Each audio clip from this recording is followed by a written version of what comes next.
An important Sunday this is at the OGN Super Arena. Seasons could be defined. Careers might be decided. Your fantasy team might come on or come off. I mean, my fantasy football team's doing pretty terribly, but I'm doing pretty well here in the arena. Hi, I'm Rich Slayton. That's Andrew Guy. This is CRL West, the fall split. And we've reached that point where it's do or die for many of these teams. Of course, there's one team that's doing pretty darn well, and that's SK Gaming. Yeah, it's my fantasy football team. Oh, wait, what? Yeah. Oh, sorry. I've just been holding on to this whole time. I just want to rub it in your face. But SK Gaming is doing great right now. 5-0, the only undefeated team out there. There's only 2 teams with zeros in their record, and SK's on the better side of those 2. You know what else is undefeated, Andrew? Has never taken an L one time on this broadcast? Who's that? It's our match format. That is right. Match format today is the same as it always is, starting off with a 2v2 set. It is a best of 3. Also, both those players are not eligible in the final set, the 1v1 set. Next up is King of the Hill, best of 5. Each squad gets 3 players. Each player gets 1 life. And then, if necessary, we will get on to that set number 3, the tiebreaker set, which is a best of 3. And for those of you who are new here, guess what? We're doing this every Saturday and Sunday. 10 a.m. in California, Oregon, Washington, and some parts of Arizona sometimes, and 1 p.m. in New York, Florida, and all the stuff in between. So stick here with us every single weekend. It's a full slate of Clash Royale League, and of course, today, another 6 matches that you and I are both very excited about, especially after some of the fire thrown yesterday for a big-time matchup. We'll get into those a little bit, but first, let's take a look at the overall picture. We've said a lot to be defined today, and Andrew, that's no joke. Yeah, that is very, very true as we get into the end of our weekend. SK Gaming at 5-0, Team Liquid at 4-1 in second place, Team Queso right behind them with 1 more loss. Then you got Fnatic and Immortals tied at 3-2. Fnatic has the edge in 4th place with that better set differential. So we get into 6th, 7th, 8th, and 9th place. We have Pain Gaming and Misfits Gaming at 2-2. Cream Esports and Energy both at 2-3. Energy in 9th, of course, we see there. And now we get into the teams with just 1 win. Complexity getting called out by Immortals, looking to keep their season alive today. Dignitas 1-4, and of course, Tribe, who will be looking for that very first victory. And it is going to be a lot of fun today. Of course, some teams can define stuff for them. SK Gaming, with 1 more win, pretty much secures a chance of a spot in playoffs because they're not going to go ahead and lose 7 after that, which would be bananas. It would be absolutely shocking. I do not see that happening. On the opposite side, you have 3 teams at 4 losses, and going 5 down at this stage in the season would be really, really difficult. So we open up with Pain Gaming against Cream Esports, which should be a lot of fun. And then Tribe looking for that first W against Team Liquid that's trying to play catch up with SK Gaming. And then the big one, Complexity Immortals. Can Immortals put the hurt on Complexity's playoff dreams one more time? After that will be Misfits Gaming and Energy, following that Fnatic and SK Gaming to close out our day. Pain doing double duty, Dignitas and Pain.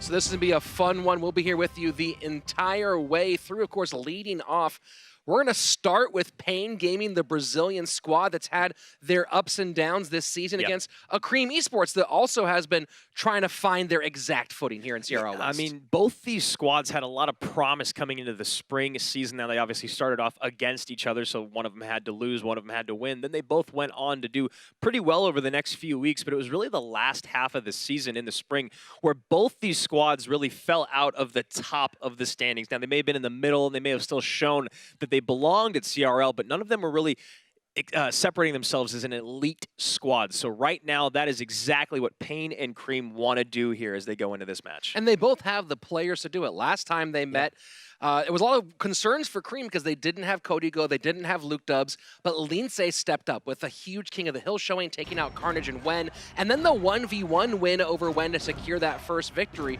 But then they just couldn't quite get it together even when their 2 bigger name players joined. This season, they start off with Código, Código, Luke Dubs, Lince, and then the addition of Pompeo. Yeah, so a very strong Cream team there on the right. On the left, you see Pain Gaming making their way to the bench. Big fans over here. Of course, Bruno and Deco, our Portuguese counterparts. Henin, Kava, Wen, Carnage, You know him, you love him, and of course, the rookie Michifu, who has been showing very high skill thus far here. He's at a 60% win rate already in his career at CRL.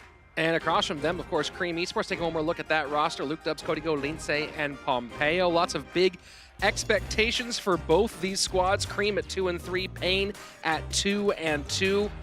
Again, both teams with high potential. You take a look at what Pain did last season.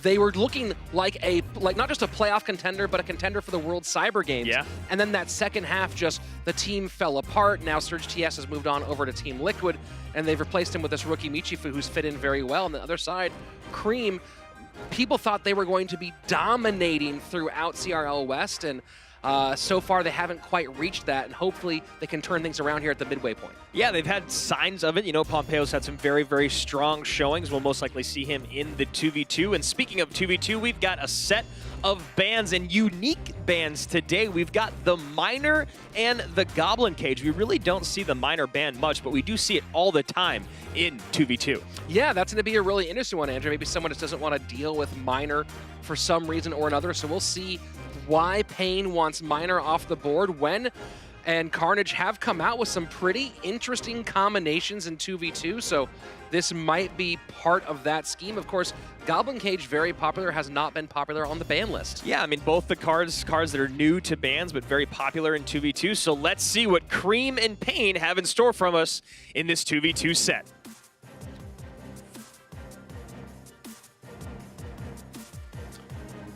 Here we go, Pompeo and Cody Go, the 2v2 duo this season. Kind of the surprising 2v2 duo this season for Cream.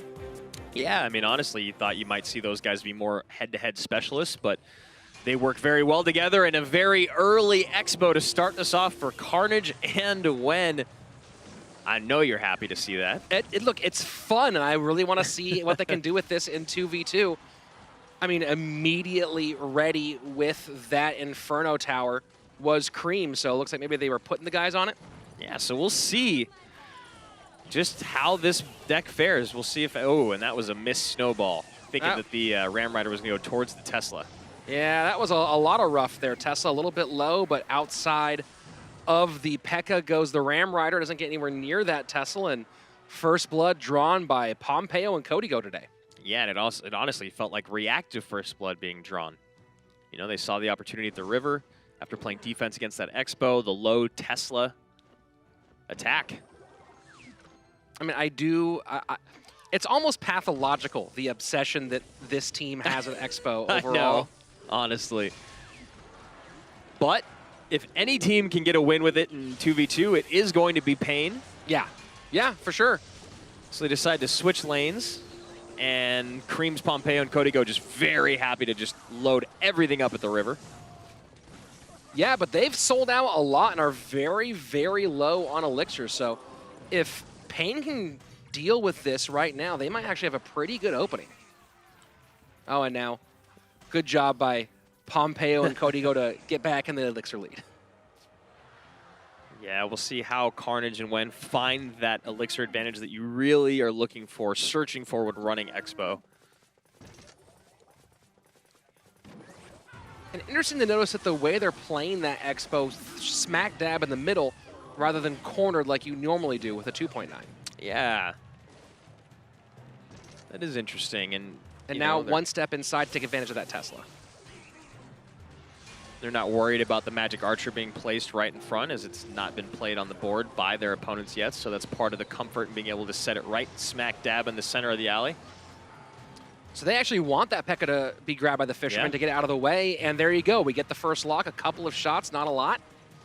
And Cream very happy to just sit back and let that lock happen.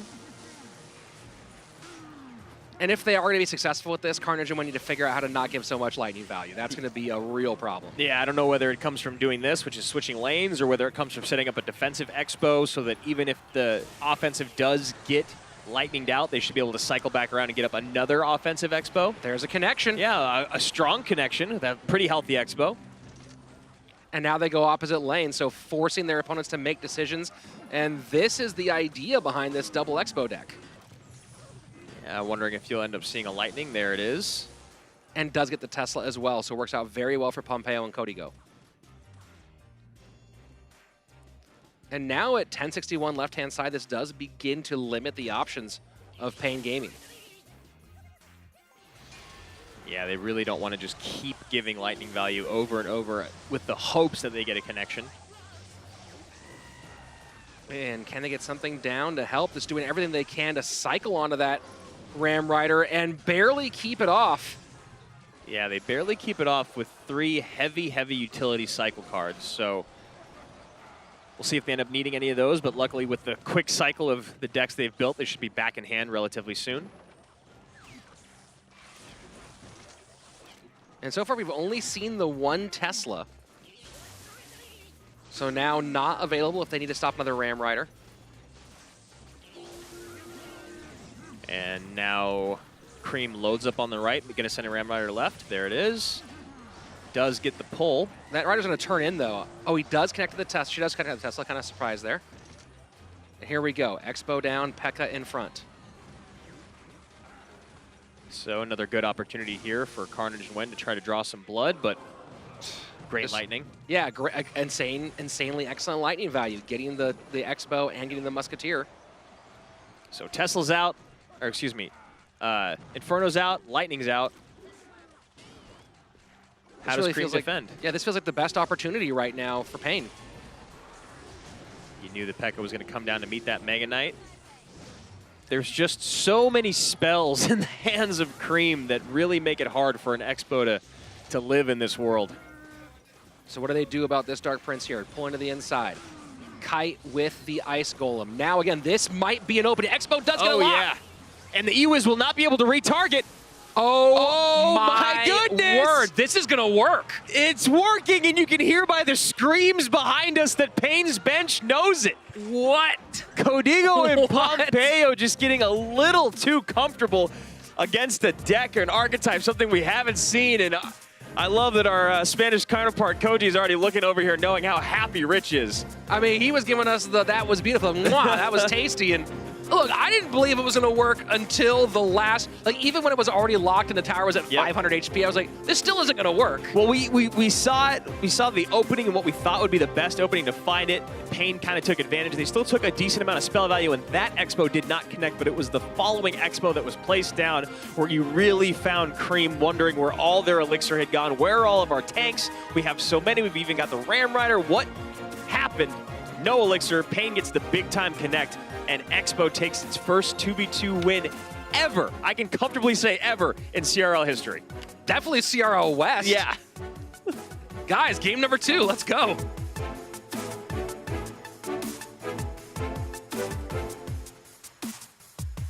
And Andrew, the moment that you knew Cream was in trouble was when they threw the Ram Rider into the lane with that Expo rather than opposite lane. Yeah. Because they knew that was the only thing they had to pick up with. And there was a P.E.K.K.A there. I think there might have been a Musketeer there, and that was kind of a death knell. Yeah, exactly. And then you saw the late Ewiz coming down, hoping somehow it could get away from the P.E.K.K.A and reset the Expo. Just not the case. So at least at CRL West and NA and EU, we've seen the first 2v2 win with an Expo. Completely bananas. Yeah, just love it. Bananas. And this time they're going, okay, we'll play Graveyard now. And not the best Graveyard there, as the Baby Dragon had no HP, and neither does the P.E.K.K.A.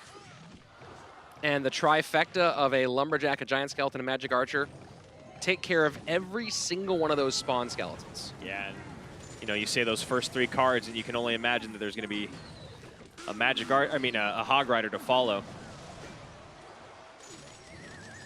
And they go for the double freeze, but oh, and the snowball goes a little wide. You know, I'm gonna tell you right now, Andrew, I actually looked over at my notes to check whether or not that tornado was legal, because I'm so used to being banned in 2v2. I was like, they just play a banned card? No, it's Miner and Goblin Cage. Yeah, Miner and Goblin Cage. You can see on your screen there a missed snowball, which leaves Pain now at 517 in the bottom right, so Cream out to a very strong start. And they must be happy they're not playing Expo this time against a Hog EQ deck. Yeah, that would be very rough.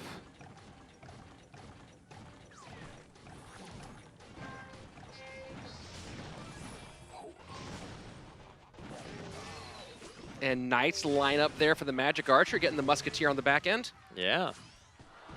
Heading into double elixir time, and it is Cream Esports way ahead.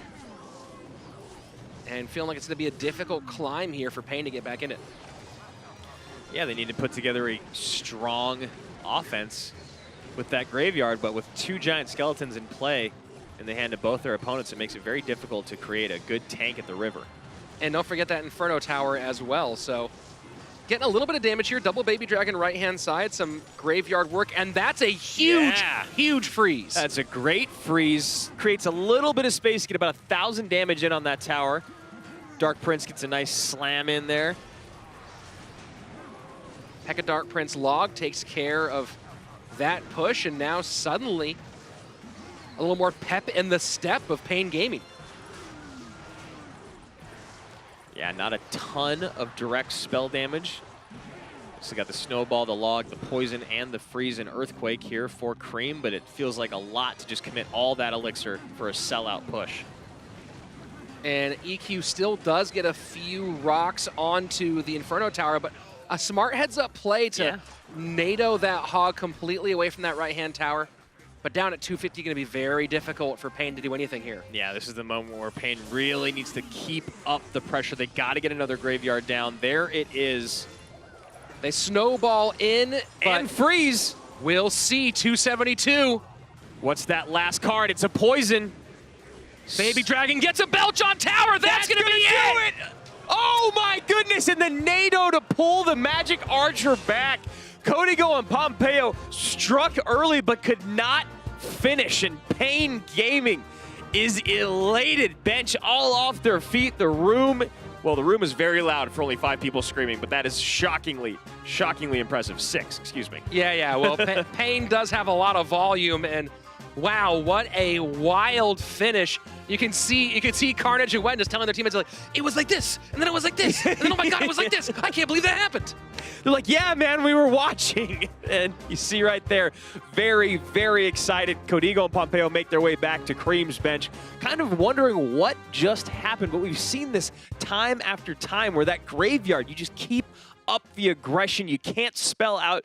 We were talking about the amount of HP that Pain had left on their tower and the spells in the hand of Cream, but they could not pull the trigger because it just leaves a window for a graveyard to sneak in and do exactly what you just saw. And it really felt like Cream had it sewn up. Oh, yeah. But Pain just hits that perfect note, and it was the freeze, that very, very well-timed freeze at the end, locked it down. Yeah. So Pain comes out and plays double X-Bow, gets a win, pulls a rabbit out of a hat in game number 2, and now goes into King of the Hill with the set advantage. Yeah, and Pain's been actually doing pretty well in the King of the Hill set. They've split it. They've gone 2-2, so looking to go into the positive now, going up against Cream. But obviously, with Luke Dubs just coming off a big sweep and what we've seen from Pompeo and Lindsay this season, it's not going to be an easy 2 sets for Pain. And that's what I imagine will be the King of the Hill lineup in some order. Those 3 players you just mentioned. Other side, you know Michifu is going to be in there. The question is, does he lead off? Does he close? And how does he match up against these guys? So we'll see here in a moment. So here we go. Michifu leading off. Henenkava and Wen coming out for Pain. And take a look at this. Pompeo taking a seat for Cream Esports. Lindsay, Luke Dubs, and Codigo. Yeah, really surprising that Pompeo's not going to be playing today when he has a 6-2 record so far in King of the Hill this season. Does seem a bit odd, but Cream clearly has a game plan in mind, so it will be Codigo going up against Michifu to start off. Michifu is 7-3 in King of the Hill this year. Michifu's been pretty darn solid so far the entire way through his campaign, so we will see if he can continue being so good here against the guy who really had his breakout season in this set last time around against Pain. Yeah, he came out looking like a powerhouse. Lindsay, excuse me, said Codigo earlier. Oh yeah, Lindsay. Yeah, opened up his campaign in CRL West with that big pair of wins in King of the Hill over Carnage and Wen, and then a really solid 1v1 performance against the blonde-haired Brazilian. So far, Michifu content to let Lindsay go ahead and do a bunch of cycling. Yeah. That feels like, there we go. I was gonna say, that feels like enough of a commitment where Michifu would want to respond. And Royal Giant aggressive at the bridge, single elixir. And Michifu's just going to ignore it. Wow, he's going all in opposite lane. This is super wow here. And does not clone. Does not clone. Does not really anything. Yeah. I think he was trying to pick and choose his moment to drop the clone, whether it was going to be on the skeleton barrel plus the giant skeleton, or maybe the skeleton barrel plus skellies, but just something he saw there. He didn't like it, maybe knowing the snowball was back in cycle and the giant skeleton didn't get close enough, but that is a rough start. Yeah, I mean, look, sometimes you try to min-max and you go, I'm going to take a bunch of damage to deal some damage, but an important part of that is that you deal the damage. Yeah, that is a big part. The other side to that coin. So final 45 seconds. Lince near the finish line. Could probably finish the race running backwards at this point. Yeah, and he's very happy to pick up this win, evening up his season record to 3-3 in King of the Hill, unless some miracle happens here in the final moments, which with this deck is somewhat possible. But you see that two cannons stuck there at the bridge. Yeah. The lightning takes care of a lot of that. Doesn't even need the snowball for the clone. And you can imagine, yep, there you go. Fisherman comes down, take care of that cannon cart. And I would absolutely love to have a conversation with Michifu to hear what his plan was on that initial eat the Royal Giant, turned it into offense, but there was actually no offense there. And you hear Cream is fired up right now. This goes back a long way, by the way. It really does. Because Pain was, if you think Pain is loud now, apparently they were even worse in terms of volume back in CRL Latin America, to the point where other teams complained and had to have some rules put in place for, for how aggressive Pain got during their celebrations. So you see Cream giving them back a taste of their own medicine because they felt it from the other side before. Yeah, 100%. And that's what Pain is known for. So now in CRL West, it feels honestly just par for the course when they come out and they're loud, they're hooting and hollering. But Cream doing what they're doing is exactly what you're talking about, Rich. They are just throwing it right back in their opponent's face. And that is a very, very nice early win here in King of the Hill. Henan Kava is up next. He is 1-1 in King of the Hill on the season.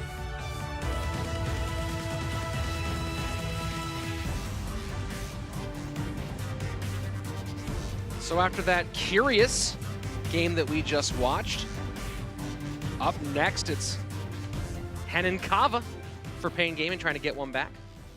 Yeah, and he had a King of the Hill sweep versus Complexity last season. Curious is a great word to use, Rich. I mean, we're just trying to figure out what exactly happened, and you know, turning that into a one-tower game, or excuse me, a two-tower game is also not ideal for that deck. You know, ever since Royal Giant ever got its original nerf with the increase in damage, or excuse me, buff with its increase in damage, it's always been a tough two-tower matchup. So very interesting play from Michifu.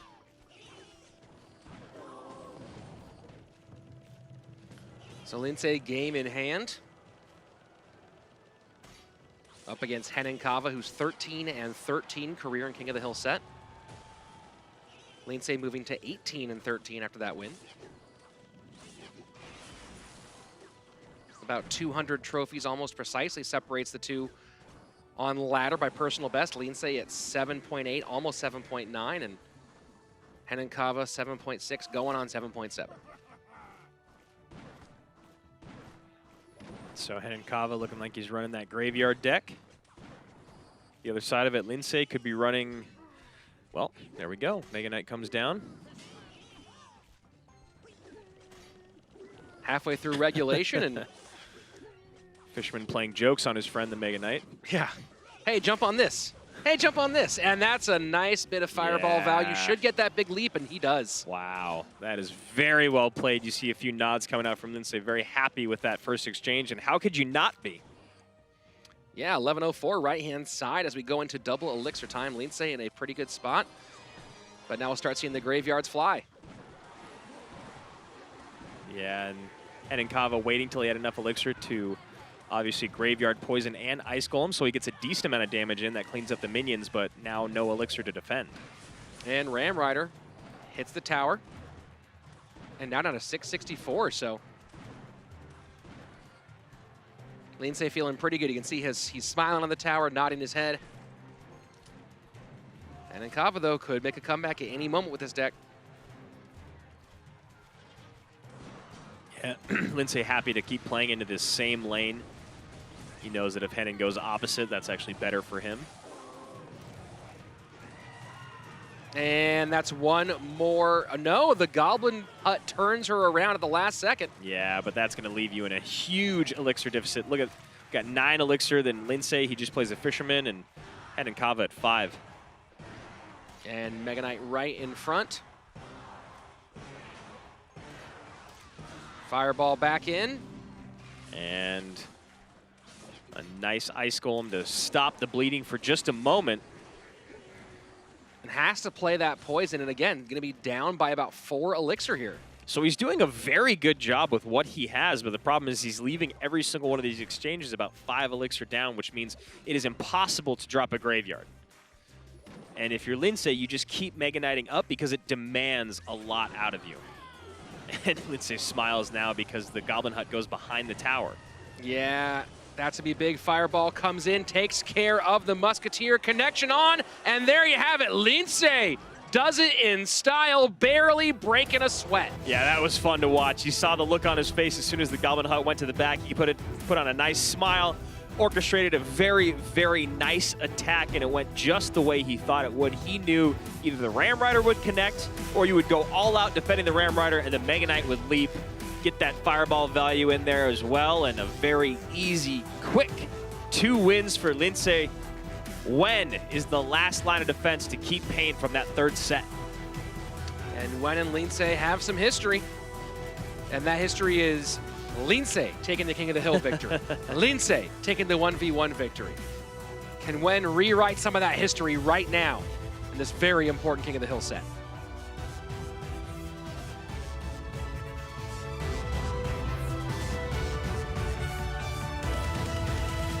So here we go, game number 3 getting underway now. Wen still looking for that first head-to-head victory in the fall. His overall record in King of the Hill is 12-16. Even lifetime in head-to-head play between the 1v1 and King of the Hill sets. Nice 28-28. So Lindsay may be running it back. We'll see.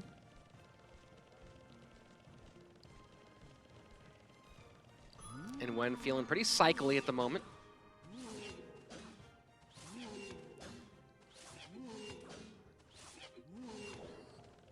The Royal Ghost will demand a bit of a response. So he's got Royal Ghost, Royal Giant. Just need Royal Recruits. Called the King's deck. When throwing out the BMs, that Fisherman still allowing a handful of shots to come through.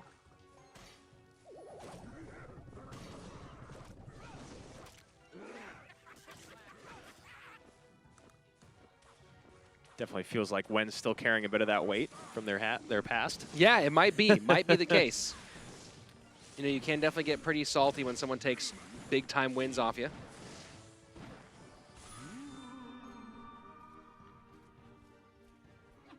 Another Royal Ghost in the back for Wen.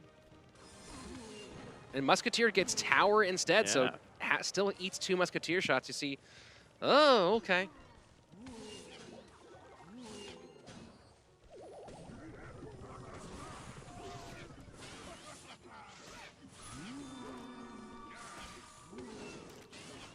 And that Fisherman pull actually saves the Ice Wizard for a second from that leap. So here we go, double elixir time. We'll see if they pick up the pace a little bit once that pink stuff starts flowing a little bit more heavily. And the missed NATO. And you see Lindsay smile there, very happy about that.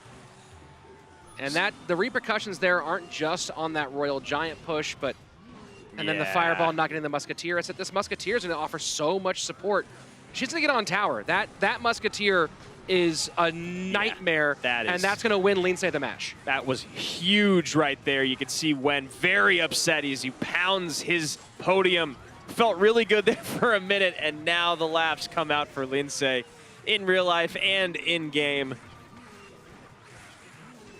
Yeah, that's just brutal. You saw just put 7 elixir of spells, none of which dealt with that Musketeer, and that's a massive misplay. That, look, they were in a tough spot, but it definitely just, and you see some there's the graveyard. Frustration. Graveyard finally comes out for Lindsay, feeling great about that King of the Hill sweep.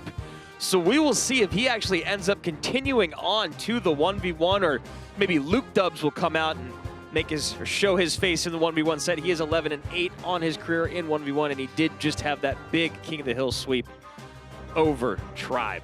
Yeah, I mean, it's not, getting swept, losing King of the Hill is one thing, but the mistakes made by Michifu and Wen in this set are shocking. It's a pair of mistakes.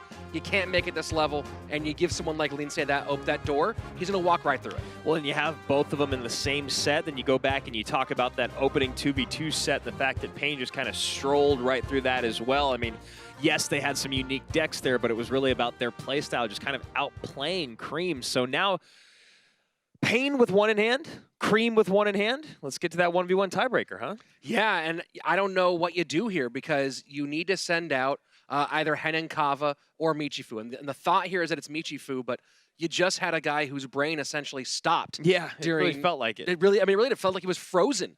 So you got to find a way to help him regroup and go out there against a guy who it might be Lindsay, but could be Luke Dubs as well. 2 guys who either one is going to be feeling very confident, very focused, and they know their opponents are tilted right now. Yeah, I mean, you've got 2 guys that literally just came off King of the Hill sweeps, Lindsay and Luke Dubs respectively, and exactly, Michifu is tilted. He needs to get out of his head. He needs to get back in the game, know that he just had a quick, I guess we call it a brain fart, and that's in the past. You need to move forward. I think you bring out Michifu. Yeah, you have to be right. I mean, Henan Kava's a very talented player, but Michifu is the one who's had the big moments here so far this season. So we'll see if he comes out. We'll see who he comes out against. Lindsay on fire, but just burned through 3 decks. Right. So maybe it's Luke Dubs, maybe it's Lindsay. Let's see as we get to 1v1.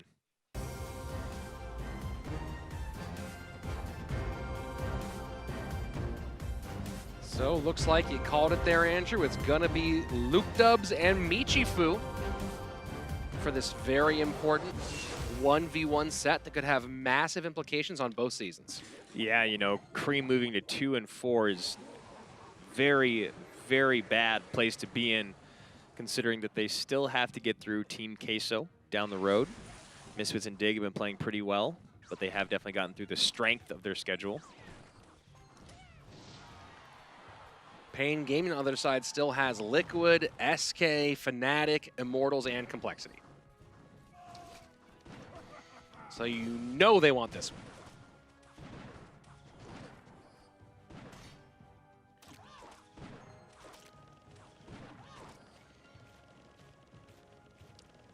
So hopefully Michifu recollected himself and is ready to get through this set.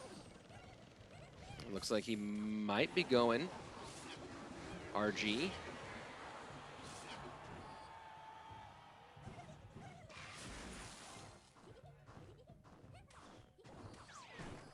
Could be. Looks like Graveyard. Could be Graveyard as well, I was about to say.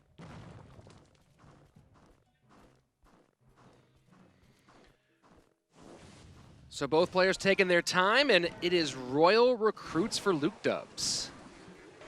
And quick poison just to slice through those speared gentlemen and the Musketeer as well.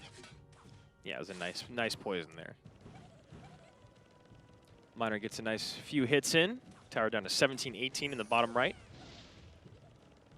So here we go, double elixir time. We'll see if Michifu gets ready to pull the trigger as we transition. You got to wonder if there's any potential for freezing up here after what we just saw. You also have to make sure he doesn't get over-aggressive now as sort of an overcorrect from that. Yeah, I mean, the big thing with this deck is that you get, obviously, the minor chip damage comes in, always annoying, always frustrating, but then, the recruits always being split means you never want to commit too much to one lane you see a lot of players just ignoring the weaker split of the recruits that can really add up over time. And Poison down immediately. Recruits high, going 4 to the right.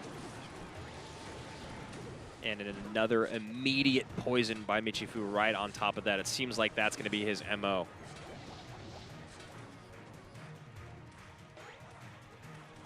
So those 2 recruits will do some damage left-hand side. You talked about ignoring the weak side recruits, so we'll see if that keeps being part of the rhythm for Michifu again. And again, getting very aggressive with graveyards. This time trying to get a little extra poison value. Yeah, and that now the Musketeer out of cycle to support the recruits on the right, but Miner comes in again.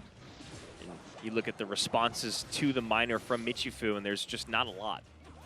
Especially if he's using the Ice Golem every single time to tank for this graveyard, there's actually 0 responses. Yeah, going double Furnace on that right-hand side to compensate, clog up the lane. And there you go, Barbs. That is a response, but at 5 Elixir, can be a little annoying to have that be where you're going.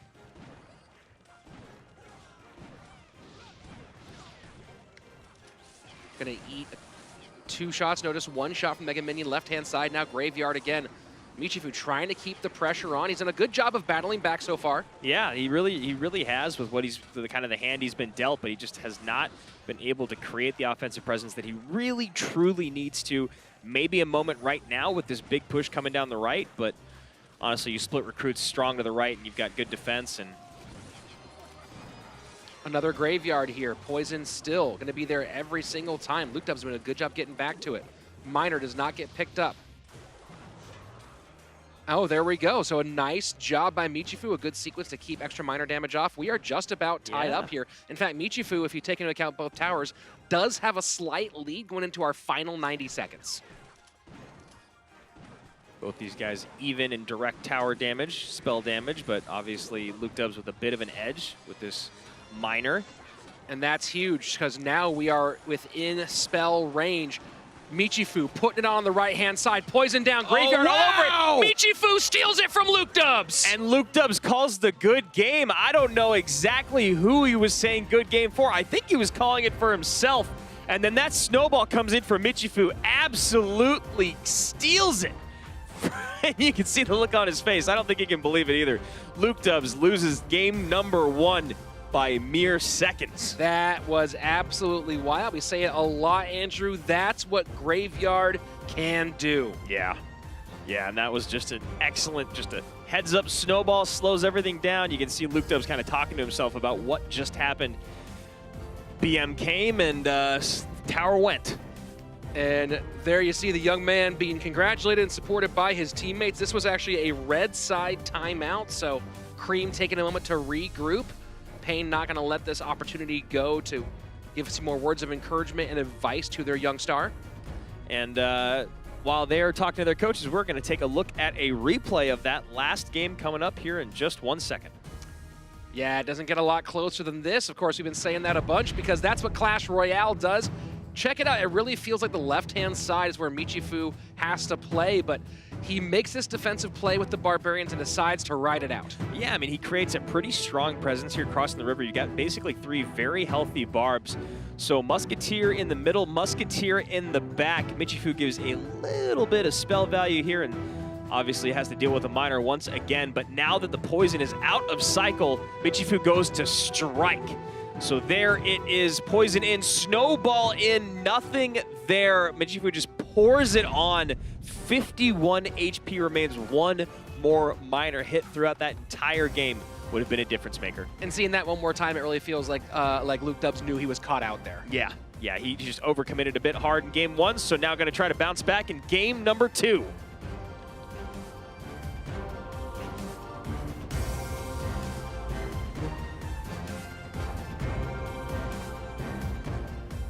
So Luke Dubs knows he overextended a bit.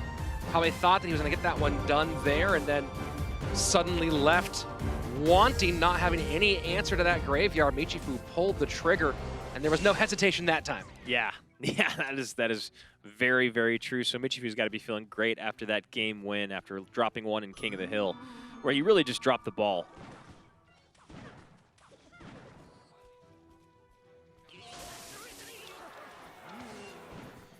So Michifu looking like some pretty standard bridge spam thus far. We'll see how that shakes out.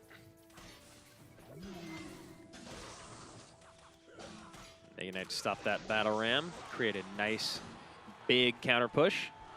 So might see, oh, and now he spreads thin, knows the P.E.K.K.A can't go both sides. Yep, and now it's not going anywhere. Oh boy, Luke Dubs just put Michifu on the rack and turned the crank. Yeah, that is a very rough start for Michifu. Luke Dubs able to defend adequately, and he will be into the clear. Someone give Michifu a graveyard right now. So looks like just classic P.E.K.K.A E-Wiz bridge spam from Michifu. Yeah, looking like it. And Luke Dubs here running the Mega Knight Ram Rider deck. We've been seeing more and more Ram Rider last week. And more Mega Knight. Yeah. A lot of Mega Knight this fall. So that sequence was perfect. Mega Knight was down on the left-hand side. You want to respond to it. He goes Ram Rider right-hand side, knowing the P.E.K.K.A has to make a choice and chooses Ram Rider. But you tend to play against Ram Rider low because you don't want to get stuck high as it goes to tower. Yeah. So you play low. Fisherman right there pulls it off, and that's how we got to where we are right now.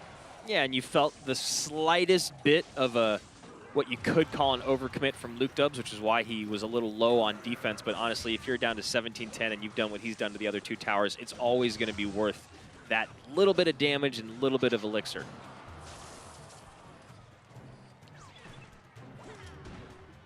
So Bandit down for Michifu against that Mega Knight. You actually can 100% counter a Mega Knight with just a Bandit with the right timing and placement. Michifu pulls that Bandit out a little early to do that.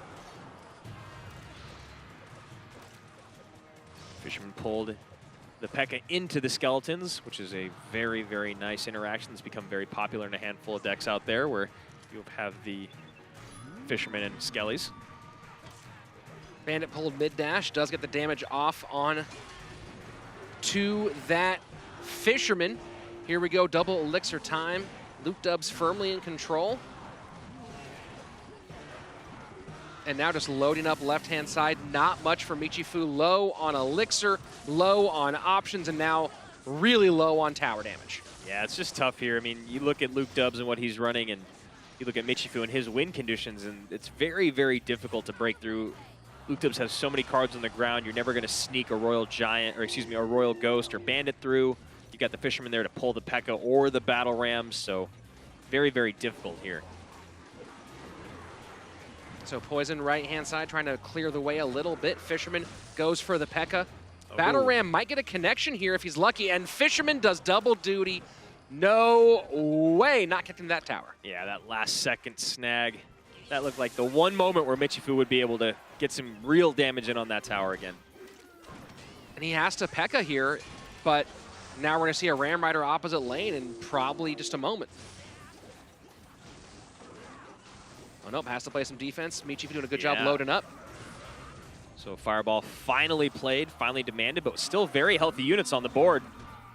And the Bandit does a good job distracting. Where's the Mega Knight? There it is. Wow, that is a godsend for Luke Dubs. If he was running any other big card, that would have been tower down. Michifu needs to stop this Ram Rider. Zap does a good job getting through. That Ram Rider does connect. Skeletons behind. Zap does stop it at 334. Luke Dubs not a lot of elixir to defend. Has his opponent on the ropes. Final minute 20. 486 on the left, 334 on the right. Over 1K remains on Luke Dubs' weak tower. E-Wiz down, takes care of the Ram Rider. Decides to go into the same lane as the E-Wiz. Bandit to the outside. Mega Knight's gonna walk away. Nothing for that Bandit dash, that is huge. And I saw Zap on the middle of the screen on Luke Dubs' side. I don't know whose Zap that was, but an odd Zap.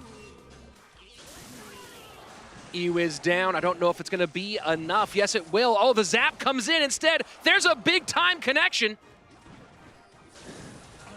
And Luke Dubs takes it finally in a uphill climb to get through Michifu. So we are all even once again. A very, very good match between these two teams. I love it. This is exactly what you expect when Pain plays Cream.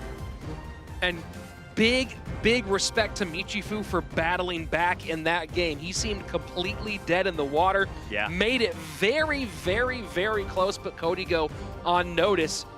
But in the end, Cody Go was too far ahead for that comeback.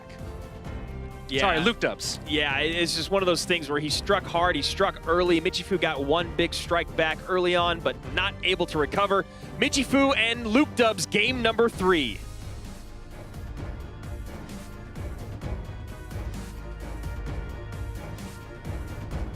So we open with a 2v2 sweep by Pain, then go to King of the Hill, and a 1-2-3 sweep by Lince on behalf of Cream. And here we are, set number 3 even.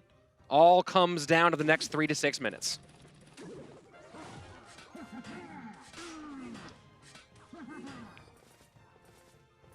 Yeah, Michifu came out very strong in game 1. Luke Dubs did the same in game 2, so here we go. Game 3, everything on the line. Well, Michifu really stole that game in number 1. You know, Luke Dubs overcommitted there at the end. And then Luke Dubs nearly gave away the game in 2. So we'll see if these guys play nice and tight this time out, or if they are a little all over the place. And it's Sparky for Michifu.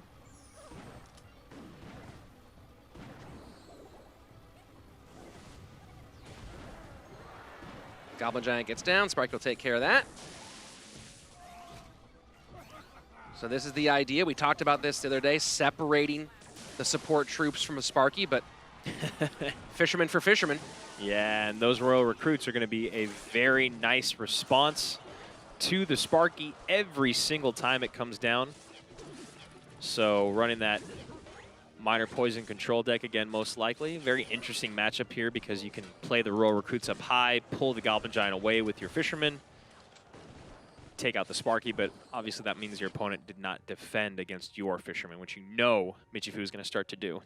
I'll be curious to see what Michifu does now. You saw he changed from the Dark Prince to the Hunter for the minor pickup, and I'm wondering if that's partially because of these Royal Recruits looking to use the Dark Prince and Sparky in conjunction to rip off shields and then tear them down. Yeah, definitely. I mean, the Hunter is going to kill your miner very, very quickly, and since you don't have a big beatdown card on the other side, you don't really need to preserve the Hunter as much for that, whereas you can just send a 1 Dark Prince down the weaker lane if you need.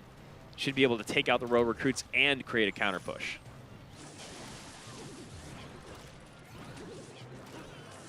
And Fisherman down, Lightning helping. We'll see. I'm a little surprised that he sent in the miner, but still got 8 elixir in hand. And there you go, second Sparky down. We'll see if the Dark Prince comes out for support. And ignores that right-hand lane.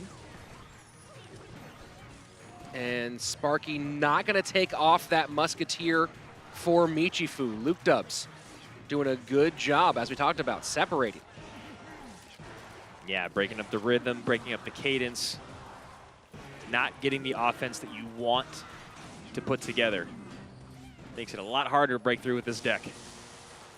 And a solid Lightning from Michifu. We are in sudden death overtime, and he's taken a pretty big lead, especially with that final Mega Minion swipe. Yeah, those swipes are devastating. Every single time one of those swipes comes in, you're always wishing you could get it back.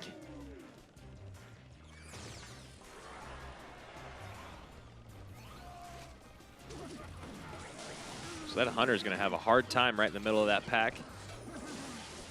So you see Dark Prince to the right-hand side to deal with all of that, and not going to worry a ton about what's happening over here on the left, or on that right-hand side. Ooh, and the Goblin Giant comes down just a second late, not able to retarget that Mega Minion. But will get stabs on the tower. That's pretty big. Very big, and Fisherman dropped right on top, not going to pull it anywhere. And Michifu this time does take some concern on the other side. But look at the left. Got to get a high Dark Prince on top of that.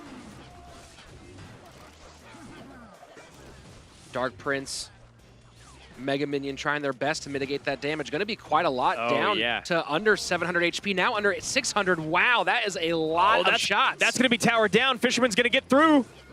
There Fisherman we go. hits, minor hits. Luke Dubs takes it. And Cream's bench erupts with that big time win over Pain Gaming. You got Pain Gaming with the sweep in 2v2, the reverse sweep in 1v1, and then the King of the Hill sweep by Lindsay in that second set. A dominant performance from Cream today. Wow, just very, very impressive. A great job of taking this very dangerous deck here in this last game, this Goblin Giant Sparky deck that can always cause problems, and very, very methodical. Man, just today words are brutal. Some very methodical play and thought process from Luke Dubs to secure that victory. And you know, that's one of the things we love about watching Luke Dubs play. You see it all the time when he's on the podium. Even after he lost that first game in 1v1, you saw him sitting there talking to himself, looking up, wondering what had happened, what did I do wrong? And then he turns it all around. The next two games fall his way. Yeah, that was big, and it's an interesting day for Pain Gaming with the struggles they had here in head-to-head play, the challenges in that King of the Hill set, and you look at that and you wonder what happened, especially after they were so exciting and collected during that 2v2. Yeah, they were exciting. The bench was explosive. It felt like it was an entire team effort at that point, but then it got into the second set, and honestly, I think it was that very, very first kind of just mess up for Mishifu. And then it just started a downhill cascading effect. Not to say it's his fault. He did a very good job in the third and final set, but it was about the rhythm and the confidence moving forward. Lindsay just took over from there on out, and so did Cream. And if you notice something about Michifu's play in that 1v1 set, a lot of the decks that he played were from a couple of metas ago. Yeah, right? Classic P.E.K.K.A. Ewiz bridge spam. That Goblin Giant Sparky deck, a more classic construction for that as well. So, and you saw what Codigo was doing, coming very, very modern with that Royal Recruits, Fisherman, Miner deck. And it looked like maybe Michifu was playing decks he was more comfortable with than stuff that's a part of the new meta. Right, stuff that's actually performing very well right now. And, you know, Luke Dubs just played you used the word methodically, and that's exactly what he did. He didn't overcommit after that very first game when he got punished for it. I mean, he did it right then and there, and he said the well played, and honestly, upon replay, it does feel like that was more geared toward his opponent than himself, and he was like, I'm not going to make that mistake again. No, sir. You're right. He absolutely did make methodical plays, a word that I have known how to say for a very long time. So nice work there for Luke Dubs and for all of Cream, and a big-time win, moving their record to even. So let's head down to the floor. Rachel is standing by with your winners. Thank you guys so much. I had to get a hold of Luke Dubs for an interview here. And first of all, going into the 1v1, so much pressure on your back, and especially after your King of the Hill match, what's going through your head as you're coming up the stairs to the castle?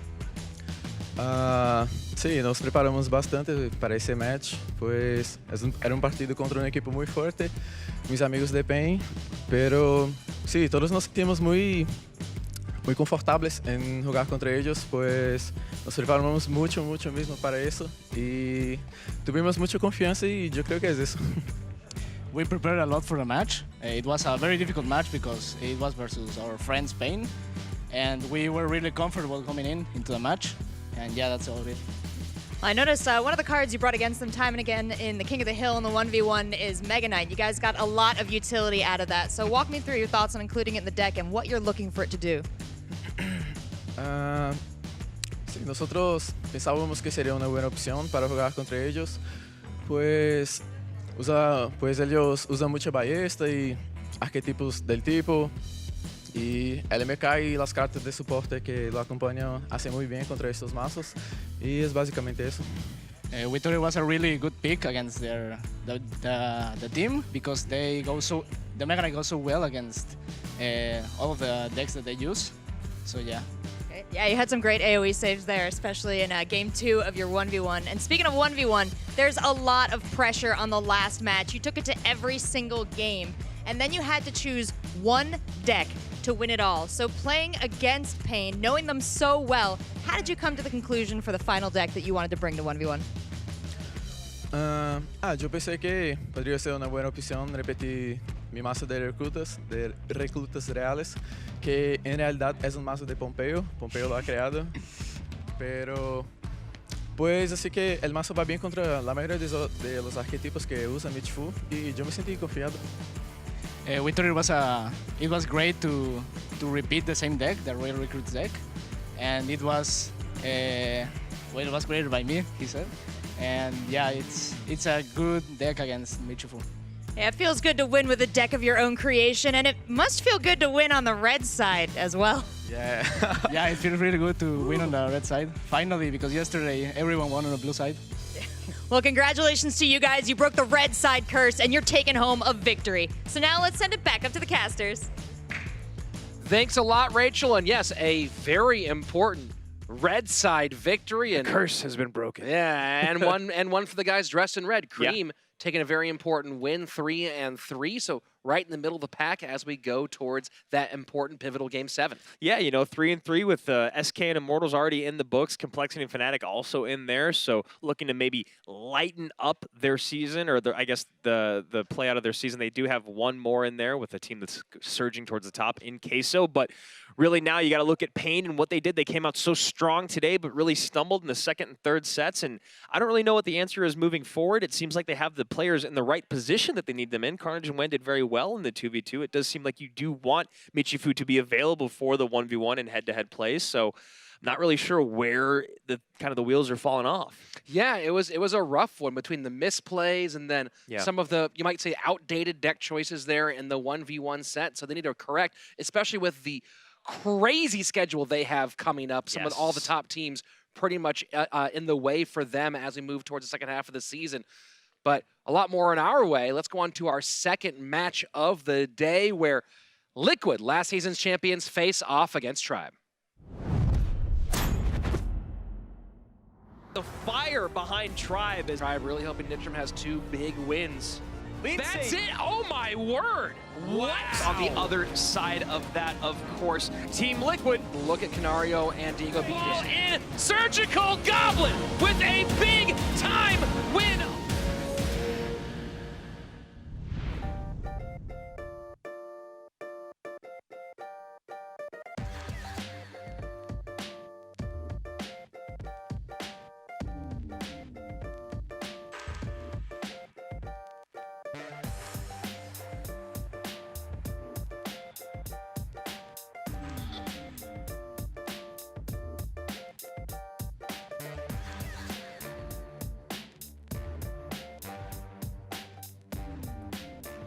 So next up, we have the reigning, defending CRL West champions, Team Liquid, coming off of a big-time win over Fnatic with that 1v1 set, Surgical Goblin shutting down Basoto.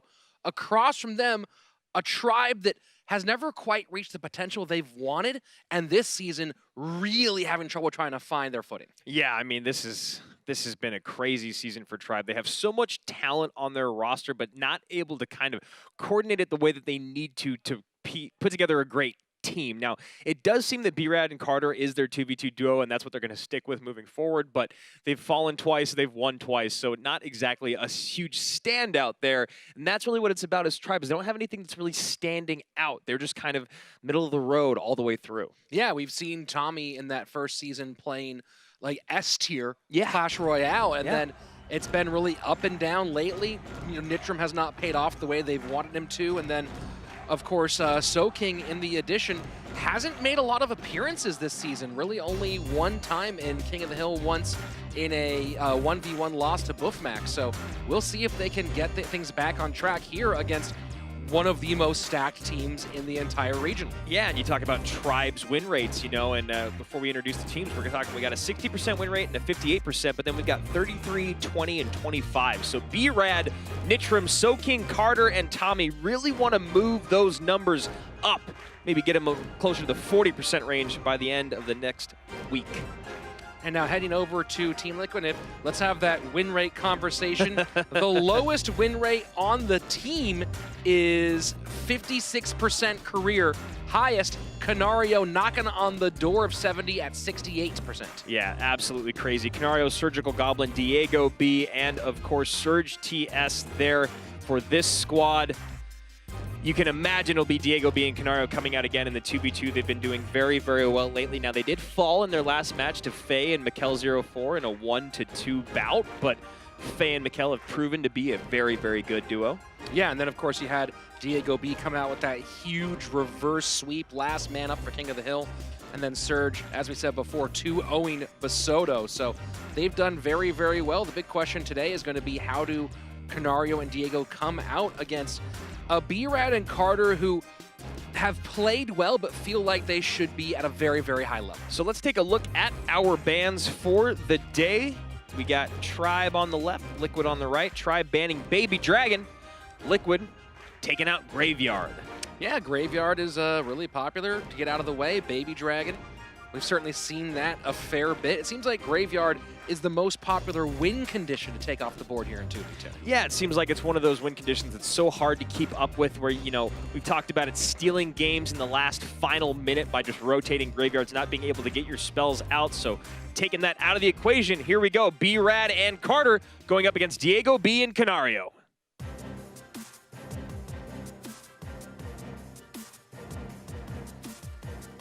So here we go. Carter and B-Rad for Tribe, Diego B and Canario for Team Liquid. This is a big one for Tribe, for Team Liquid. They have a couple losses to give on this season. Yeah, and both these squads trying to bounce back from a recent 2v2 loss. Cream took down B-Rad and Carter. It was Codigo and Pompeo who did that. And on the other side, we had Fan Mikkel taking out Canario and Diego B. So trying to get back in that win column are both these squads.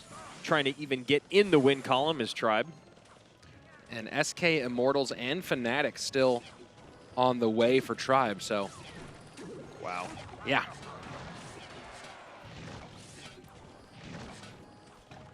So Ram Rider for Team Liquid. And we'll see the P.E.K.K.A with Executioner behind. Try with a Lightning Giant Skeleton combo to wipe that off the board, and now they get aggressive with this Royal Giant. Yeah, you see the Lightning, you see the Giant Skeleton, you're almost assuredly going to be Royal Giant. One shot sneaks through. So big stack coming across the board. Inferno Tower gets hit by a raged up Ram Rider. She is not going to escape to get onto tower, though. Now a little help from the Skellies there to assist that dying Ice Wizard and Inferno Tower. B-Rad and Carter out to a very slight lead right now.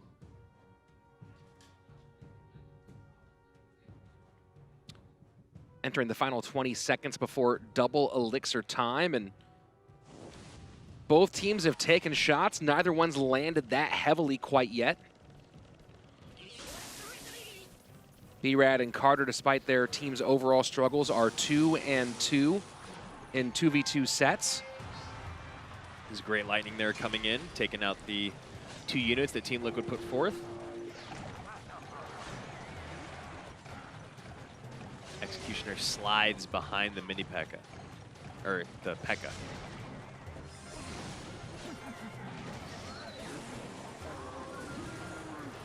Law to do some pushback. And B-Rad raising his hand with some sort of issue. Immediately raising his hand. Let the official know what's going on, and right back to play. Liquid with Lightning on tower and on Musketeer, good value there. So depending on how severe that issue was, the B-Rad experience, they might be feeling like they're playing with House's money right now. We'll see. We start to get a little more fast and loose.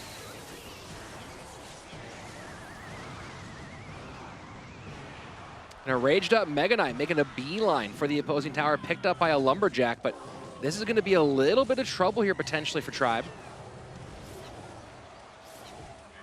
And that Inferno Tower doing work for Carter and B-Rad, helping take out the Mega Knight. Also the Ram Rider not being able to break through. So Liquid extends the lead a bit with some minor shots on the front end. 30 seconds have passed so far in sudden death overtime. And now Tribe. Big at the bridge. Royal Giant will get at least one shot on tower. Yeah, that P.E.K.K.A has been focusing on everything but the RG.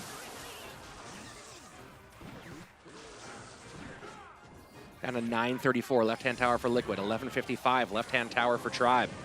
Inferno Tower has been a big part of the success for Tribe defensively, but now gets taken off the board. Ram Rider raged up. Can she connect? Log stops it in the last second. Yeah, Lightning came in. Log came down to defend.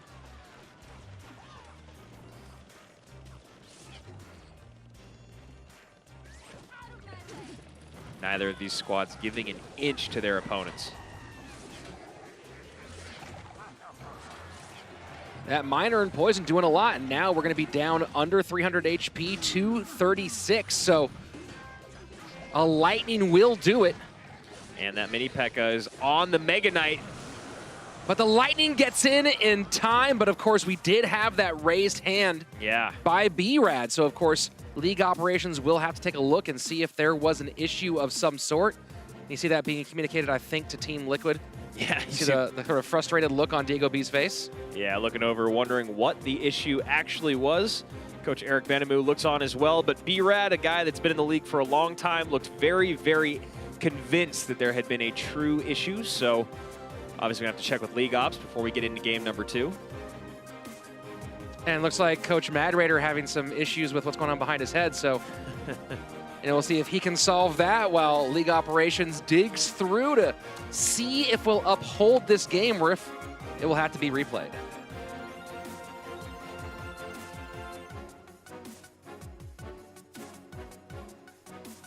So we will not be having a rematch after speaking with League Ops. There was not a big enough issue to consider that a replay. So game number 1 goes to Canario and Diego B, Team Liquid. So we'll see what kind of adjustments Carter and B-Rad can make after making their challenge known and not having it upheld. And as you said, Andrew, maybe they thought they were playing with house money and played a little different because they were sure they were going to get a replay. Yeah. Yeah, luckily still smiling on the tower, it looks like, so hopefully not too mentally tilted. And Ram Rider out for Team Liquid. And somehow still touches the tower. I'm just beside myself. Even with the log in there. Yeah, the log seemed like it was definitely going to make that stop.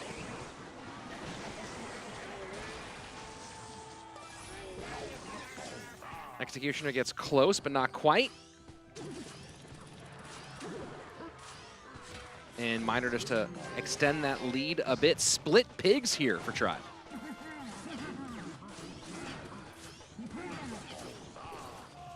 So curious to see if Canario and Diego turn any of this into offense. Looks like they're happy just letting it go. Sitting pretty on their Elixir lead. So the Royal Hogs game has put Tribe within striking distance. The most severely damaged tower at the moment being the right-hand tower that you currently see a Ram Rider attempting to get to. And looks like it will be stopped this time. Mega Knight meets the mini P.E.K.K.A. And almost, you see the idea there. This time the turnaround does happen when the originally targeted Royal Hog goes down, but you saw the idea trying to turn the Executioner away from the Royal Hogs does not work. Yeah, and that was a really nice double drop there by Team Liquid. You know, we talk about double drops a lot, usually as a negative, but they did it perfectly where the Executioner got right behind that P.E.K.K.A. and the Ram Rider does not connect this time, but they were able to create a nice offensive presence with the Executioner supporting the P.E.K.K.A., drop the Ram Rider down as well. Tribe ahead on Elixir right now, even though they're behind on damage. Final 30 seconds of regulation. So a lot of great splash troops here to help clean up those Royal Hogs, and ideally we get that Goblin Cage up in the center, Royal Hogs come in, Mega Knight clears them all out, then you create a counter push, but I have a feeling B-Rad and Carter won't make it so easy for Diego and Canario. And again, Miner does get on tower for Liquid, but that Lightning down to 630. They're doing a good job of keeping the pressure on that right-hand side and just getting little bits of damage here and there. So they send all the Hogs in, 4 on one side, 4 on the other. Trying to make them pick and choose with that Mega Knight, but they don't even drop it till way late. Yeah, and that Mega Knight does his job very, very well. And now with that poison, it's a lot of trouble here for Tribe. Yeah, and you see a little bit of BM coming out from Diego and Canario. They know they are in such a great position. They might actually even take the left-hand tower. No. Fireball and NATO come in. Lightning, Log, that is it. 2v2 goes for Team Liquid.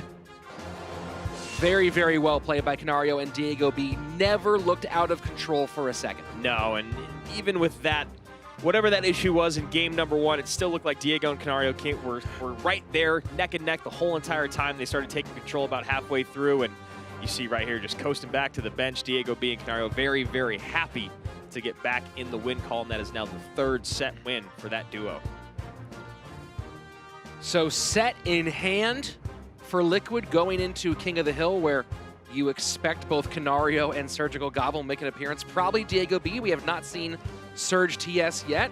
Yeah. And now Tribe has to answer a lot of questions. What are they going to do? What are they going to bring out here against this gargantuan lineup? I mean, what can you bring out against this gargantuan lineup? I mean, Canario and Surgical have been playing so very well. Then you throw in the fact that Diego B is coming off of a King of the Hill sweep, and all of a sudden Liquid looks like an unstoppable force when they take that first set. So now going into the second, I mean, I think you guarantee that we see Tommy. Maybe we bring out B-Rad. We've only seen him in 2 of the 4 sets in King of the Hill. Not sure, but you know, I asked you last game, what is the key to victory here for Tribe, or the last match, excuse me, and you said it's about Tommy getting on rhythm, and I still think that that's what it is. I don't want to put too much on the guy, but we really need him as a Tribe fan. You really need him to kind of pull through. Yeah, and they've struggled in King of the Hill. They've struggled with their young player, Nitram, and you got to wonder if maybe this is the time where you bring out SoKing, especially because he has so much experience playing with and against the guys they're across from. Former teammates with Surgical Goblin, former teammates with Diego B throughout the history of Clash Royale,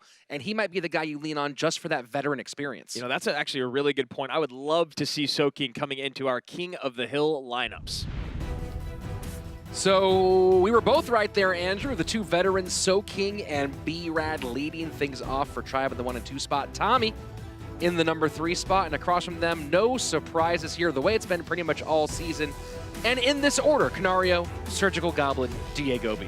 Yep, Canario's been leading it off in every single one of the King of the Hill appearances. He's got 2 sweeps under his belt already this season over Dignitas and Complexity. Diego B has 1 over Fnatic, so looks like it's Surgical Goblin's turn if Canario lets him play. That is a big if. And seeing SoKing back out there is nice. I actually really liked the call that you had there, and him playing against these guys he has a great amount of experience against, and just a great amount of experience, period. It's always nice to see him take the stance.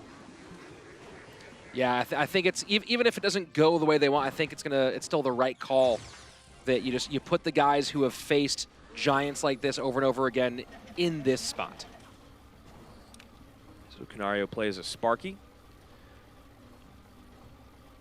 Goblin Cage and Brawler off the other lane. I typically play sound off when I'm playing Clash Royale, just because, you know, I'm often playing in public spaces or whatever it might be. And the one thing that I always wish I had sound on for is that big hitter right there. And that big hitter gets through. So does the Lumberjack. So do the Spear Goblins. And the Sparky's still alive, going to take the tower. So SoKing looks to his bench, and he kind of is like, well, what am I supposed to do? So that's a tower down. That's a Sparky, and that's what Goblin Giant Sparky can do. This looks a lot like it's the construction that was really popular at the end of last season. And 3 Musketeers, so something we do not see a lot. Canario does get the Fireball in, and that just hurts. Ooh, boy. Ooh, boy. 3 Musketeers, yeah, and both times we've seen 3 Musketeers played this CRL fall season, we have seen them fireballed behind the King Tower. Yeah, you know, and all things kind of fell apart for SoKing in that defense. The Ice Golem was played just one tile too low, so it didn't get in front of the Princess Tower. So then the Miner had to come in. You waste the 3 elixir on the Miner. You don't have him to tank. Hunter comes in, gets blown up, and you've just spent so much elixir to not take out a Sparky. And that is why playing against it can be so frustrating. So defensive poison trying to get away some of that support. So Ice something else high, but yeah, nothing else high there. Sparky does get taken off the board. But I don't know what kind of DPS Soaking has to get back in right now, especially Cannon Cart. Left stranded there at the bridge. Yeah, Canario calls a good game because that's exactly what it is. Not able to mount a big push again. 3 Musketeers are a troop that really require you to be able to have your time, and having dual lane pressure is something that's really, really important when playing 3M. So Soaking takes a seat again. That is his second King of the Hill appearance this season. He fell in his first one. He also had a head-to-head 1v1 set that he fell to Michifu. So Soaking not playing, or excuse me, where he fell to Buffmac. So Soaking not having the success that he would like this season. B-Rad is up next. And Canario may have heard us, Andrew, doing his best to not let Surgical Goblin get a shot at a sweep this season. We will see what he does in this second game against B-Rad. Another veteran in the way of Canario, and can he add B-Rad to the very long list of people he's taken out in this King of the Hill set just in CRL West Fall?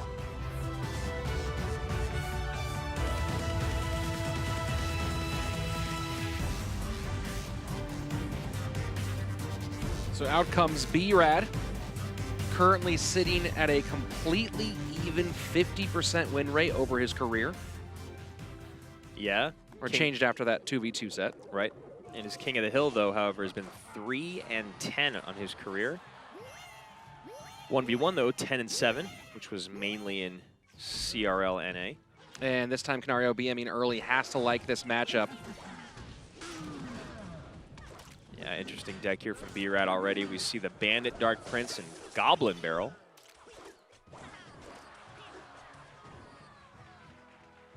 So there was this interesting version of Bridge Spam out for a while that was kind of like a Bridge Spam log bait. But we'll see. Only 4 cards shown.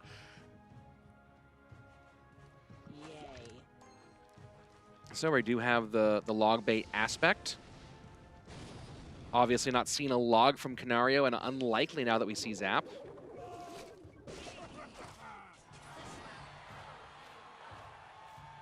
Fisherman handles that very well. Yeah, I was going to say, a slap to each Goblin takes him out.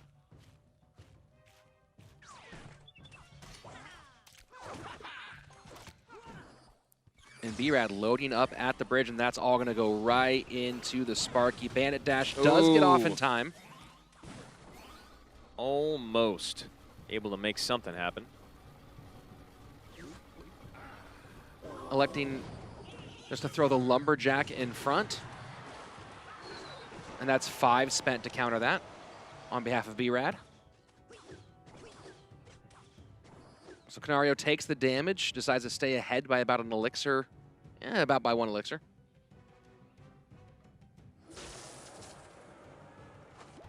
Zap opposite tower, knowing that Goblin Gang is out of cycle. He wants to fireball the Princess if he's going to do anything about it back there, and maybe now going to fireball the Goblins. We'll see. Eats quite a lot of damage there. 927, no real clear response. Yeah, no real counter push either. So you're wondering now if maybe that initial BM was Canario recognizing he had a tough matchup. Or he's had tough responses, didn't have a response to that Goblin Barrel at the very minimum. So now loading up on the left. Big connection. Goblins on the tower again. So B-Rad playing this very well. Fisherman in. Sparky does not get a shot, stopped by the Goblin Gang, so B-Rad in a very, very good position to take game number 2. Get Canario off the board. That would be a big win for Tribe. Yeah, Canario used his zaps, so able to load up once again. There's the fireball. Now maybe a Goblin Gang at the river. Yeah, and he's forced to play that fireball there at this stage. You can't afford to take a little bit more damage anymore. So B-Rad just cycling now, just needs one more log. And he's going to get there before Canario can get all the way around. Log down, doesn't need it. Goblin Barrel does it, and B-Rad takes Canario out. You can see very happy with himself. Yeah, very well played with that bait deck. He did a great job taking and picking apart the offense that Canario wanted to put together with that deck. Every single time Canario committed at the river, there was just not a lot behind.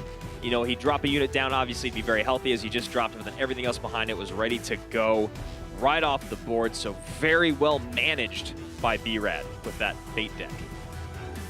Very interesting. You see Canario going Sparky Sparky and B-Rad maybe recognizing a tendency there and bringing something that he thought might stretch his opponent a little bit too thin. Pays off for him. Yeah, the Bandit Charge, the Dark Prince Shield, the Goblin Gang Surround, all great responses. So Canario down, Surgical Goblin up next.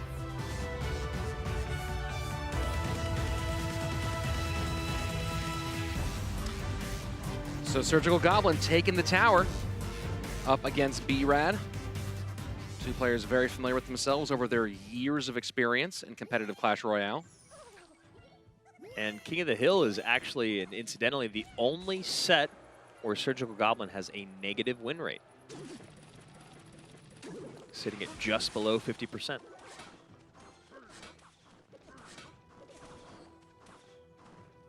Miner gets picked up pretty easily by those cycle troops, and you see B-Rad turn to his bench and take a big, big look. Yeah. Well, it looks like Surge might be running the deck that B-Rad made very, very popular. Okay, so it's not that. It's the Executioner cycle deck that's been killing it as of late. But I don't believe it has the Valkyrie in it normally. And Exy out of cycle. Nothing really for the balloon at this moment. Probably a NATO to King. There you go.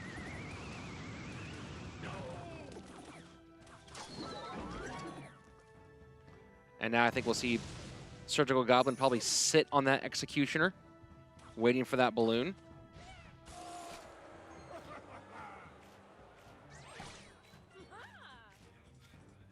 Very curious about that look back to the bench.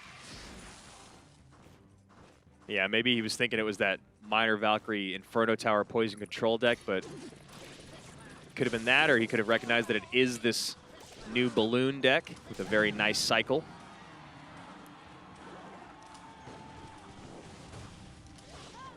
And Hunter not available right now for B-Rad. Zap, though, not able to get those bats off the board. So a nice cheap push here that's getting countered by the NATO. Well played by B-Rad.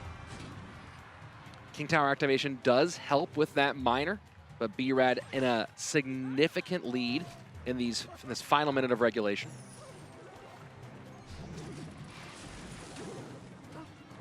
Surge going high, looking to catch a Hunter.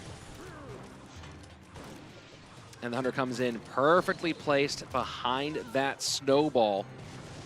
Death damage in, but more than that, not going to happen. So a couple minor masters just going at it right now. B-Rad off to a firm lead. There's the Hunter high this time. You see the aggressive NATO to get the Hunter away. And it works! It does actually work. That is shocking. And wow. So well played by Surgical Goblin. No NATO in cycle to help this Executioner against the balloon. That could be a connection. Oh, NATO does get back around. Wow, he got there so fast. Yeah, this deck cycles insanely fast. You see right there, you can get all the way around with just 7 elixir. And Surgical Goblin with 37 HP remaining on his opponent's tower came roaring back into this, and B-Rad knows it. He lost off that incredible NATO. Yeah, that was absolutely wild. And it wasn't just the NATO, it was the zap behind to get that balloon just enough health to get to tower, and one big drop can be all it takes. Suddenly, Surgical Goblin melts the lead that B-Rad had and takes the win. Yeah, I mean, it felt like a last-ditch desperation effort. That might have been what Surge was going for. He goes, this is my only chance. If I want to get a hit in, it has to be done just like this. A big, big smile on that man's face right there, because that was a great 500 IQ play. I love it. So here we are, Tribe, one player away from starting their season 0-5. Tommy needs to show up big in this spot, has Surgical Goblin, and then on top of that, Diego B to go through. Let's first, before we jump into that big-time game for Tribe, let's take a look at the replay and at that great tornado play, Andrew. Yeah, you guys all know what we want to take another look at. Balloons coming in, Miner to the back. There's the Hunter up high. He doesn't send the Miner in this time to try to catch the Hunter. Hunter gets 2 shots off, and then a zap right there, creating just enough space for that incredible balloon drop. And I don't think B-Rad could believe what just happened. Then right here, all the way back around, Surge is able to cycle so quickly. He gets back to the NATO and keeps the balloon the balloon drop off tower and the death damage. So incredibly well played. Zap once again, 37 HP is all that remains, and that's really all that's left. B-Rad, you see here in real time, he's already walking away from his podium. And you could also keep in mind that in that whole sequence, Surgical Goblin also caught the Miner, as well as the skeleton in the back. So there were about 5-6 plays in a row there that everything was perfect. And even with that snowball knocking the balloon back towards the Hunter Hunter not able to stay on the balloon. And there you have it. Now we're in this situation in front of us. Tommy needs to win 2 in a row to keep Tribe in the mix.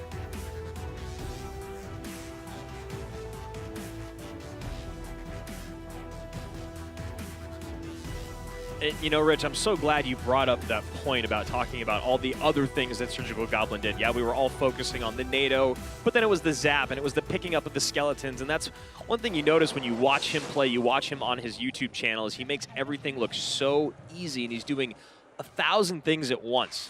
I mean, picking up that Miner is not easy to do, especially against, I mean, anyone, but B-Rad, he's moving it around, he's varying up placement every single time, so very well played by Surgical Goblin. Well, there's also one of those things about knowing in that moment, just from pure muscle memory, that when the heat is really on, you're up against Miner Balloon, you know, maybe the Miner shouldn't necessarily go to that spot because it's the spot you're most likely to go to, but your opponent's probably going to do it because it seems like the best way to go. Well, it's also, yeah, it's because it usually has the best payoff, right? It splits up your opponent's defense. If the Miner's to the back, that has a harder time focusing on whatever's coming across the bridge. So Surgical Goblin busting out 2.9 now. What an interesting season it's been. It's the season of Expo and also cloning everything. And Expo should get a quick lock. Yep, there we go. Tommy not happy with that one. And, you know, you don't see much health in that Expo, but let me tell you, that's going to be a lot of damage. I say quick lock, and 1,000 HP later it stops. So yep.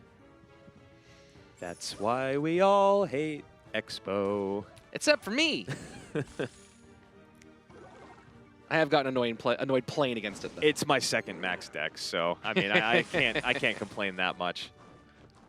There's something about that interaction at the river where you get an Expo down and you play a perfect defense to stop their troops that just feels so good. So Log takes off the shields. That's a little bit extra damage. Yeah, Surge already up by 1,000 HP, and if he honestly just keeps doing what he's doing, looks like Tommy here is running Lava Hound. Most likely. And look at those skeletons. That is beautiful play. I was wondering if Surge was going to do something to get the Goblin Brawler away from the Expo for a lock. Yep. And instead of spending on a log there to knock it away a little bit like you might against a Golem, just a little outside skeletons creates enough room for a few more hits. And once again, that's the kind of top level, best in the world play that you expect here at CRL West. But again, Surgical makes it look so easy. It happens so quickly you might even not think about it. He's like, oh yeah, he just stopped the damage. No, he got another tower lock with his Expo. It's wild. It's absolutely wild. So here we go. Lava finally getting down. But Baby Dragon sneaks in front, so already crippling Tommy's push just a little bit. And at this point, Surge is just going to fireball log cycle him out. Yep. Very clean, very crisp. A couple of really, really nice plays. And Surgical Goblin showing why he is who he is. Yep. So we're not quite there yet. There's the Ice Spirit to take it down. And Surgical Goblin does it again, coming off of a 3-game, well, I guess he actually isn't, or no, he is on a 3-game win streak because he did the 2-0 to Basoto in his last match in the 1v1 set, picks up this win here and adds one more to make it an easy 4. That was great. That was really, really great. Really clean. The Loon play that we saw for him pull off against B-Rad was wild. And then coming out here, perfect micro with that 2.9 expo. And there you have it. Team Liquid moving to 5-1. Tribe falling to 0-5 on this season. Yeah, it honestly does feel like Tribe's season is probably ending right now. I mean, 0-5 feels basically impossible to come back from. I mean, there may be a way for them to win out and other teams not perform well, but with the #1 team being the exact opposite record of you, Tribe needs to figure out what they did wrong in the offseason or what they're doing wrong right now with their lineup. They've got so much talent on their roster, but it's just not executing the way that they need it to. Well, the reality is that if SK keeps doing what it's doing, and if Liquid keeps doing what they're doing, then you might have teams that are so far ahead that a 6-5 team might be the bubble team, might be the 6th place spot for those playoffs. So not out entirely yet, but kind of in a win-out situation now. And talking about Team Liquid and about SK, I think that the kind of play that Team Liquid's putting on right now and the performance we just saw from Surgical Goblin shows the level SK is at, because they're the only team to beat Liquid this season, to beat them decisively, but look what Liquid has done to everyone else in their path. Yeah, I mean, you know, and you talk about Immortals being the next team up that's kind of the biggest threat. Liquid beat them, SK beat them, SK beat Liquid. You know, it's like one of those things. It's kind of trickle-down effect, and SK feels like through degrees of separation, has beaten everyone else in the league already by beating a superior team that's already taken them down. So the fact that SK has Liquid in hand and Liquid can't seem to be stopped by anyone else it just means the top is really like that 1%. It's crazy. Really, really good. And let's bring this back over to Liquid, because they're the ones who just won a really great 2v2 outing, dominant sweep from Canario and Diego B, who've been doing really, really well together. And we talked about how that frees up these performances from a guy like Surgical Goblin. Yeah, 100%. So let's go down to the floor where Rachel is talking with Team Liquid. Thank you guys so much. I missed this lovely duo together in 2v2, so I had to bring Surgical Goblin and Canario back for my interview. And both of you guys, I have some questions. Canario, you were playing a Sparky deck for the first round of King of the Hill, and then you decided to bring the exact same deck back for Game 2. What was the thinking there? Pues yo usé el Sparky porque no lo había usado en todas las CRL y pensé que no se lo iban a esperar, y la segunda la repetí porque también sabía que no se lo iba a esperar. Mala suerte tuve no haber ganado la segunda, pero ahí está Surical para ganar lo que quedan. Yeah, so he said that he played Sparky because he didn't play it much in CRL yet, and so it would be a good surprise. And after winning the first game, he thought that B-Red wouldn't expect him to repeat it, so he decided to repeat it. Unfortunately, he lost the matchup, and he said then, even if I lose, like, Surgical is behind me. Excellent. I love that you feel supported by Surgical Goblin, and you certainly earned that reputation. Now tell me a little bit about the deck you brought today. Yeah, so the first deck was like a quick cycle Executioner deck. Executioner actually got buffed. The range now is much shorter, but the damage is super good, so it's, in my opinion, like still super strong. And I decided to play it against B-Red because I thought it would be good against his deck pool. He played it super good. Like, to be honest, I won because of one, not necessarily lucky tornado, like kind of like a prediction tornado on his Hunter. And then the second game I played 2.9 Expo, which I actually ended up getting a super good matchup against Tommy. Yeah, tell me about the satisfaction when your Expo locks onto the enemy tower. Yeah, like in some matchups it's super difficult. As I said, like I had a really good matchup, so it was a little bit more easier. But whenever Expo locks on, it's of course, great feeling. Well, Team Liquid is looking fantastic in this season. Give us some insights into what goes on behind the scenes as you guys are rolling forward with so much success. Pues, o sea, he asked for 4 in a row now, right? Yeah, just like behind. Pues estamos muy contentos porque al principio de la liga empezamos 1-1 exactamente igual que la otra, y la otra fuimos a 2-4, trabajando exactamente igual que ahora, y teníamos miedo de que volviera a pasar, y ahora en vez de 2-4 que íbamos la temporada pasada vamos 5-1, y muy contentos con eso y con el trabajo del equipo. Yeah, so he said that the start of this season was similar to last season, which was 1-1.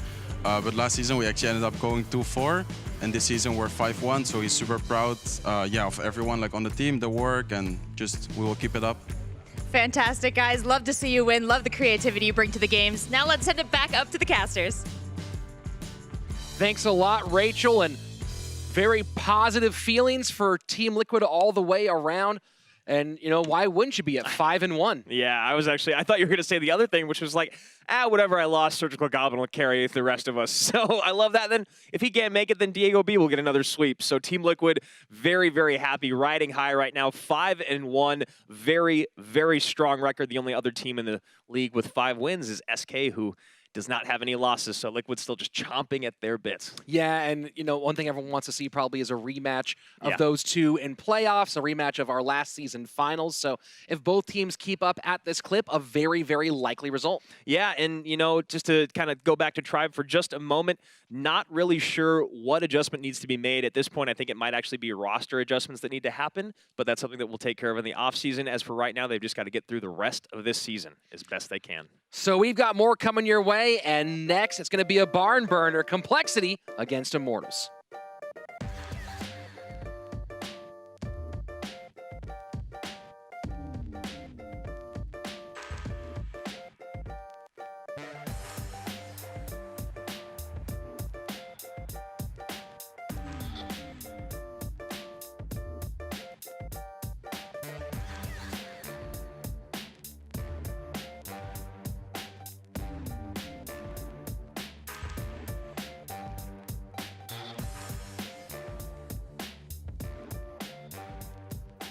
Coming up next, the most anticipated match of the day.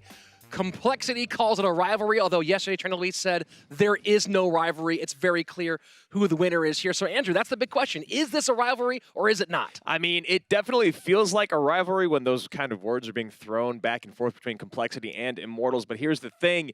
In a rivalry, you've got to have an even-ish record. And right now, Immortals is just absolutely dominating this matchup. I mean, they're between playoffs and regular season, you told me it was 4-1? 4-1 over the course of 3 seasons, going all the way back to CRL North America. And of course, 2 of those 4 wins, the most important ones, the first season North America finals, where Immortals took that trip to Tokyo and left Complexity back here in the States. And then again last season in the spring, where Immortals Complexity played for the last spot for China. And once again, Immortals came out on top. Yeah, Immortals has been the reason why Complexity has not been traveling to Asia numerous times now. So it definitely feels like a rivalry when you think about just missing out by 1 spot to the same team over and over.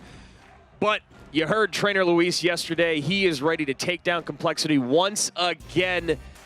But the boys in blue on the left are going to have something to say about that. As you can see, Adrian Piedra leading his pack out on the left. Trainer Luis leading Immortals out on the right. When you talk about rivalry, Andrew, there is one very clear rivalry in this matchup, and that's the 2v2 duos. Currently, Immortals holds a 3-2 edge, AC and RF against Colton and Razor. We've seen that matchup go back and forth. So for Complexity, of course, the 2v2 duo, Colton and Razor, Air Surfer, Adrian Piedra, and Vulcan. Yep, looking to come out today and turn their season around against an Immortals team that is 3-2. The 4-man wrecking crew, Royal, Lapakati, and the God RF, really wanting to improve their record to 4-2 as they can feel SK and Liquid starting to pull away, and they would love to be in one of those top 3 spots once again. Interesting note on this one, Lapakati never has faced off against Complexity, did not appear in either match last season during regular season or during playoffs, so we'll see what it's like when he gets mixed in against Complexity. But of course, we start with that 2v2 set, and for a long time, Colton and Razor were considered the ace duo in 2v2, but then Immortals roared back and took that from them over the course of that North American season. Yeah, and it really does feel like you should see Colton and Razor coming out against Crap and the God RF today. Why not? You want to put your best duo against theirs, so let's take a look at our bans for this 2v2 set, and what a surprise, it's the double NATO ban. Yeah, no tornadoes, no how, no where. They'll be off the board for all potential 3 games of this 2v2 barn burner, and we all understand why. Yeah, and I really believe that Colton and Razor should come out today. They took down Morton and Sam in their last match, even though they didn't win, so why not? And there they are. So we got Colton and Razor going up against most likely Crap and the God RF.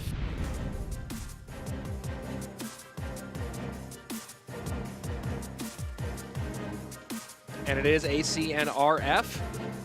So no big shockers here. Two of the longest standing duos in CRL West coming out to see who can take this out. It would be good. AC and RF could extend their record against these two to 4-2, or Colton and Rouser might have a chance to even this thing up. And it has still been the case here with Immortals that they have won every match. They win the 2v2 set. Lost every one that they have not.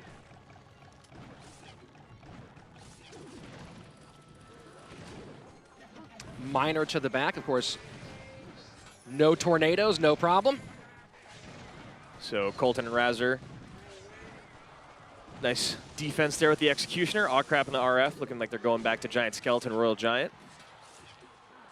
And they don't quite get that Xe off the board, and it does get taken care of by the Princess Tower. 1975 on the top right-hand side, 2088 on the bottom. First minute away, Complexity out to a very thin lead.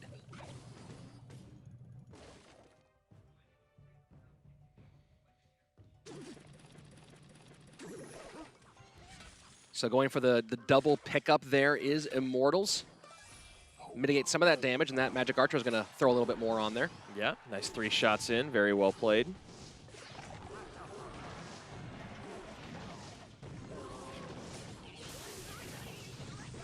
And there you go. Colton and Rouser doing a good job of avoiding all the damage from that Royal Giant. Yeah, doing great defensive work with the Log and Goblin Cage.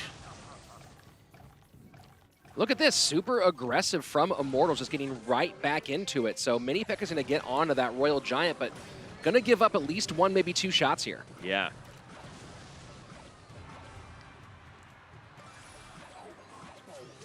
And this seems to be the game plan right now for Immortals, to really keep the pressure on. They have not taken a moment to reset. So far, though, things going the way of Colton and Rouser. Yeah, Colton and Rouser have just been doing a great job defensively, you know, cleaning out these Royal Giants and getting damage on the tower with their miners. We recently saw the first ban of the miner in 2v2, and this is one of the reasons why. It's just so difficult to keep 100% of the damage off the tower. And this is the danger of that game plan. Giant Skeleton getting a little too close there, and that should be tower down. Yeah, no NATO. Fisherman not in the hands of Immortals, and Colton and Rouser just back to business. Well, that's the danger of this game plan for Immortals. They were really just trying to keep the pressure on, but giving them maybe a little bit too much defensive opportunity to their opponents, and they were a little low on Elixir, had no way to redirect that Giant Skeleton. Yeah, and Colton and Rouser just did a great job focusing on defense, playing it very efficient with the Goblin Cage, using the Fisherman when they needed to, taking the damage when they needed to, knowing that they had enough HP on that tower to not really be worried. And yeah, Awcrap and RF just leaving the back door open just a bit. Those miners just coming in time after time after time. Great work from Complexity. So game number 1 goes to Colton and Rouser. Of course, their only appearance together this season was a 2-0 sweep over Morton and Sam. So this duo still has a lot of skill together, a lot of experience together. And, you know, you wonder how things might be different if they'd started the season together. Yeah, you know, it feels like Complexity was trying to fix some of the problems they have in the later parts of the match by changing up their 2v2 duo. But I think what they realize is that this is working. This has always worked. Colton and Rouser work in 2v2. We need to work on our King of the Hill and 1v1. So here we go. Game number 2, Complexity with a game in hand.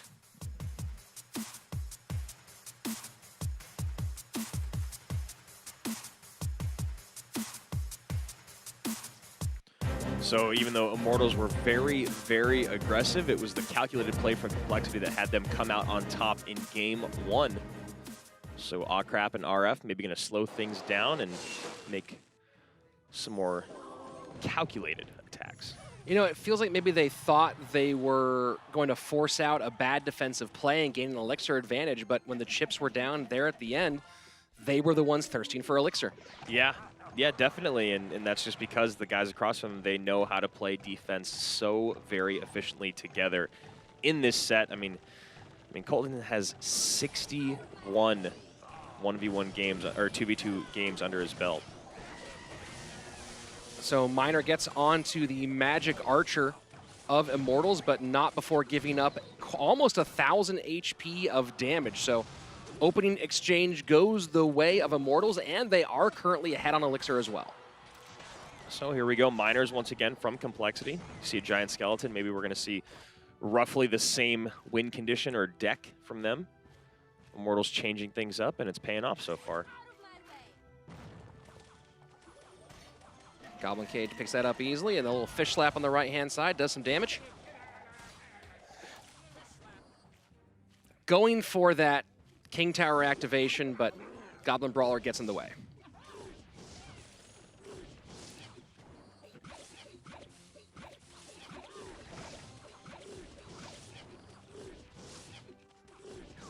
$20 seconds left until double Elixir time, so we'll see if either team begins to pick up the pace. Immortals has put on some damage, but hasn't been as aggressive as we saw in the last game. Most of that all coming from one Magic Archer.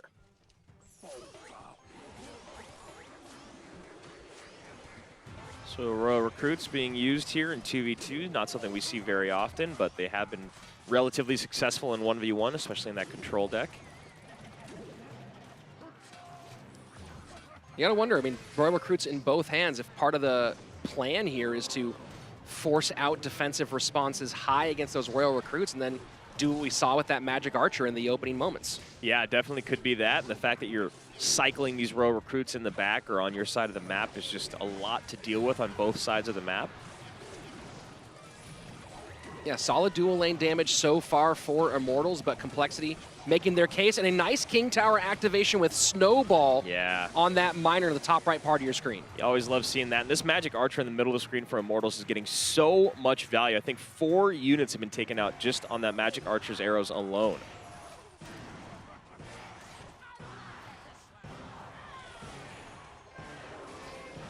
So Colton and Raz are having a very difficult time creating any offensive presence this time around. It looks like they're going strictly for minor poison damage. And now you see those double King Tower cannons doing a good job of supporting the defense against the miner. It seems like AC and RF are in a really good position to win this one. It's going to be very difficult for Colton and Razor to take the sweep. We're probably going to see a game 3. Yeah, I mean, it feels basically impossible at this point. Both of Complexity's towers below 800 HP, and RF and AC doing very well with their Elixir management, keeping up the pressure. Royal Recruits creating a great presence on the map. And a smart Fisherman there to keep one Magic Archer from doing damage, and then Royal Recruits will go to the second one. And that is a lot of those spear-holding fellows on the board right now. Yeah, definitely. So going for the all-out push here on the right. I have no idea how Colton and Razor will defend this. Somehow, that Ram Rider does not connect, but Lightning will finish it off, and we are all even. Yeah, very well played. You see there, Immortals have over 1,000 HP remaining on their lowest towers, so Colton and Razor did a good job for as long as they could, but getting overwhelmed by the Royal Recruits once again. That seems to kind of be the MO with the Royal Recruits, just very difficult to keep up with.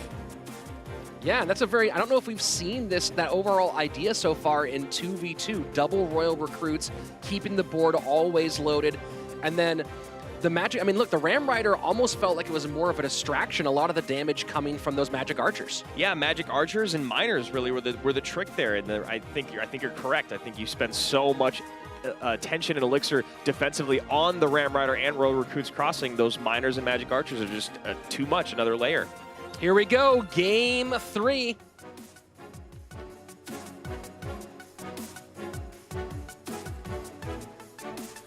So game number 3 underway here. Immortals doing a very good job in game 2, bouncing back with a brand new, I guess, a brand new deck for 2v2, something we haven't really seen before.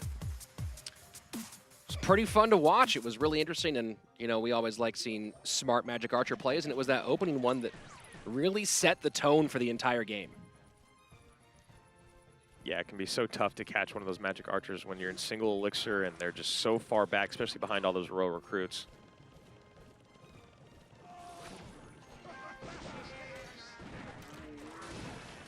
So Fisherman grabs the mini P.E.K.K.A. Goblin Brawler finishes him off. Musketeer requires a log to mitigate all the damage.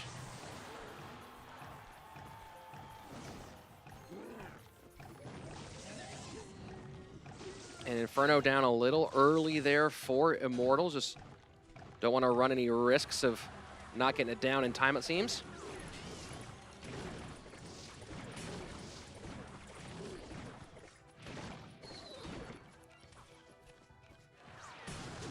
So nice clean defense on both sides of the map here. Miner does get on that right-hand tower. Dark Prince doesn't quite get the pickup. First minute and a half passing away, and so far the team's pretty even balloon down for Immortals. And not able to keep that Goblin Cage alive as long as they'd like. Yeah, Snowball forced out. Death damage will get on, and Musketeer does get one more shot down to 1688 as we move closer to double elixir time. Yeah, so Immortals takes the strikes first, and they still have the same elixir as Complexity, so Complexity needing to mount some sort of offense here. Yeah, we haven't seen exactly what Complexity's game plan is for getting on tower yet, so now that we're in double elixir, we should see that start to come to fruition. And that was kind of the story in game number 2. I mean, you saw exactly what their plan was, but it was just the miners not able to tack on enough damage over the course of that last game. So Freeze's back and forth. This balloon not going to get that damage on tower, courtesy of the Musketeer. Maybe we see the graveyard for Complexity finally. There we you are. Go. And that Inferno doing a good job of stopping this tankage. Yeah, Mini P.E.K.K.A right in the face of the Musketeer. Very, very nice defense there by Immortals. And that's going to be very, very nice spell value there. Getting the rest of the Inferno Tower, Ewiz, and Musketeer off the board. Here we go, sudden death overtime. Complexity has battled back, down by a little over 300 HP in this right-hand lane. Yeah, Immortals orchestrating a nice offense here. Lumberjack in first, raging everything up, but that freeze is making it real tough. That miner was really, really good for Immortals. Ooh. And now a second freeze coming in. Second freeze, second balloon.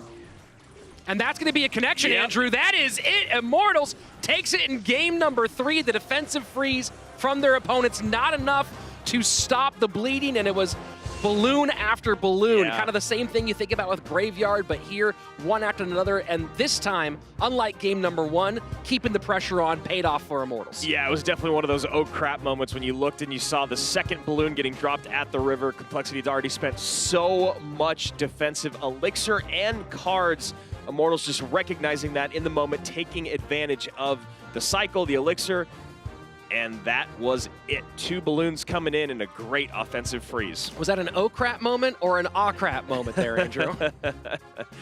Maybe a little bit of both. That was actually very, very well played by Immortals. You saw them maybe being a bit too aggressive in game number 1, slowing things down a lot in game 2, and then kind of going back to their form in game 3. Yeah, I mean, and look, this is the story of Immortals. We talked about that a lot. Yes. For AC and RF.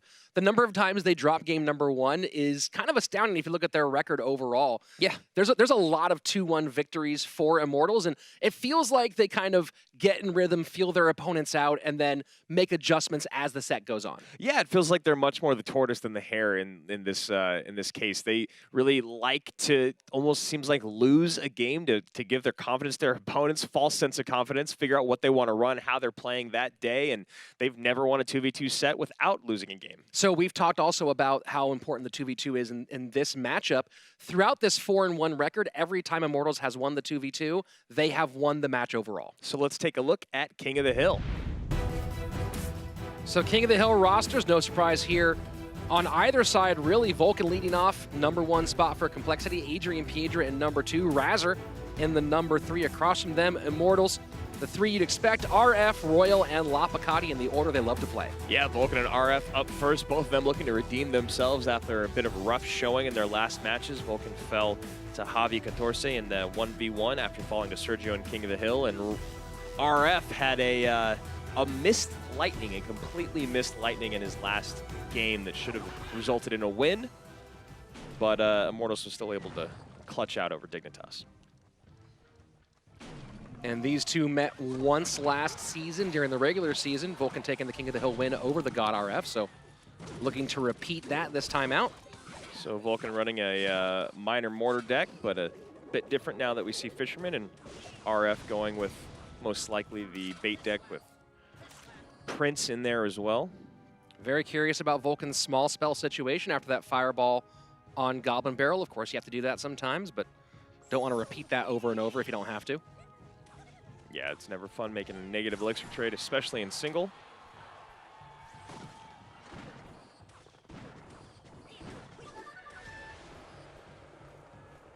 So I've seen this deck that Vulcan's running getting a little more popular as of late, but I'm actually not that familiar with it.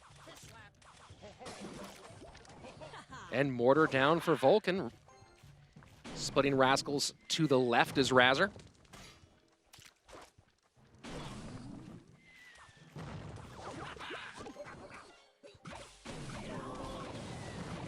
And there's the log. So log is down. We'll see if this is when RF chooses to push back with that Goblin Barrel. Protects the Princess nicely. And there you go. Yeah, it's going to be a decent amount of damage coming in. Vulcan got a couple big shots with that mortar, though, Yeah. down to 1635 on the top right. So comes out the better of that exchange despite being spread a little thin. And Fisherman, not the best counter to a Princess, but is a counter to the Princess. Adds just one more layer of taking down this log bait. And there you go. Now Vulcan has to feel like he's in the right cycle at this point. Yeah. Log now available for that Goblin Barrel. Maybe see an Ice Spirit. No, gonna let the Rascal Boys soak that up.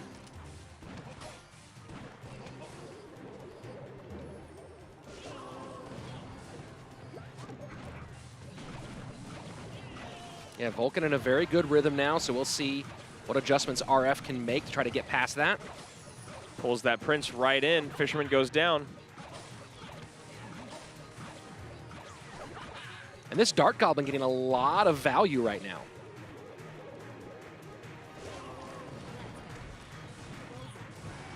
So RF definitely has his work cut out for him right now. Vulcan doing a great job with managing his cycle, making sure to not spend spells where he shouldn't. Here we are, sudden death overtime. Vulcan, solid lead right now. Mortar again. And what great timing on that Ice Spirit. A very, very late Ice Spirit to mitigate that Goblin Gang.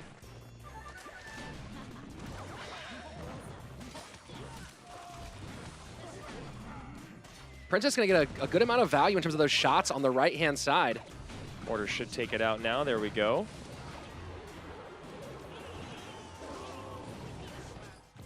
And Vulcan, yeah, really did a good job of getting all his cards in the order he wanted and now has had a couple of really good sequences in a row. RF playing well, but in a tough spot. Yeah.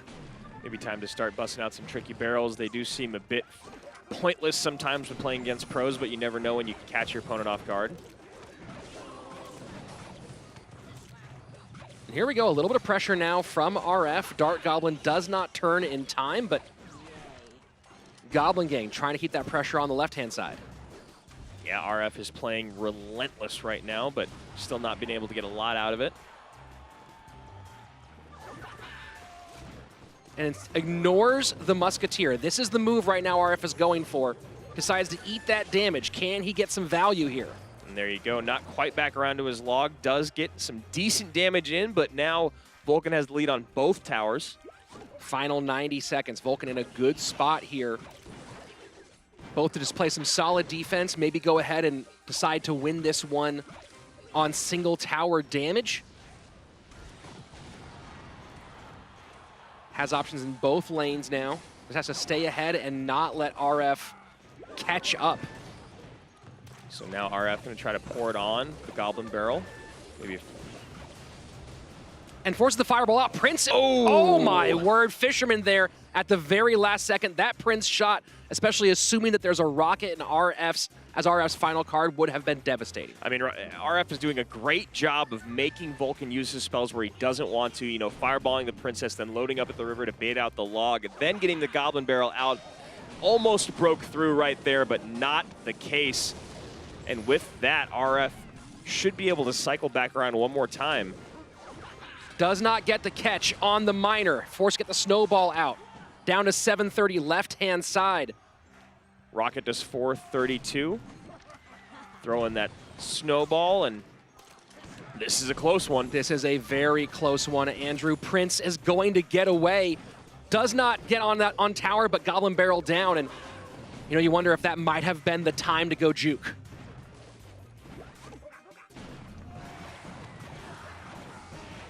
And that's it. There's the fireball. Vulcan just sealed the victory right there. That is going to do it. And the mortar shot in.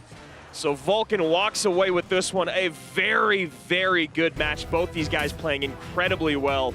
But Vulcan did the greatest job of only using his log when he was forced to at the river. Every other time it was available for that Goblin Barrel, RF did a good job keeping up the pressure, making sure to keep Vulcan cycling his spells, but that was just managed so well by the Complexity representative. Yeah, if we're talking about bait, that's the bait play, but that's also how you play against bait. Yeah. And you gotta wonder, especially with the fireball expenditure there at the end, if RF had played one juke barrel, maybe that last one gone to the outside, if that with a rocket might have been enough to steal this match. I do agree, one juke could have maybe worked, but Vulcan looked very clean in that first game. Royal up next for Immortals.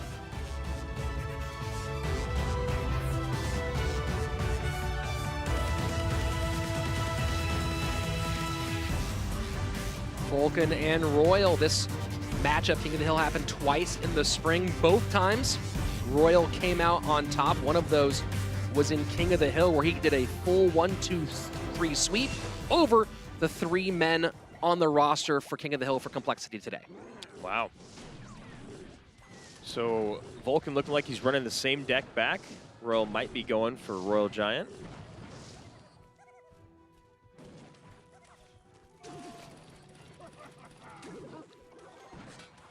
Looking more and more like it. And Musketeer going to get one shot. And despite how good these two players are individually in head-to-head, they both have a record of 2-4 in King of the Hill this season.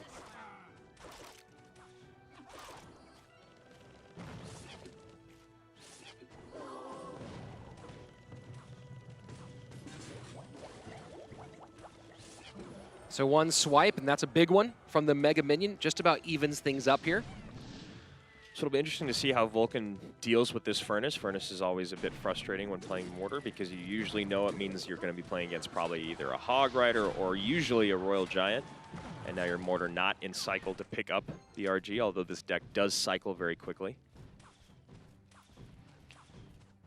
Yeah, we'll see how fast Vulcan gets back around and chooses to go Fisherman to deal with this. Yeah, he's got a decent amount of other responses with the Log, Fisherman, and Ice Spirit, as you see him using all 3 of them. And that's an unfortunate log, pushes the Royal Giant back to his weaker tower. So despite getting the pull to the opposite lane, that log kind of working counter to his goals. And Vulcan does such a great job of getting his Mortar on tower. It's not as easy as he makes it look, but he's gotten a ton of connections in these 2 games. 11:25 for Royal as we get into double elixir time. Musketeer has been coming across pretty healthy as well. Probably Skeletons coming down. Go a nice pre-log, but Skeletons offset just a bit. Oh man, that Skeleton play by Surgical was just crazy with the Expo Connect. That was one of the best Skeleton plays I've ever seen.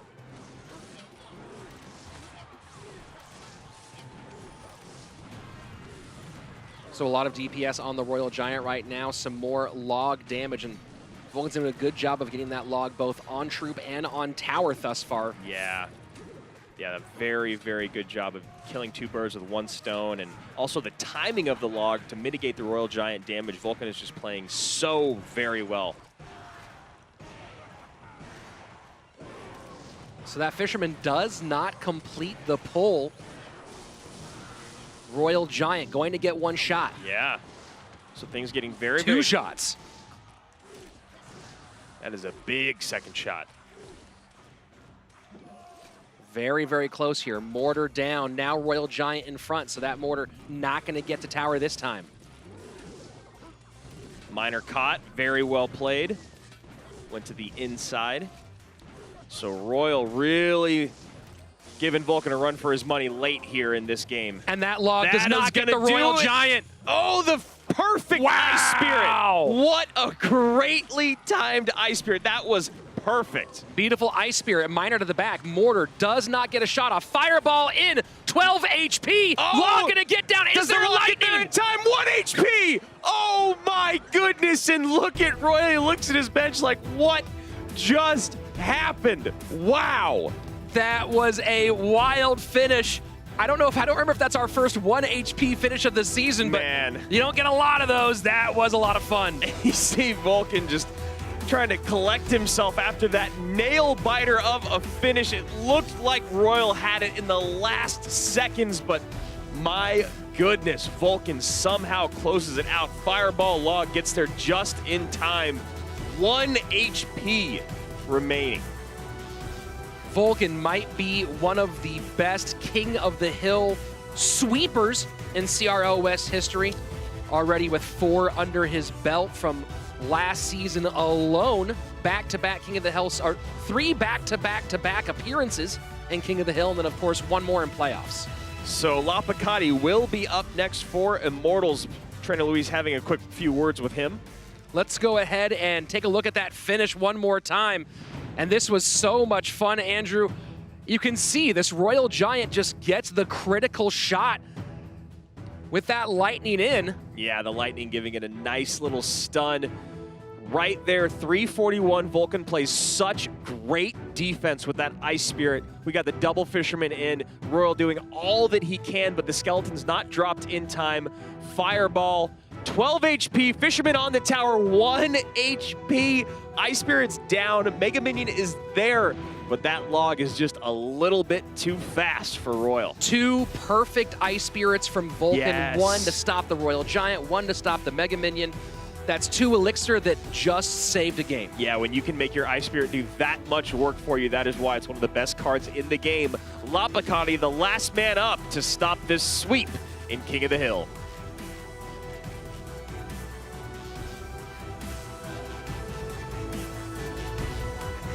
Lapacati and Vulcan may not have met here in CRL, but they did play a best of 5 over at Super League, maybe about a couple weeks before the season began, and Vulcan took that in a clean 3-0 sweep. Wow. That is not easy to do against the Belarusian, who you know remembers that. He's a very passionate player. One big change in that match, though, that was best of 5 with bans. Okay. And Lapo going lava. Vulcan could be doing the same, but Barb Barrel and Electro Dragon. Have not seen a lot of E-Drag this season. No. Still one of my favorite cards in the game. There was a minute when it was almost unstoppable. Yeah. Yeah, right when we were getting to Worlds last year, there was a moment where people were like, well, we just can't have the E-Drag. He's too strong.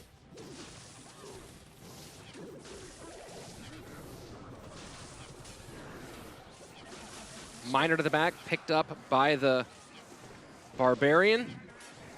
And that's quite a lot of damage for Lapacati here in the opening minute 20. Yeah. Big Elixir commitment. So we'll see how Vulcan takes advantage of that, having so much on the board. And very inexpensive response there. Look at that. Very well played by Lapo, of course, still behind by essentially about 4 Elixir. Yeah, because even though this Mega Minion's on the board, it is negligible, and so Vulcan pours it on in the right.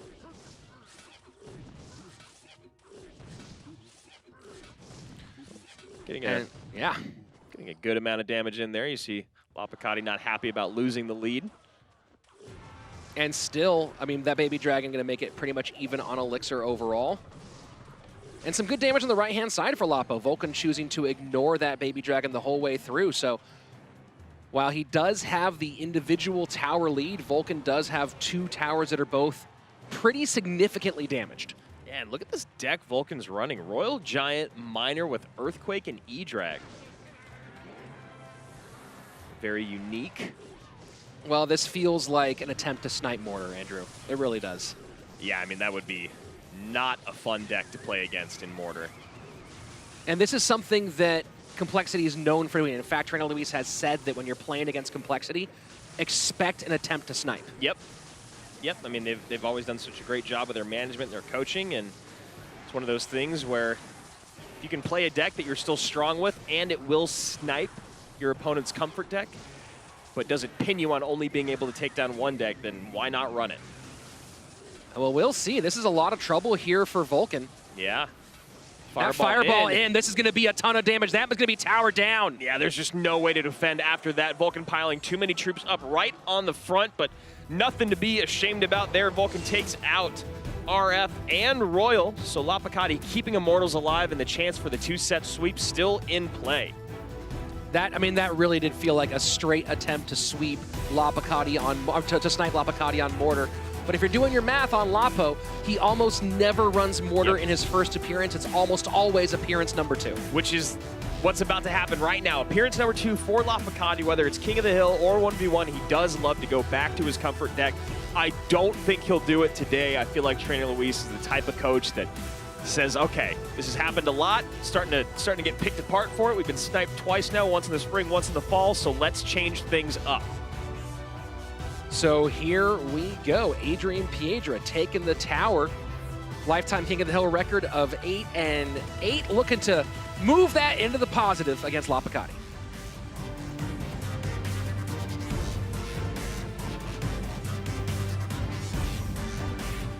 So as you mentioned, Adrian Piedra looking to move into the positive column. Lapacati looking to do the same at 1-2 in King of the Hill this season. Overall in his career though, 10-6. Yeah, Lapo has been pretty solid in head-to-head play. Yeah, 4-1 in 1v1, so that is definitely where he shines. Yeah, moves to 11-6 with that win over Vulcan. Looks like Lapo might be running it back.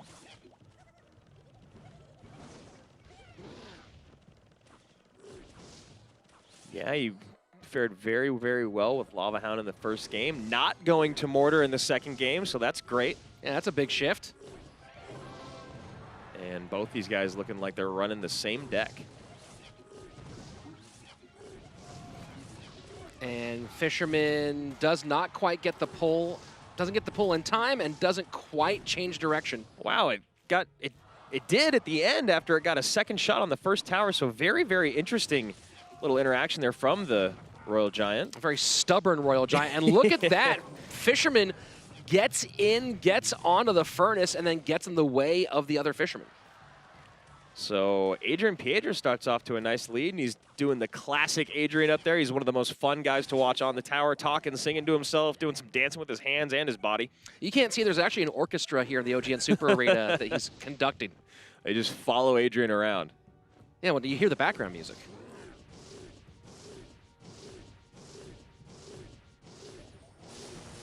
Two Baby Dragons playing tennis. Lapacati clears that out of the way for a couple belches. And with that, Adrian only has a 2 elixir lead. Here we go, double elixir time. Who will come out on top in this mirror?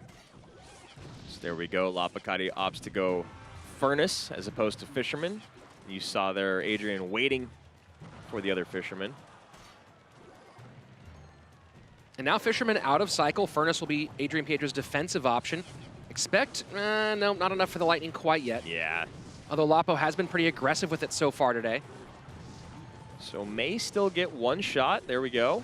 Adrian not happy about that shot. And again, another fireball tennis match. And these exchanges, a few in a row now, have gone Lapacati's way. Yeah, and you can really tell it's starting to bother Adrian. So he's going to sit here and reset and figure out how to break through again. Maybe he needs to be a bit more aggressive with his Lightnings. And now second Furnace down, both very, very healthy for Lapacati. Yeah.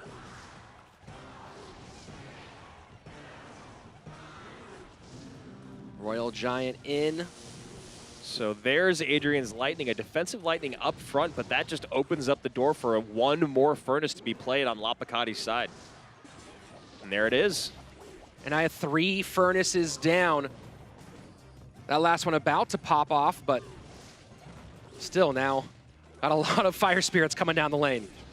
Yeah, Lapo really needs to take advantage of having all of these fire spirits on the board. And he's got enough for lightning here in just a moment. We'll see how he chooses to use it. And RG does get switched lanes, but now this opens things up a bit for Lapacati as well. Yeah, he could opt to go opposite if he wanted, but he's probably just going to keep going into it. He's got that healthy-ish furnace on the floor still.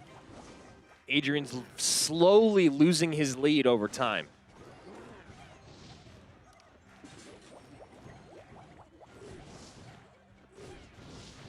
And the difference so far, Andrew, really feels like it's been the Lightnings. Yeah, Adrian been using his at the river defensively. Lapacati's been using his aggressively to create space and get just a bit more tower damage. So now with the next Lightning, Lapacati will take the lead. And now finally another Royal Giant comes down for Adrian Piedra. It feels like it's been a while since we saw the last one. Yeah, he's been playing very patiently with that. And there's another Lightning. That could do it. That's a huge shot, but now Adrian Piedra has to play with not very much elixir. Lightning ready. No, Lapacati chooses instead to go Baby Dragon behind. Fisherman, so he's going to pour it on at the river here, see what he can get. Baby Dragon is on the tower. Now you know the Lightning's going to come in. Oh, it doesn't. Wow. But Lapacati certainly ahead on elixir. Needs to be very, very careful right now. He goes for the second Royal Giant. Furnace down. Lightning should be ready here. And there you go. Lightning is ready. Royal Giant does get turned to the opposite lane. What? Adrian Piedra cycles his log. A great pull from Adrian, and that is within Lightning range now. And Adrian does it! And you see the frustration on Lapacati's face. He was so very close, but once again, Immortals falls in the King of the Hill set. They are now 1-5 in appearances in that set. Very well played by Adrian Piedra. Very well played indeed. And you know, you got to wonder if at some point with all those aggressive Lightnings, if Lapacati might have put one that got the Furnace Fisherman and didn't worry about tower damage, if we might have seen a different ending there. An aggressive play from an aggressive player. Yeah, I mean, the second to last, I believe it was the second to last, Fisherman pull was the changer, and that's the one you're talking about, where the Furnace and the Fisherman are offset far to the left. Yes, you don't get the tower damage, but maybe you end up getting 2 more Royal Giant shots in, which is all you would have needed. So, you know, hindsight's 2020. That was a very rough mirror match, played very well by both these guys. So here we go. King of the Hill in the books, 2v2 in the books. Now 1v1. Do you bring out Royal or Lapacati? And then who do you bring out for complexity? That's so hard. That's such a hard conversation. You know, after what Vulcan did to open up, it feels like you have to bring Vulcan out for that 1v1 set. Lapacati or Royal is difficult. Royal's been here time and time again, but Lapacati did get a little more reps in 1v1 last season. So I don't know. I'm just glad I'm not trainer Luis right now. I'm glad I'm neither coach right now. Yeah, Royal right now is 2-0 on the season in the 1v1 set, so maybe you bring him back out. He really shines a lot more in best of sets, but so does Lapacati, and you saw right there Lapo just barely getting edged out by Adrian after taking down 1 win. So I'm in the same boat as you. I don't know who comes out for either squad. Either way, it's going to be very, very exciting, and this is exactly what you expect when you get Immortals Complexity 5 now, I guess. This is 6. This is 6, right? 4-1, match. So this is the 6th, yeah. And you know Complexity would love to get this one back, so let's go ahead down and see who the champions are for each squad.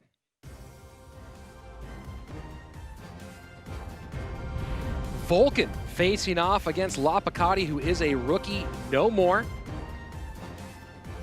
course, we'll see if Lapo can recreate what he just did in King of the Hill, or if Vulcan will redo what he did back at Super League. Yeah, Lapacati is now a seasoned veteran. And just 1 barb goes off to the right. It's going to be just a little bit short of what Lapacati wants. And it's going to be those bats that do a lot. And so RG barbs, haven't seen this in a minute. So deciding to pour it on now. And those minions doing a lot to help. Royal Giant getting a ton of damage, erasing the lead Vulcan already built. And this is a pretty healthy counter push. Those Rascal Girls do a lot of damage, a great log. Yeah, a high value log, although Vulcan again, up by a little bit of elixir.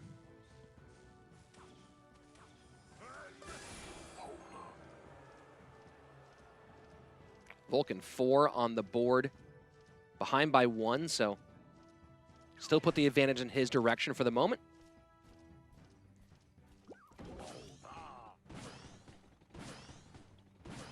Vulcan happy to let that Magic Archer go.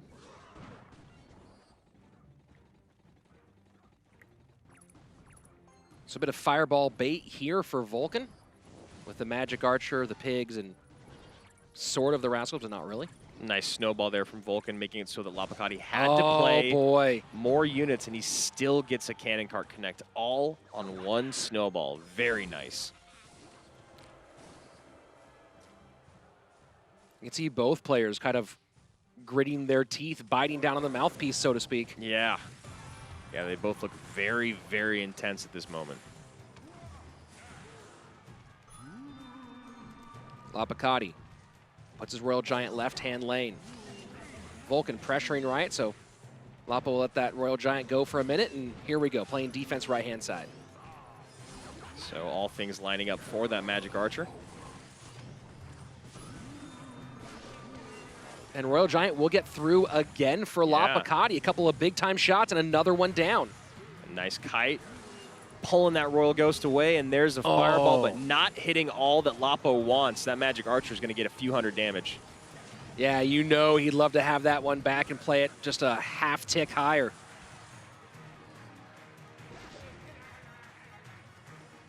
So Vulcan in a good spot, 580 right-hand tower, but Lapacati does keep getting pretty big Royal Giant pushes.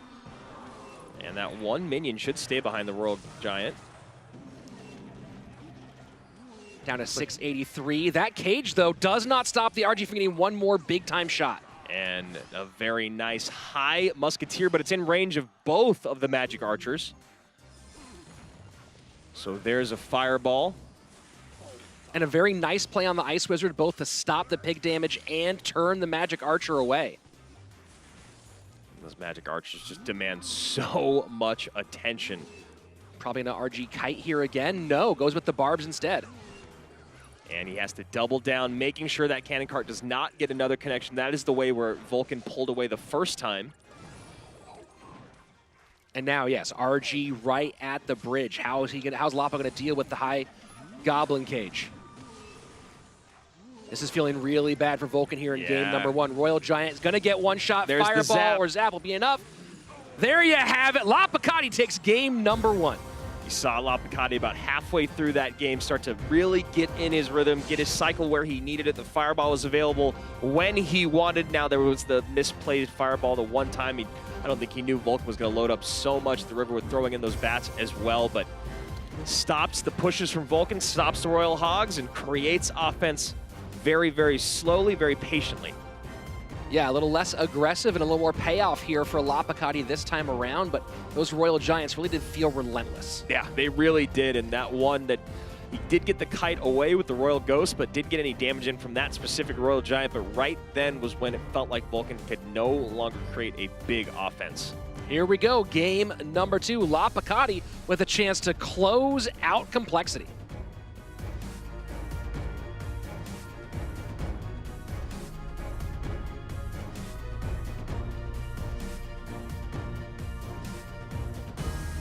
So Vulcan looking to bounce back in game number 2, repeat what he did at Super League. Lapacati with a game in hand, feeling very good after getting taken down by Adrian Piedra in that King of the Hill set.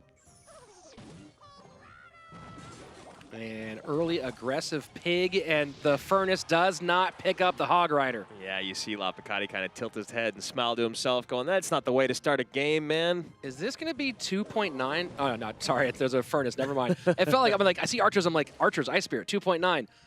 Vulcan, maybe going 2.6 here.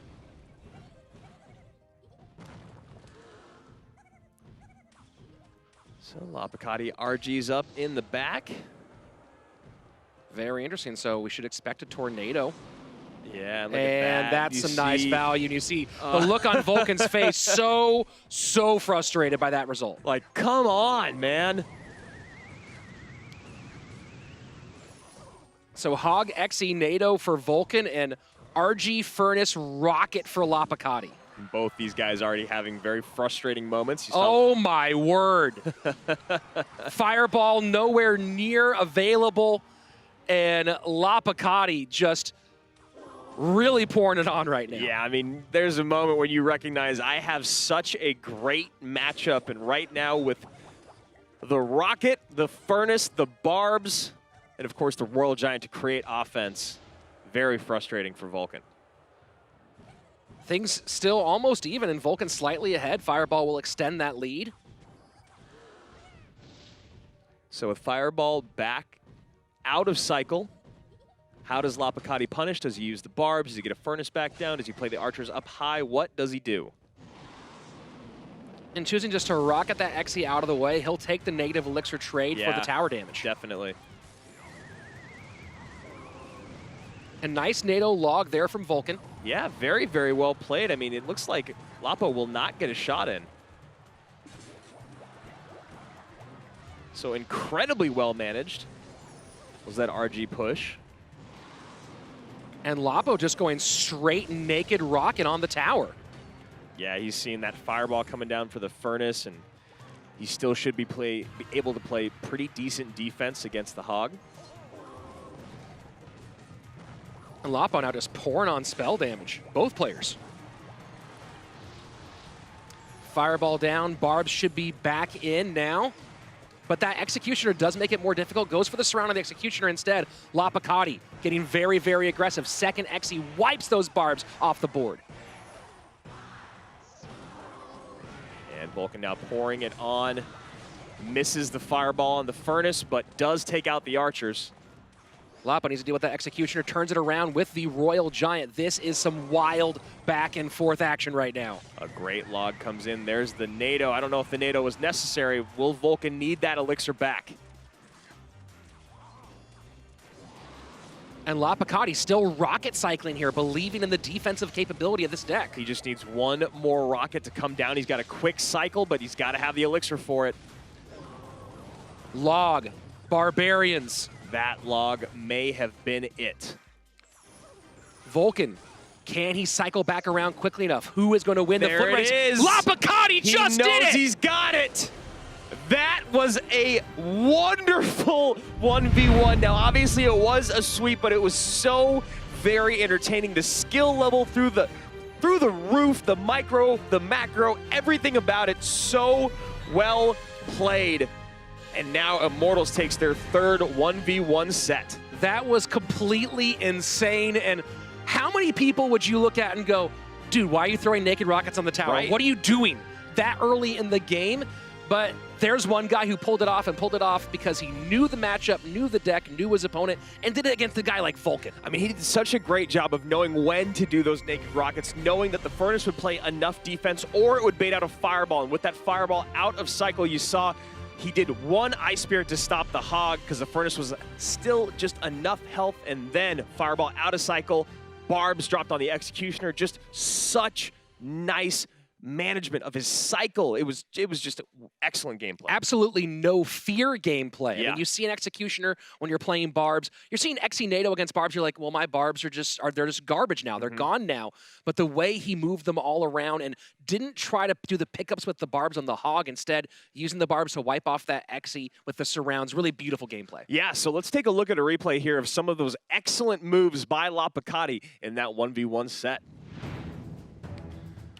So here we are, and this is getting close to the end, and this rocket cycle, absolutely insane. Take a look at this defensive sequence, Andrew. Yeah, so right here, Hog comes in, Fireball comes in. There's the log right there to hit the Hog back just enough. There's the Barb surround that we were talking about. Lapakati playing so clean, knowing he just needs a couple more cards to get back.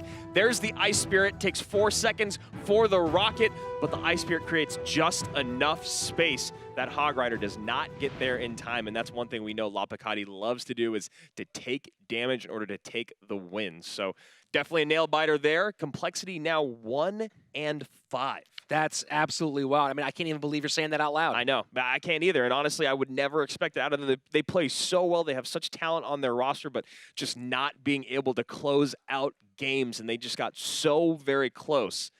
but Immortals not backing down. Immortals threw the gauntlet down yesterday, said, we've done it before, we're going to do it to them again. They will not beat us, and backed that up today with a big, big, big time win. And now moving themselves to 4-2. So Immortals still keeping themselves, of course, not just in playoff contention, but in contention for one of those top spots to make an easier road to World Finals. Yeah, so let's go down to the floor and talk to our winners, Immortals. Hey everyone, Kelly Link here, joined by Lapakati, and we were just discussing our questions real quick, and your record against Complexity is now 5-1. How does that feel, beating them and taking so many wins? Honestly, I played only, it was my first time when I played against Complexity. Last 2 times, RF sweep and roll sweep, so I didn't play. It was my first time. Okay, well, since it's your first time, maybe you can speak on behalf of your team, because clearly there is a bit of history between your two teams. What was the team room like beforehand? Was there any specific strategizing going on against them? Yeah. For 2v2, no, you mean for 1v1, yes? For anything in general, was there anything specifically against Complexity that you knew you could counter? I know any specific strategy. Just no, not any specific strategy. Well, like for every team. Well, then let's move on then to King of the Hill, because you guys are now 1-5 in King of the Hill. Where exactly are you guys falling short? I know we lost first 2 game. I know it's probably unlucky, probably bad played. I happy that I win against Vulcan 1 game, but it's not worth it. I lost next game. Well, speaking about going against Vulcan, you probably knew that you were going to be facing him in the 1v1s. What was your main issues or concerns going up against Vulcan? Yeah, I predicted that I will play against Vulcan. So first game, I used Royal Giant. It was a good predict for me. I knew that he'll play with spam deck, probably like Lava for counter Royal Giant, and I played with this Royal Giant because I know it's counter for Lava, it's counter for spam deck. Second game, I know it. I played first time with this deck, with this variation. I thought, okay, probably I need to try this deck, and it was good. I think it was a good matchup for me, and I win it. Yeah, I mean, for it being the first time playing that deck, that's very impressive. You taking out Vulcan 2-0, so congratulations on that win. And thank you guys for joining us down here. Let's head back up to the desk. Thanks a lot, Kelly, and you know, a man of maybe not as many words, but definitely plenty of plays, Lapakati. And to come back, especially after kind of a devastating defeat this summer against Vulcan, a quick 3-0, to come back and get 3 back against him on the big stage in the big moment, that's a big win for Lapo. Yeah, I mean, and that's what Lapakati does, you know, put him in big moments to succeed, and he thrives on it. You can always see him having a good time up on the tower. Obviously, he does get frustrated with himself with misplays. You saw that in King of the Hill, but that's all part of the game, and Immortals moves on to a great record, moving themselves back to the top of the charts, still having to get in front of SK and Liquid. They've got a lot more matches to do that, so we'll see if Immortals actually ends up in one of those top 2 spots and goes to Worlds once again. Yeah, and a big part of that is going to be the 2v2 play of AC and RF that was on point today. Yeah. They were really clean. Lapo was really clean. The question now is just how do you translate that into King of the Hill success? Yeah, it's such an odd thing. King of the Hill just is not their set, but if you can take the other 2, that's all you need. Let's get into our next match. It's going to be Misfits facing off against Energy.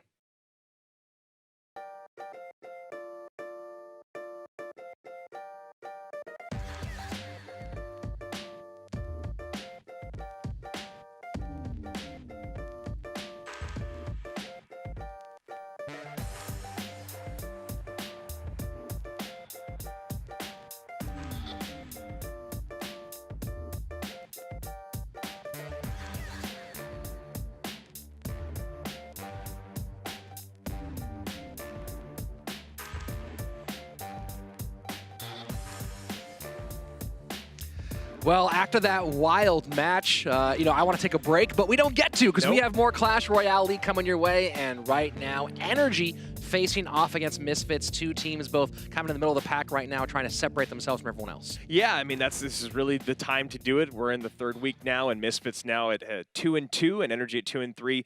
really needing to move towards the top. We're starting to see teams pull away. Obviously, SK and Liquid really out front, but teams like Queso, Immortals, Fnatic, they're also pulling apart from the pack, and Misfits and Energy do not want to be left behind. Yeah, so we'll see what they have for us today at 2-2 and 2-3. Yep. They have a really wide open prospects, and that's a very different story than both these teams have had in the past. Yeah, and one thing I'm wondering about today is what we're going to see in the 2v2 set. I feel like things are going to be shifted around a bit because, as we're talking about, these teams are not failing, but they're not exactly prospering. They're just right in the middle, and a lot of that starts with the 2v2. We talk about it all the time, and you saw in that last match how important it was that Immortals took that 2v2 set.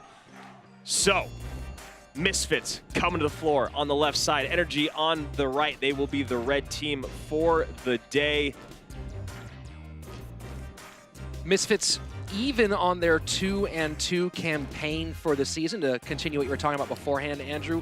Energy, only one 2v2 victory this season. They were able to squeak by on some of the head-to-head play by Boofmac in the 1v1 set, so we'll see how that fares for Misfits Gaming. Low-Eye now, as we saw yet the other day, officially with the squad. Wings, Trainer Chris, Juicy J, and Baron, and across from them, Energy. Yeah, Energy coming out with Hazard, Trainer, Dippets, Thunderstruck, and Boofmac. Boofmac now 2 matches in a row where he has brought home the W. For Energy, it's actually a 2-match win streak. Before that, they were 0-3, so Energy feeling hot, looking to ride that wave and stay on top. Misfits been back and forth all season. Win-loss, win-loss. It's technically time for them to win. Yeah, every single match is important, Andrew, but this doesn't feel like it's a make-or-break match for either one of these squads on the season. For Energy, a loss here would put them in a tough spot at 4 losses, but wouldn't, especially with the way SK and Liquid are pulling away, it feels like a 6-5 team might make it in. So this one doesn't feel like it's a do or die for Energy, and neither for Misfits, but definitely one that is valuable for both squads. So let's take a look at our bans for the 2v2 set. Freeze and Graveyard. So 2 cards that work very well together, but we see Freeze with Balloon a lot, so probably not going to see much Balloon today. We've seen Freeze with Balloon, we've seen some Freeze with Ram Rider. Yep. We've seen Freeze a lot in 2v2, a lot more than in head-to-head play, so getting that out of there so you don't get caught off guard by it. Definitely an interesting move, so we'll see if that pays off for Misfits. We do have NATO, we do have Poison in play, so maybe some Giant Skeleton Royal Giant, maybe some Lava Miner, but there's only one way to find out. And right now, taking the towers, you can see squads shifting just a bit. Energy, Misfits coming your way.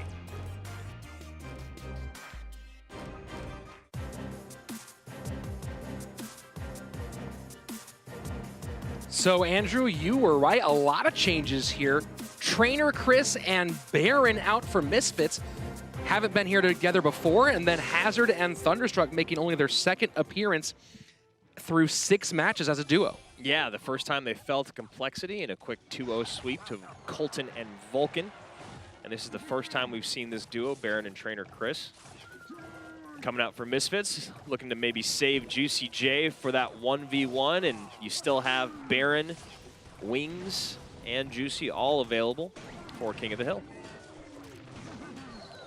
And Royal recruits quite a few of them. Yeah, Royal recruits once again. So 2nd time today we've seen those gentlemen. It seems like a similar idea to what we saw before from Immortals. Royal recruits with the Ram Rider and Magic Archer. Yeah, we'll see if they also have a Miner in there. Royal recruits do a great job tanking for the Miner. So Baron 13-20 in his CRL 2v2 career. Trainer Chris 3-8. And now it's Misfits' turn to go on the offensive. Looking like they could be running Royal Giant, Giant Skelly, or yeah, probably that. So reaching the midway point of regulation time, and the big chunk of damage there on the right-hand side, that 11-13. And now Fireball takes off some shields. Giant Skeleton Bomb will finish it. You get the bonus of the Magic Archer and tower damage. That's a nice sequence there for Misfits. Yep, and here we go, Royal Giant push. Giant Skeleton gets pulled in, and that bomb will do a lot of work. And Royal Giant gets on tower for Misfits. Quite a lot of damage. don't quite take back the lead, but even things up almost. And a very small counter push here coming.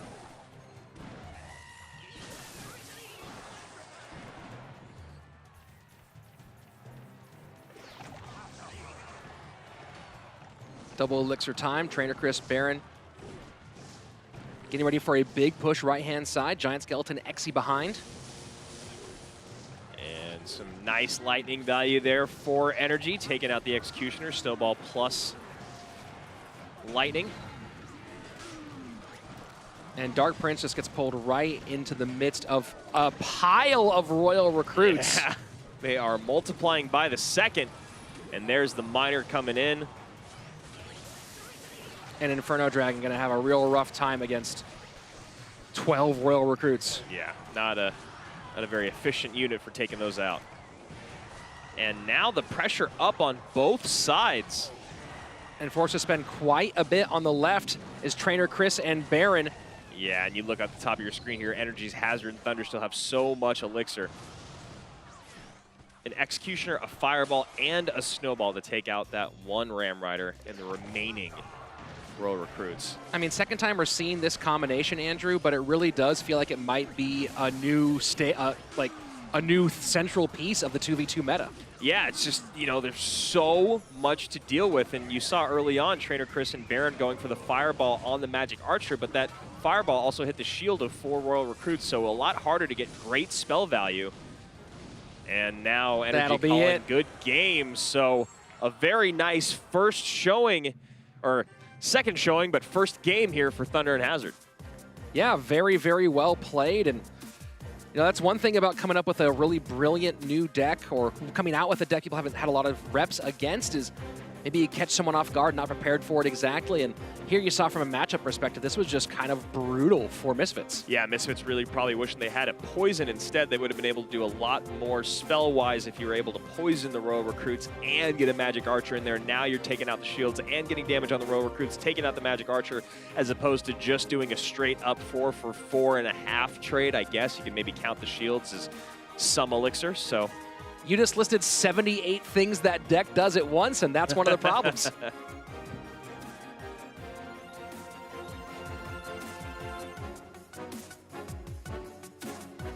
Yep, 78 things, and tack on 2 wins to make it an even 80.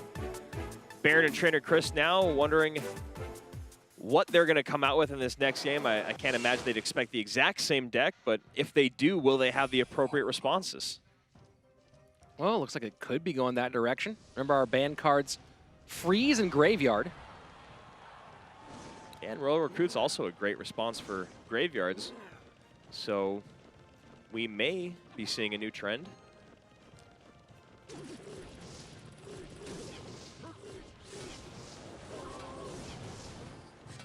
see there, Baron already a little frustrated with something. And Lava Hound for Misfits. Remember, NATO is active, so that's going to make this very interesting. Yeah, and in the future, Energy needs to be a little more cognizant of that, maybe not placing their Executioner there, so it can be NATO to the opposite side.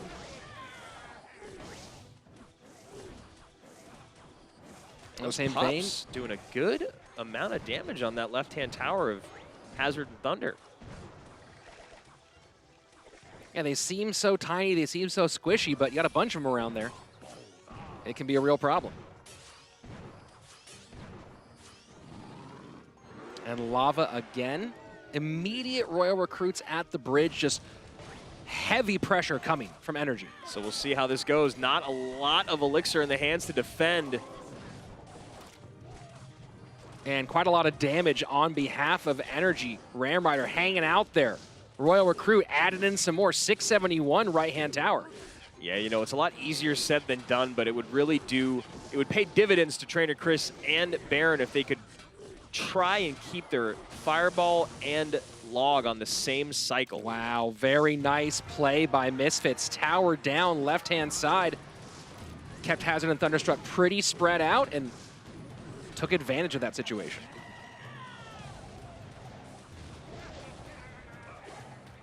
So 278 remaining. This looks like it's going to be a 2-tower game.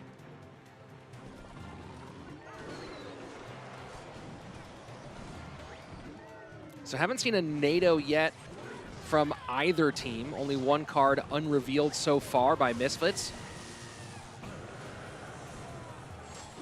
And that lightning was really, really big. And just like that, Energy is out to a commanding lead on this second tower. Now going to have to do a lot defensively. And that Executioner was placed perfectly. Now it does allow the Lumberjack to get on, but it took out all those pups that would have been tanked for. So just like that, Misfits see their lead vanish. Heading into sudden death overtime, Energy in a good position to take the sweep and the set lead. I mean, look at the King Tower even. If they don't want to take the Princess, they can even go for the King only at 871. Very aggressive play here from Misfits. So with 622, you wonder when the Lightning Snowball Miner combo is going to come down with that Fireball.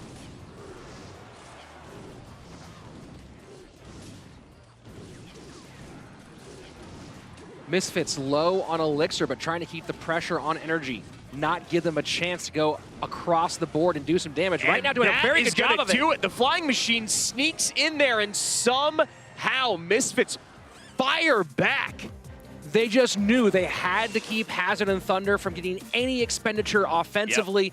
And they kept on going, kept on going, kept on going. And the reality is Hazard and Thunder didn't have a ton of great ways to deal with that Lava Hound, especially once they got low on Elixir. Yeah, I can imagine that conversation. Well, what card do you have enough Elixir for? Drop it in the pocket, drop it in the pocket, drop it in the pocket. Just one after the other, and you saw it finally pays off with the double drop of the Fisherman and the Flying Machine. Fisherman tanks for the Flying Machine, and that Flying Machine is so frustrating. Yeah, very, very, very difficult to deal with. And it's so frustrating to have those towers down so low. Yeah. 600 HP, 800 HP, and you're sitting there going, all I need to do is get something across the board, but the second I do it, I'm going to lose this game. And even without getting it across the board, that's what happened. So now we're going to a game number 3. Yeah, game number 3. Here we go.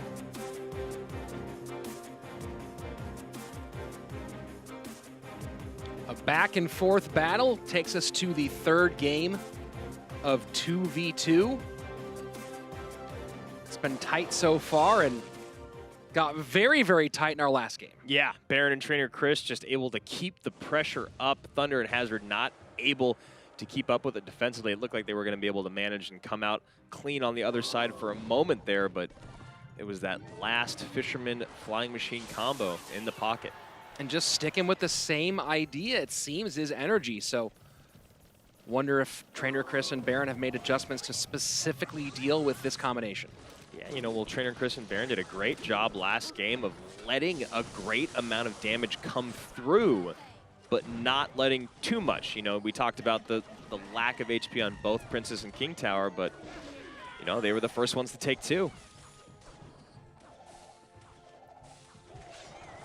And Ram Rider does connect for a small amount of damage. New set of recruits down for Energy. And Magic Archer getting good value here on the left-hand side. So we saw a tornado from Misfits in game number 1, a late King Tower activation on Miner. Did not see one in game number 2. Very curious to see if they pull one out in game 3. Maybe try to pull together those big pile of recruits and wipe them off the board a little easier.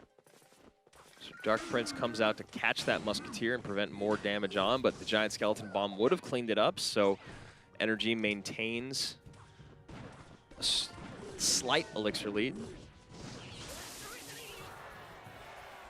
So Energy staying pretty consistent with a 3-3 split on these recruits. Getting them very wide on the board, not giving them any chances to get full value or get high value on the responses.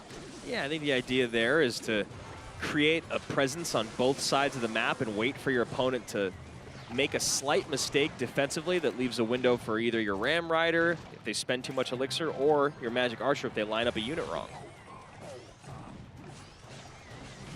And really all about this cannon today with Energy as well. Yeah, cannon was made popular in 2v2 by Immortals back in CRL NA when they replaced the Tombstone, which was everywhere for a while. Yeah, I wanted a little extra beefiness, a little extra HP, about 300 more in that cannon.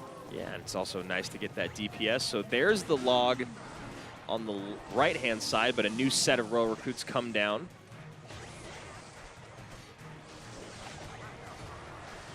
An Executioner behind Giant Skeleton gets pulled forward by the Fisherman.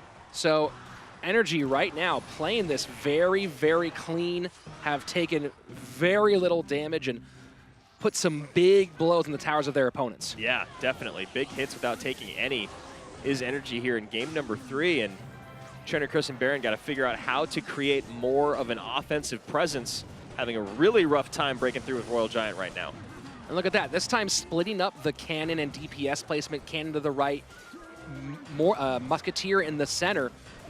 We saw last time around when it was cannon and Magic Archer in the middle, easily fireball to both. Yeah, and you see there, Trainer Chris and Baron happy to take the damage on the left as it is not caught up to the right yet. And sacrificing that tower HP to get some more hits on the tower of their opponent.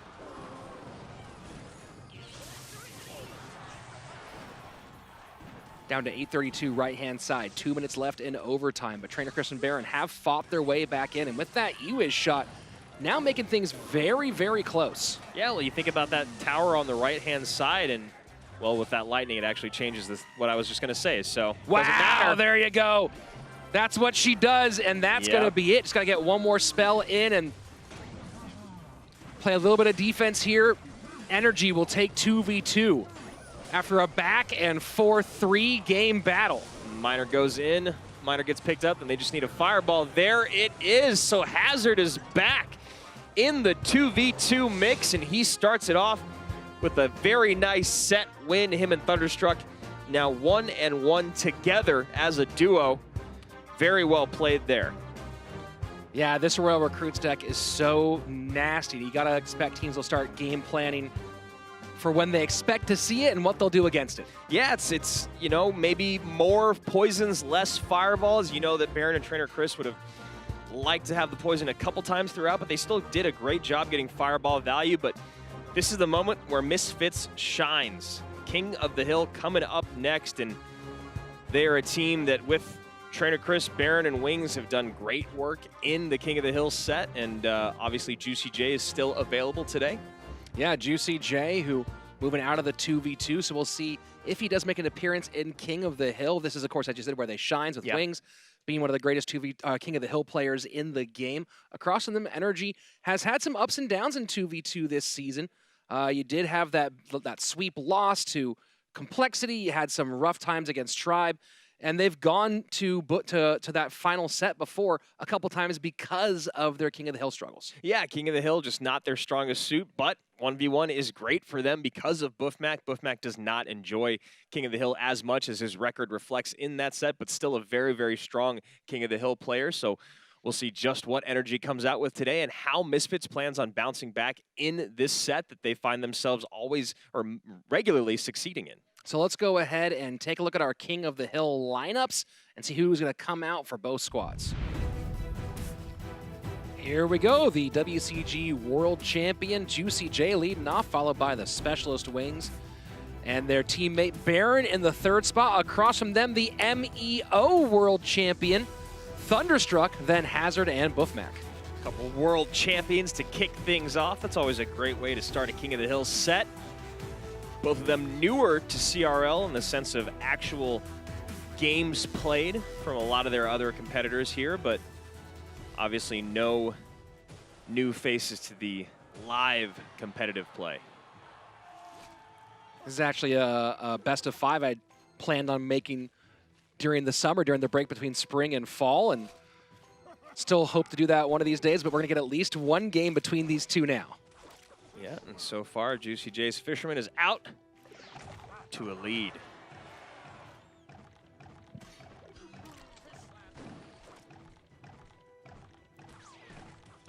And Giant Skeleton, we're going to walk right on past that Hunter as he goes down. Yeah, so looking like Graveyard so far from Thunderstruck.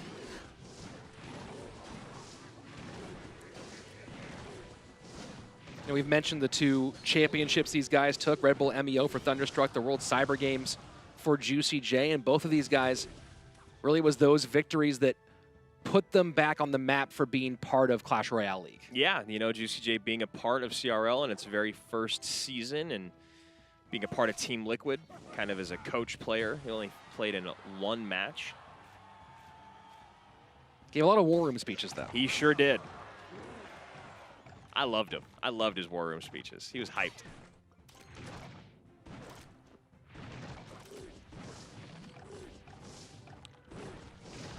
Almost reaching double elixir time. Not a lot has happened on either side of the board thus far. That poison's gonna be the most significant damage of the game. And Mega Knight does not turn to tower as maybe Thunderstruck expected. Yeah, happy about getting that spell value, but now not gonna have it on defense. Thunder was ready with that Mega Minion locked and loaded. And perfect Hunter placement by Thunderstruck to take care of this graveyard. Yeah, utilizing the best of that shotgun burst to basically play perfect defense. And it's GY going both directions, and now we see poisons from both players. And that's about as close as a poison can get to King Tower without activating. Yeah. And a great job by Thunder there, recognizing the splash damage that he was going to get, and also taking out the Musketeer. Mega Knight goes to stop the Giant Skeleton, does not quite get down fast enough, so some good tankage, taking the lead for Juicy J as we move into sudden death overtime. This time Juicy not playing his poison, goes for Skeletons plus the Musketeer. And Thunder taking advantage of that spell value once again.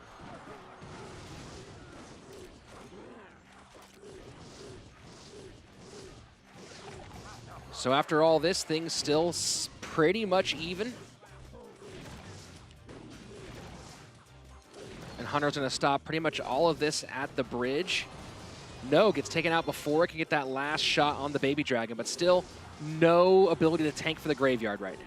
Yeah, Skeletons there doing a good job tanking for that Baby Dragon for Juicy J, but still not being able to tank the way that he would have liked. So both players getting really aggressive with these graveyards. Definitely not taking their time, definitely not trying to pick shots, just getting them down over and over again. Yeah, well, with the way that they've been kind of defended on both sides of the map, it does just feel like who gets out the most graveyards is going to be the person that walks away with the win. Because every single time we're getting at least a few skeleton hits from either player, even with poison in cycle. And that was quite a lot of hits on the right-hand side. Andrew down to 881. Yeah. So a big chunk. We'll see if Juicy J can hold off on this next shot back from Thunder. Yeah, Juicy J starting to pull away, but this would be the moment for Thunder to come back. And that graveyard feels a bit aggressive, completely naked, no tank up front.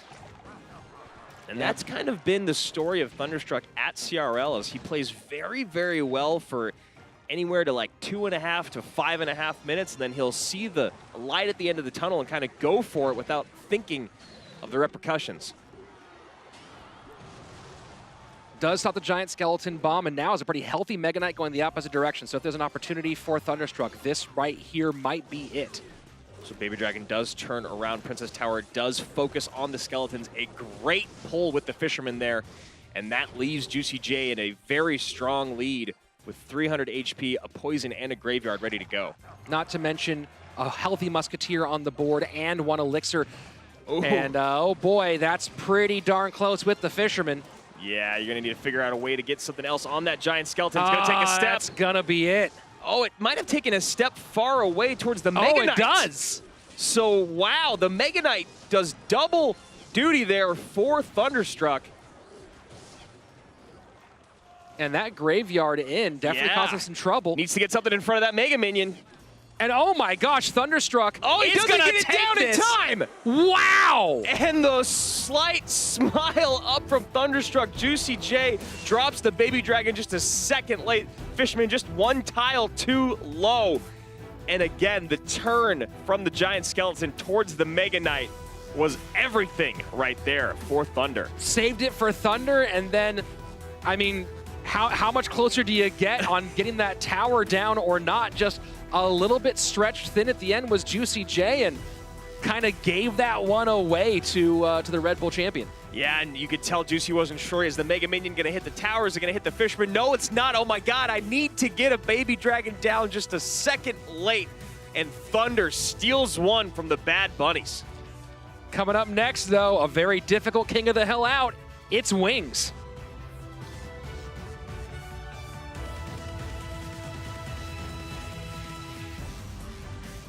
So here we go.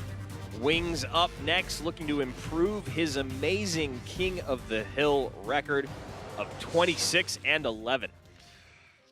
It just gets more and more astounding, Andrew, and creeping up close to a 75% win rate in his career. Yeah, I mean, that starts to look like a great record in a first-person shooter. 3-to-1 kill-to-death ratio, come on. Yeah, already at 70% now. So far looking like a lot of the same. Lava, lava. So we get the Lava Double Dragon from both these guys. Probably a minor somewhere in those next 4 cards for Wings. And Wings choosing not to pop it if he has it. And good fireball value there for Thunderstruck. It's all 3 units on the board. And chooses to get the miner down. Picked up by the guards. Baby Dragon does get a couple shots, though. And gonna need something to get on top of that Inferno Dragon. There's the zap, but it's back on the tower, and the Baby Dragon is tanking. Oh, excuse me, it was tanking for the Baby Dragon, but that does not matter. Yeah, that was quite a lot. 369 in the opening 90 seconds. Wings has a lot of ground to make up, and it's gonna be a challenge to get past that collection of cards we've already seen from Thunder.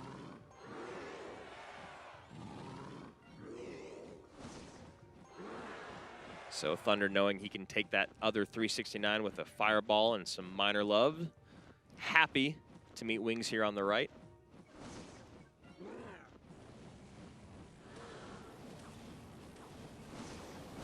And both Infernos just going to do their job, take those Lava Hounds off the board, and Thunderstruck will be happy to do that at least one more time. Yeah. So there you go, this time minor in for Wings, and very little success. And that's a great pickup there for Wings with the miner going to that front inside spot. Has to do that a couple more times if he's going to win this match, though. Yeah, he really, really does.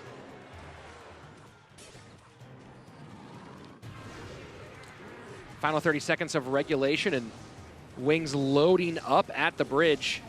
Knows he has a lot of ground to make up, and as soon as we get into sudden death overtime, that ground is going to be very, very shaky. And the pickup missed this time, so now Thunder in great position to take this one. Just needs a couple more spells in, and once again, the Inferno Dragon is on the tower, so really the difference maker for Thunder in this game. Absolutely, wow. And yeah, Thunderstruck's just going to go ahead and get all of his cards lined up, fireball, zap out, take care of business. Thunderstruck taking out JJ and Wings back-to-back. Yeah, Thunder now 4 and 5 in King of the Hill with those 2 big-time victories. Baron up next, and you can see there Hazard and Buffmac very, very happy to just be hanging out while Thunder goes and takes Misfits through the gambit. Yeah, this is a big, big showing for Thunderstruck, getting the near loss turned into a win against Hazard, and that one, the mirror match, didn't just beat Wings. You can't call that matchup. He outplayed Wings in that mirror. So here we go. Last person up, Baron for Misfits.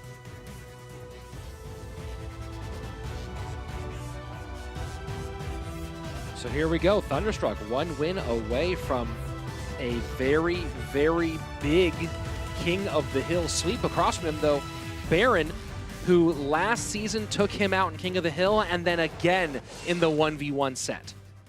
Yeah, so Thunderstruck looking to get that one back.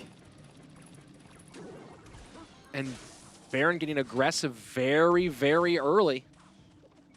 Yeah, and it's going to pay off at least for one drop, and looking like Thunderstruck's running that old school little Chen deck. We'll see if it's the version that Sergio Ramos ran. Oh, boy. Yeah.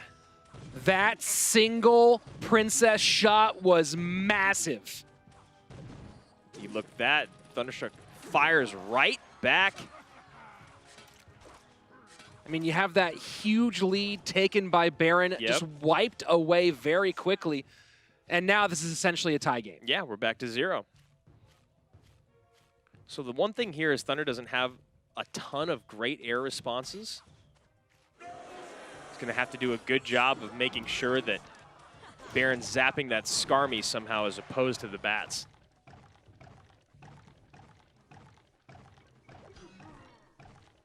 Well, the Giant Skeleton is a good place to kind of make that happen if he wants to, until an Executioner comes out.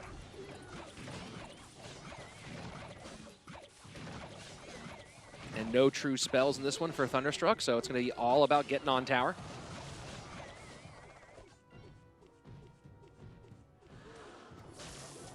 Nice zap to clean up that Dark Goblin. And a solid Tornado to take care of the Royal Giant damage and those bats as well. Baron ahead by an Elixir. Yeah, what a very efficient defense that was. An Executioner just not going to be able to aim correctly to take care of that. So down to 1262 left-hand side. Thunderstruck in a pretty good spot, has a lot to deal with here. So here we go, Balloon coming in. Nothing there to meet it. And that Skarmy just gets run through by the Executioner. And 2 drops come in, and the Dark Goblin goes down with the bomb. This has been a pretty heavy-hitting game here, Andrew. And yeah, Thunderstruck looked like he'd taken it back, but now here, look at this, Baron. Oh, wow, so the bats end up taking that tower, which is exactly what Baron wanted. So tower down. And loading up right now is Thunderstruck. The question is, does he have enough in the tank? Wow, that miner comes in just in the nick of time. Does not get the leap from the Mega Knight. Baron with some great plays stopping Thunderstruck from getting the 1-2-3. So very close. Thunder just pouring it all on at the end. You can still see Juicy J a bit upset with how his showing went, but that's okay. Baron takes out Thunder. Hazard is up next. Baron now 1-2 on the season in King of the Hill. Hazard 2-3. That was a wild game, Andrew. It really was. I mean, the spell bait elements and the lack of spells on the board was just absolutely fascinating. The fact that Baron had a balloon and there was so little ways to get directly damage on that balloon. Very well played throughout. So here we go, Hazard and Baron, King of the Hill.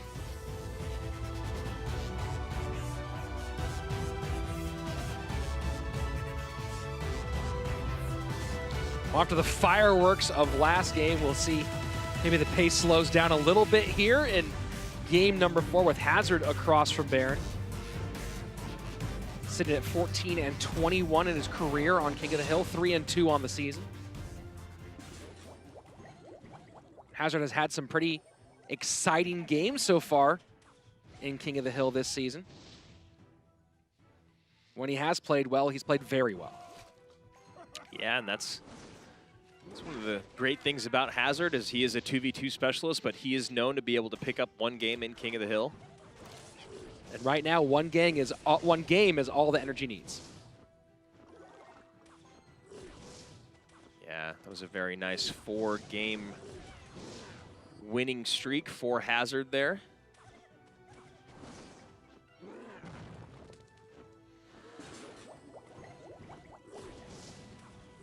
So both players taking their time, looking like most likely lava for Hazard. Baron showing shades of RG.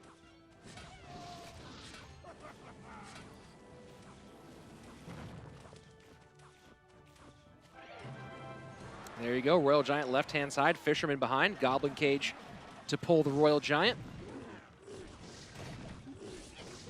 Inferno Dragon now back in cycle, a bit late.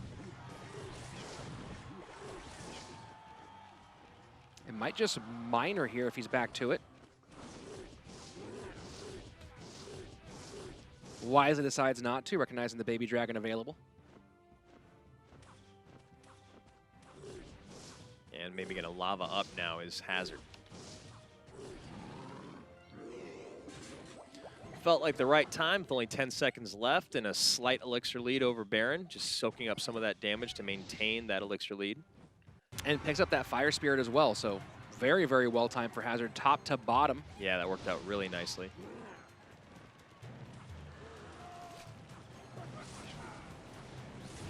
And Fireball makes a little extra room for that Lava Hound. And Miner comes in just in time and right on top of the Fisherman. Not quite enough to turn the Baby Dragon and save the Inferno. You can see Hazard shaking his head there. Would have liked that to be just a little different. Yeah, Baron did a great job of using his lightning and also cycling the Fisherman in the back that got to the right position right when he needed it, which was when that Lava Hound popped. Just Fisherman plus the Baby Dragon that cleaned up everything.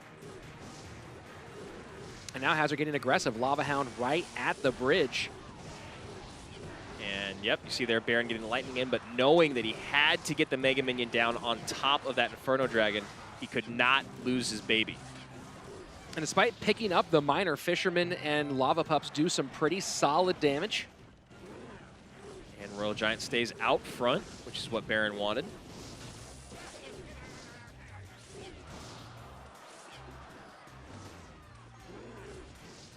Very, very tight game here, Andrew.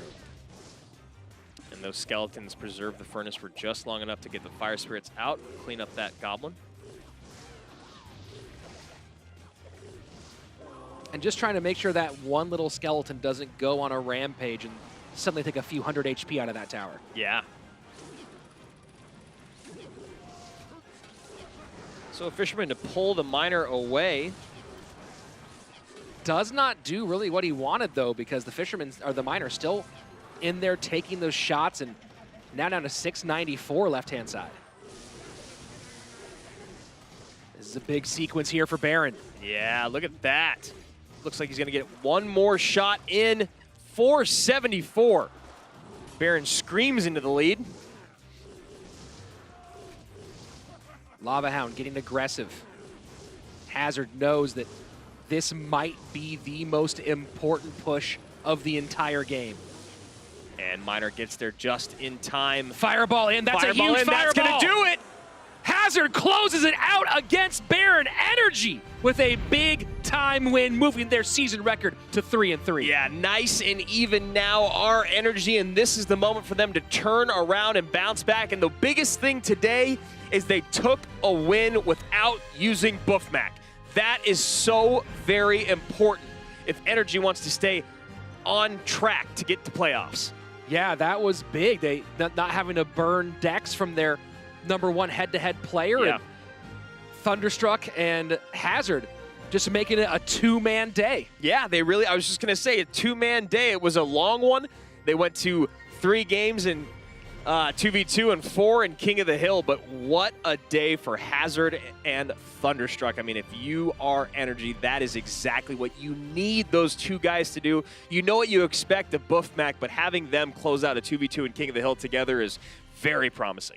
Yeah, I mean, big time 2v2, recovering from that second game, coming back and winning the third with that crazy Royal Recruits Magic Archer deck. I expect that we'll see a lot more of that combination pretty soon. And then Thunderstruck squeaking by in game #1. Don't forget about that, that was a real nail biter. And then getting #2, Hazard, though, in the big spot, closing things out. I mean, he almost had game #3. He almost just had a great sweep there, but, you know, doesn't really matter. Energy takes the win in 2 sets, and for a squad that's been struggling quite a bit this season, that's exactly what you need, not having to rely on your heavy hitter Buffmac, saving his deck pool, as you're talking about there. And, you know, Misfits on the other side, 2 and 3 now, still having a lot more games to play, and obviously wanting to climb those standings just a bit, and they still have an opportunity to. Yeah, 2 and 3 is a fine place to be. Of course, you'd love to be the opposite direction, but 2 and 3 doesn't put you out of contention at all for the playoffs, especially given how we really feel like that 5 and 6 spot might be up for grabs for a lot of different squads. And then, of course, Energy now at 3 and 3 kind of seems like they have their fate in their own hands. Yeah, well, one thing that we haven't talked about is that Misfits has yet to play Queso, Liquid, Immortals, and SK. So those are 4 very, very tough matchups. And, you know, they did have a win over Fnatic, so it shows that they can fare pretty well against those squads at the top. But this is about Energy right now, and they're having a great day. Very happy to be even at 3 and 3. Yeah, very, very happy indeed. So let's head to the floor where Kelly Link is standing by with Energy. Thank you guys so much. Joining me down here, I have Hazard and Thunderstruck, and the first thing that we're going to be talking about is the last time we saw this duo, you guys unfortunately lost. So why keep it, and what have you guys been doing to improve?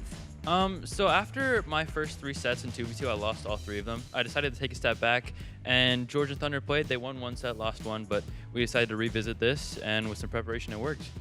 It definitely worked right there. One of the things that worked that I want to talk about is the double Royal Recruits with the double Ram Rider. We actually saw that earlier as well. What's the plan behind that deck? I mean, I got to give credit where credit is due. We practiced with Immortals last night, and they played us with that deck. They destroyed us. We're like, this deck is really good. We don't think it has very good counters, and with the bans, it just really worked out. So yeah, thanks to them. Probably going to be seeing it a bit more here at the Clash Royale West after that. Thunder, game 1 of King of the Hill against Juicy J. You had this incredible redirect against his giant skeleton. Walk me through those moments. Yeah, so when I played my Mega Knight to kill the giant skeleton looked like it might walk towards the tower. So for like half a second, I have a heart attack. But thankfully, the giant skeleton went back to the Mega Knight as planned, and it won me the match. I was so scared. I was so scared. I was like, I don't know if you got this, but yeah. Well, looking at the other King of the Hill games there, unfortunately, you did lose to Baron, but then you came back against him. Was there any specific strategy against Baron for the win? I mean, we had prepared a lot of decks. They know us very well. We're very good friends with the whole Misfits squad. So I wanted to play something that I hadn't played very much. I don't think I've played it at all in CRL this season, at least. And it ended up working out. He played a deck that's good against a lot of my decks, but we one-upped him, I guess. Hazard, Thunder, thank you guys so much for joining me here on the stage, and congratulations on that win. Everyone, you know what's going on. We're heading back up to the casters. Thanks a lot, Kelly. And yeah, Thunder wasn't the only one having a heart attack at that giant skeleton. It looked like it was completely over, but takes one step a different direction, and next thing you know, Thunder takes a big win. Yeah, I just want to focus on Immortals really quickly with, Energy talking about practicing with them. One thing that we don't talk about enough is their innovation when it comes to 2v2 decks and strategy, and you saw right there, Energy giving credit where it's due, and that's kind of what happens in the 2v2 set. The meta shifts as people see things working. So now that we've seen that Royal Recruits deck work very well, now 2 matches in a row, I can imagine we're going to see a lot more of it, maybe some today, but definitely next weekend. And it's interesting, you think about these pro teams who are competing against each other, practicing with each other. Right. But you look at your schedule, you see, when am I playing you? When am I not playing you? I need to practice against the best of the best, against top tier players. So you get a little inside work here in CRL West of teams preparing, but works out well for Energy today, worked out well for Immortals today, and now again, as we said before, Energy at 3-3 with a ton of windows open for them in this future. Yeah, and that's something that was kind of a difficulty for the NA and EU teams that went to World Finals, is they didn't have any of their practice partners anymore because they were like, look, dude, we're done. You got to go practice on your own. So right now, practice paying off, as you said, for Immortals and Energy. But, Rich, we're not done yet. No, we're not. 2 more matches to go, and coming up next, the undefeated SK Gaming trying to fight off a surging Fnatic.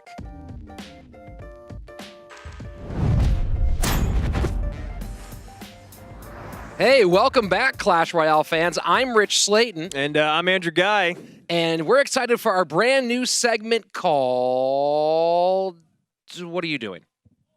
What? No, dude, look, I can get 10,000 free gems if I just put in my credit card information right here. Buddy, that's a... No, dude, trust me. I just got to put in my credit card information. I'm going to have 10,000 free gems. That's a scam. What? That's a scam. Yeah, they're going to get your credit card information, and then you won't have gems, but you also won't have money. Wait, you mean that... That's bait! Yeah.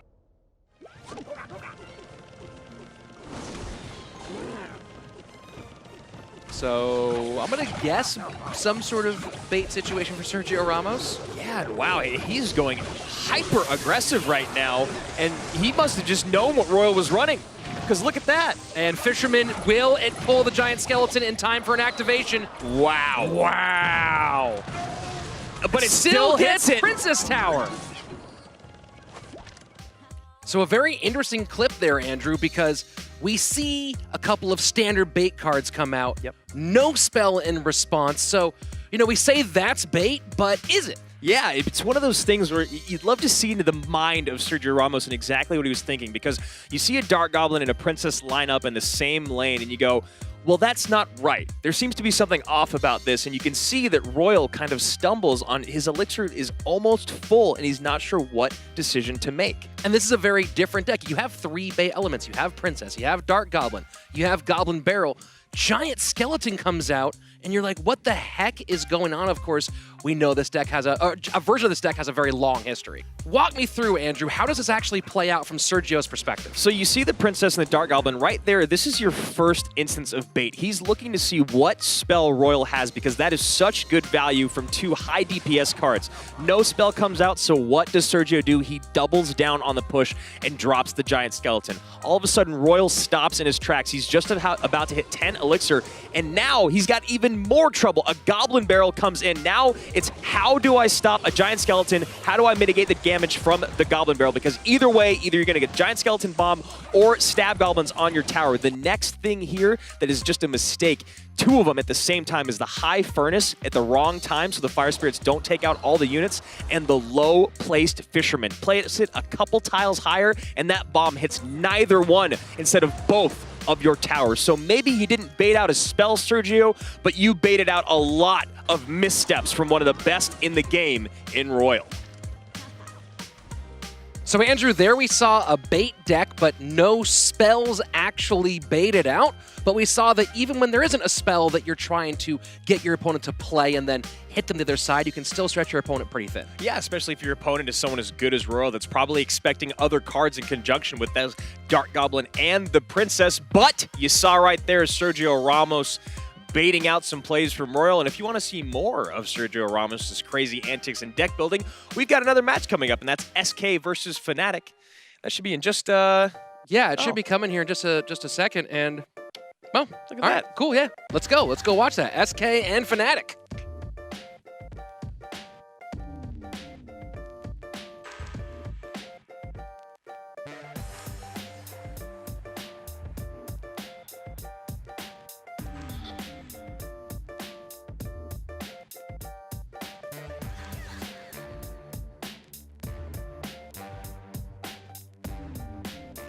Coming up next, one of the few teams to take down SK Gaming in our spring season.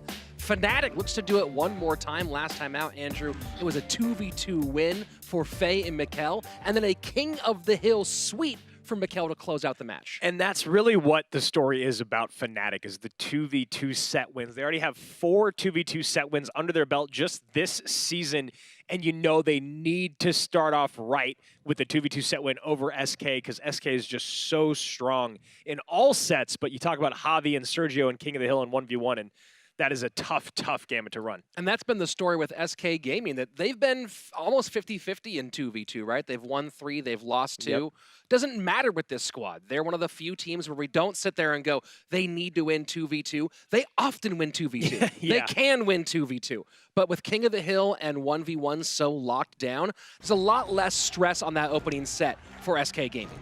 Yeah, and you know, SK very, very happy with the way that they have things laid out. You know you're always going to see Sam and Morton in the 2v2. You're going to see Sergio and Javi in King of the Hill, and most likely going to be Javi Catorce in that 1v1 set.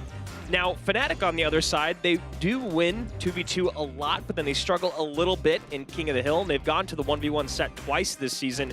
Once Yarai took it, and the other time Basoto got swept by Surgical Goblin. But let's meet our Fnatic representatives today. We've got the rookie Basoto, Faye and Mikkel, the 2v2 duo, Yarai, and the player coach, the Sparky God himself, Asuchini. And across from them, 5-0, undefeated on the season, a team that was already fantastic, taking first in the regular season with Morton, Sam, and Sergio Ramos, looking even more dominant this time around with the addition of Javi Catorce. Yeah, you talk about Javi Catorce and what he's added to this team. Well, let me tell you right now, it's wins in the 1v1 and King of the Hill. They have not lost a head-to-head set, head-to-head set this season. They've taken all 5 of their King of the Hill appearances, and Javi's won both of his 1v1s. So it really has only been 2 sets that SK has lost the entire season. It's been an insane level of dominance. They want to continue that run, but a lot to be said by Fnatic, who believe they're the ones who can stop this reign of terror. And it starts with a very interesting band selection today, Andrew. Yeah. I got a little peek on this one. Royal Hogs, and you like this ban a lot against SK. I really do. You know how much Sam and Morten love Royal Hogs, whether it's in 2v2 or head-to-head. They just love using those piggies. And on the other side of it, the Ram Rider. We joke about her all the time on broadcast, talking about how she always gets to tower no matter what, but that joke is really, honestly, it's just the truth. The Ram Rider is one of the hardest cards in the game to stop when she's on a path, so I love taking both of these off the board. Maybe we'll see some metas of old or more royal recruits of new. So here we go, Fnatic taking on the unstoppable SK.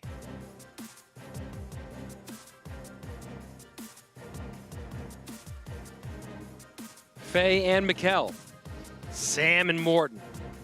Two very strong 2v2 duos. Faye, I mentioned this before, we'll mention it many times over, one of the most successful 2v2 players throughout the history of CRL, 35-13 on his career in games, and had the best 2v2 set and game record as an individual in our spring season. Yeah, and I'd honestly be surprised if they weren't our strongest 2v2 duo right now in the terms of sets in this season, with an 80% win rate in the 2v2 set and a game record of 8-4.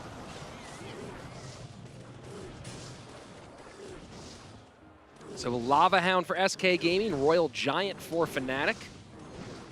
No, not often you see two win conditions as the ban cards, Andrew.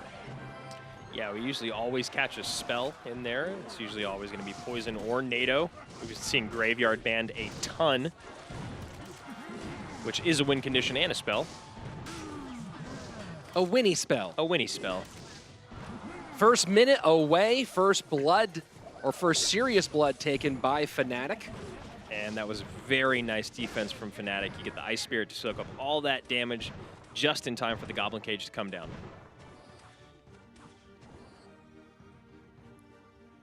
Reaching the midway point of regulation, and SK choosing to lava up.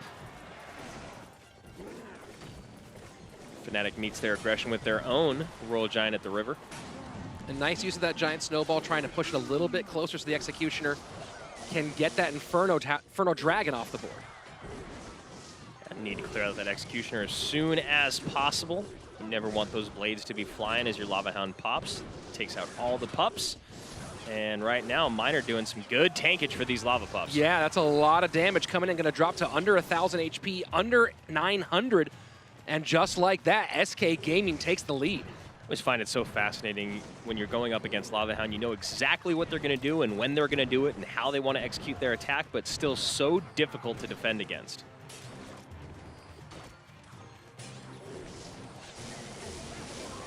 Really, the key in defending is taking care of that Miner as soon as possible. Royal Giant pushing opposite direction. Inferno Dragon on it immediately. No way to really stop it. And you wonder if and when Sam and Morten are going to start using their Fishermen a bit more defensively to try to get... There we go. So now Fnatic ready for it, and this Royal Giant should take the tower. Royal Giant taking one more big shot. Doesn't get it off. Poison will finish things down, and opposite Poison for SK Takes Gaming. 8 seconds, so they have to throw the snowball. They do not want to risk it, even though the Flying Machine gets there at the same time. So now hurting for Elixir just a little bit, are Sam and Morten. Yeah, you forget about that tick sometimes with Poison, and the timing can lead to some really frustrating losses. We've definitely had one here this season already where their last tick just did not come in when they thought it would, and we had someone lose by less than 20 HP. This time, aggressive Lava Hound right at the bridge. Yeah, we'll see if they end up winning this battle at the river and another lava comes down, but it looks like it will not be the case.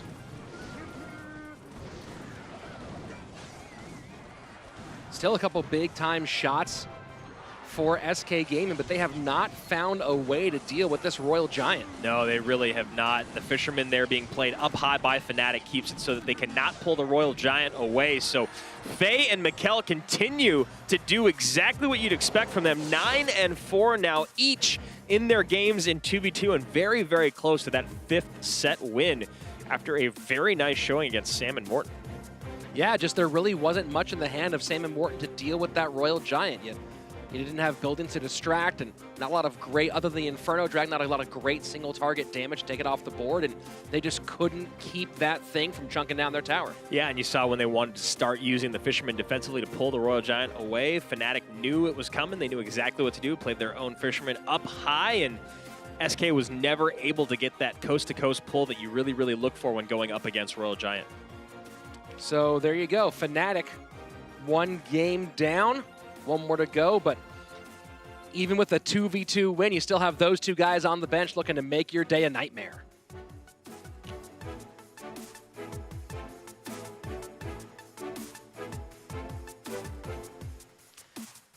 Sam and Morten have been in this position many times before. Very good at getting the come-from-behind win over the course of their history, although this season, they have only won 2v2. Or they have not won 2v2 with a with that first game loss, I believe. So Fnatic here splitting up in the back. Prince out early. Cards that would normally fit in a bait deck.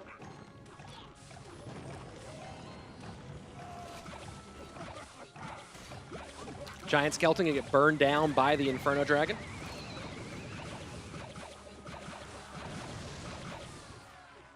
You see Dart Goblins on both sides, maybe each team preparing potentially for a graveyard, wanting a little extra something in the back. Yeah, Dark Goblins on both sides, Rascals on both sides. Baby Dragon, not so much of a surprise. And the high Skeletons to try to take out that Rascal Girl does not pay off the way they want it to. I'm gonna let that Baby Dragon go uncontested, so 3 belches in, 21-35 on the left-hand side for Fnatic.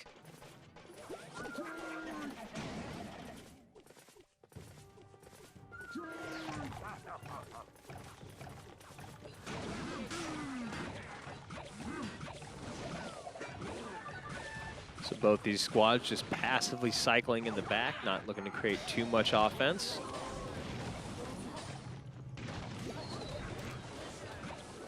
Yeah, no one pushing the pace quite yet, but kind of poking, feeling each other out.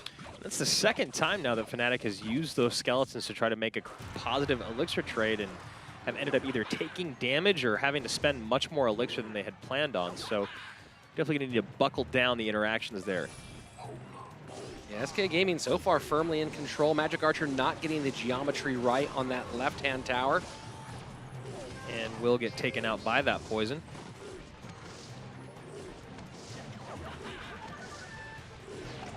And there you go. Look at this, the Prince Rascals push, the Prince getting in the middle.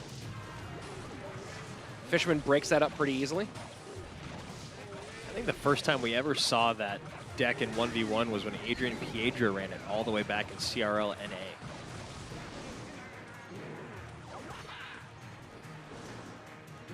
So here we go, entering sudden death overtime, and it's been slow going, but Sam and Morten keep on chipping away, and yeah, here we go. Graveyard does come out for Fnatic.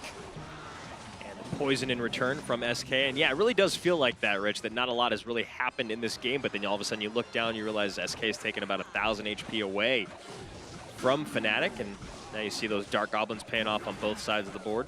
Yeah, Graveyard on both sides, so both teams making a good choice, getting that little bit of extra fast-ranged DPS that could hide behind your King Tower and pick off those Skeletons with. And with 3 cards still not being shown by SK and 2 from Fnatic, we'd think there's probably going to be a freeze somewhere at some point. And Fisherman does not get the pull that they were looking for on that Dark Goblin. So Elixir pretty even, but SK has a lot on the board right now. We'll see how Fnatic can deal with that. The log does just barely get that Princess as she starts walking the opposite direction. Yeah, nice log. A little chip on the tower, little finesse move.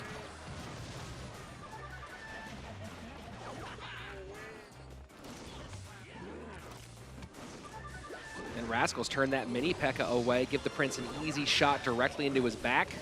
Yeah, and the Rascal Boy tanking that flame or the burn there from the Inferno Dragon for the Prince, which allows it to do some nice work on that giant skeleton. So look at this. Despite Fnatic being very far behind early on, they've battled back to being within striking range on that left-hand side. And the second time we've seen that same play on the Princess with the log on the right-hand lane.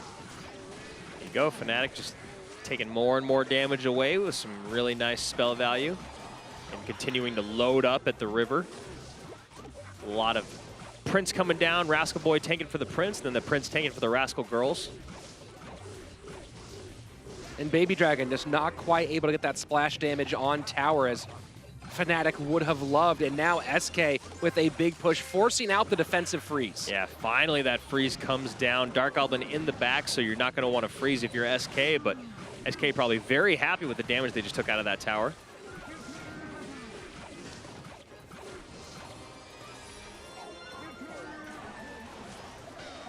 And the poison does not go for the Magic Archer. Oh, it was a defensive poison. My mistake. There you go. That would sometimes make the colors a lot more confusing. sense. Yeah. So see if that log comes down right-hand side again.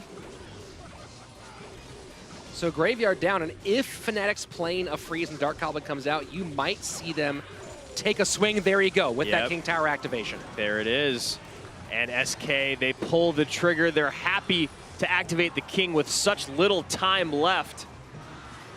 And there you go, SK Gaming with a big-time victory, Andrew. And I was waiting for the moment when they would decide it was worth activating King Tower to get that Dark Goblin off the board. And as you pointed out, with only a few seconds left, that is the exact right moment. Yeah, I can feel you just about to say it, and right when you were about to, they pulled the trigger on the freeze. Very, very nice heads-up decision-making there by SK, knowing that there's not enough time to get another Graveyard down. Who cares if the King is active? So Morten and Sam take game number 1 over Faye and Mikkel. Or game number 2, excuse me. That's a big one. That's a big one, of course. Fnatic really wants to make sure they get this 2v2 set. And dang it, we said it a few times today so far in this game. It feels much more critical for Fnatic than it does for SK. Sure does. Game number 3 coming your way right after this timeout.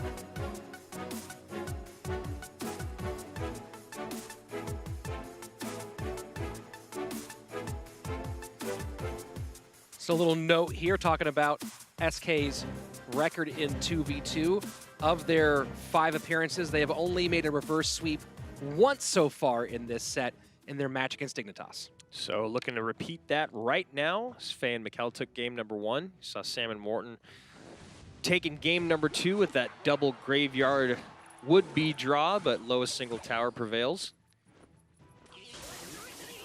Well, actually, I guess lowest single tower loses. That's depends on how you think about it. Yeah. It's an existential question, Andrew. Does it win or does it lose? So Fisherman going to give that Giant Skeleton a boost. And a raged up Giant Skeleton. Yeah, that Giant Skelly not going to turn toward tower with that mini P.E.K.K.A helping out. And Baby Dragon belches in once again on the bottom right for SK. Yeah, Fnatic's taken a few of those in these last couple of games. And it's Hog Rider Giant Skelly.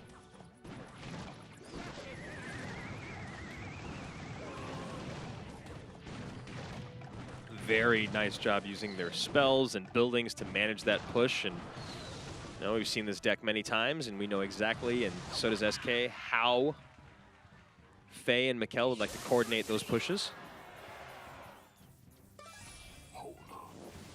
And Lumberjack in the back for SK Gaming. Ewiz trying to start the work on that left-hand side. Giant Skeleton jumps in front. I really like the idea of this deck. It just seems like the 4 layers to its attacks are very hard to put together. Now, that being said, you can still get damage in without getting all of it in the order that you'd like, but as you can see right here, they'll get a Hog Rider hit. Hard to put together and relatively expensive as well, Andrew, to put all that together in that spot offensively. Yeah, I mean, you're looking at like an 18 elixir push between the two of the two players, so. And one that typically isn't done as a counter push either. Right. It's usually you play defense and maybe one ranged unit will survive, but you still need to get down the Giant Skeleton, the Lumberjack, and the Hog Rider, and then maybe you just use the surviving Musketeer or Ewiz if you don't have that Magic Archer. So NATO in play, easy King Tower activation against Hog Rider. We'll see how important that is as we go deeper into this game.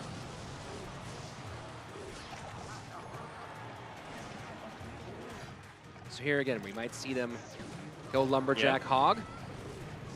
Magic Archer gets logged out. And this time the EQ comes in, but too much to get past. SK still with about a 200 HP lead as we go into sudden death. But right now, a bit of an elixir lead in the hands of Fnatic.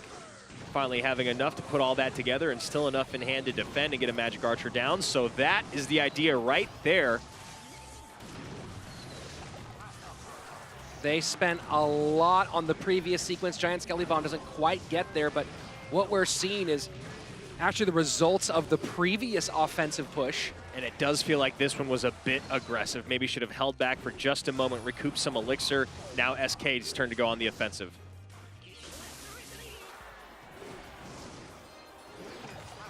And they go Graveyard right-hand side just as Fnatic is biting on the left. We'll see what SK Gaming can get from this. Seems like it might be quite a bit. Yeah, the Baby Dragon survives just long enough past those bats to do a little bit of tankage for that Graveyard. Oh, but that's a beautiful Magic Archer by Fnatic. Really, really is just paying off so much with that Hog Rider swing. They are in the lead. SK needs to do something about this Hog. Maybe a late NATO. That NATO's trying to hold off. Do they have Goblin Cage as well? Hog does not get the swing. Big moment here, so we are in a race. 336. And look at that. Fisherman pulls himself into tank range. And the freeze comes in! SK Gaming does it. A beautiful sequence at the end. Oh, Faye and Mikkel, you see the disappointment there. They were so very close. And so Sam and Morton pull off that reverse sweep you were just talking about. Graveyard, so hard to close out against. You never know when to pull the trigger on offense. You never know when to hold on defense. And as we've seen it so many times now, stealing the final moments of the game from their opponents. Well, I mean, we go back. It's part of like a four-part sequence, Andrew. You have the big Royal Hog Giant Skeleton push that put SK in a hole. But then Fnatic, a little overcommitment, then puts them back behind. And then just as they think this is the battle, it's left-hand lane, right-hand, Baby Dragon, Graveyard suddenly starts the turmoil, starts the offensive push for SK Gaming. And then finally, the Fisherman, when they see that Inferno Tower come down, Fisherman grabs on, pulls his way in, gets the tankage down, and then one more freeze. That's it. GG. Well played, SK Gaming. Yeah, and you talk about mistakes, begetting more mistakes, and you know that extra commitment, that overcommitment on offense by Fnatic. They had such great success. You can see why they went for it one more time, but does not pay off. Gives SK the elixir back that they needed. They recoup. They go on offense, and they close out so very nicely. Let's look at those final moments and how SK turned this thing on its head. And you see right here, it seems like they are in so much trouble that Magic Archer gets a lot of value. But look at this Baby Dragon, Andrew, and this was the first of two Graveyard sequences. Yeah, so you got a log there that hits nothing. The NATO comes down to pull the Hog away, and there you see at the bottom of your screen, Baby Dragon does just enough tankage to get a few shots in from those Skellies, and now a Snowball comes down, so just a lot of elixir being spent. I don't want to say carelessly by Fnatic, but I bet you they wish they had that Snowball right there, Rich. Right when those skeletons start to pile up, the freeze comes down, no cheap, quick spell. They use the log early, it hit nothing. They use the Snowball on the tower naked, and both of those would have been a great way to help right there on defense. So many things in a row. That Hog Rider, I mean, between the NATO and the Baby Dragon just barely not getting that hit, and then, of course, they drop the bats down, freezes it out, and that's it for SK Gaming. So we'll see what Fnatic has to do to come out for this King of the Hill set. So it will be Mikkel 0-4, and then the rookie Basoto in the middle, and Yarai cleaning up. Faye taking a seat for the day. Across from them, a gauntlet of horror. Sergio Ramos, Morton, and Javi 14. Yeah, I mean, that's one of the things, it's one of the reasons why it's so important to take that 2v2 set off of SK, which, you know, only 2 teams have done so far this season, and then they've fallen in the 1v1 set. It's because of the weight of the roster of SK in King of the Hill. I mean, literally every single player on that team has the ability to sweep anyone out there.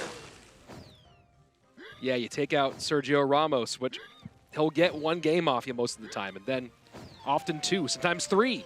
And then you go, okay, who do I have next? Well, it's going to be Sam or Morton, and if I can make it through that, then one of the most experienced head-to-head players in all of Clash Royale League. Yeah. So Mikel already looking a little bit like Royal Giant. You know, we had that fun little intro video to open up the season, Andrew, and I'll say this, the log has truly made a comeback. He really has, or he or she or it. Very happy to see the log back. Welcome back, little fella. So both players taking their time after a couple cycle cards early on. The log was the last legendary that I got The that I last really one? cared about Oh, that you before. cared about. Yeah, Yeah. yeah. I mean, obviously, you know, Ram Rider and Fisherman, those cards coming out later on, but the log was the last one that I needed for so long. Well, congratulations. I'm happy you have a log now. Yep. And I'm sure that Mikel's happy to have it this deck as well. And he does not get the pull. Oh, boy. And that is not how you want to start off against Sergio Ramos. And he'll get the King Tower activation out of it, but he will. Probably would have rather had the kite.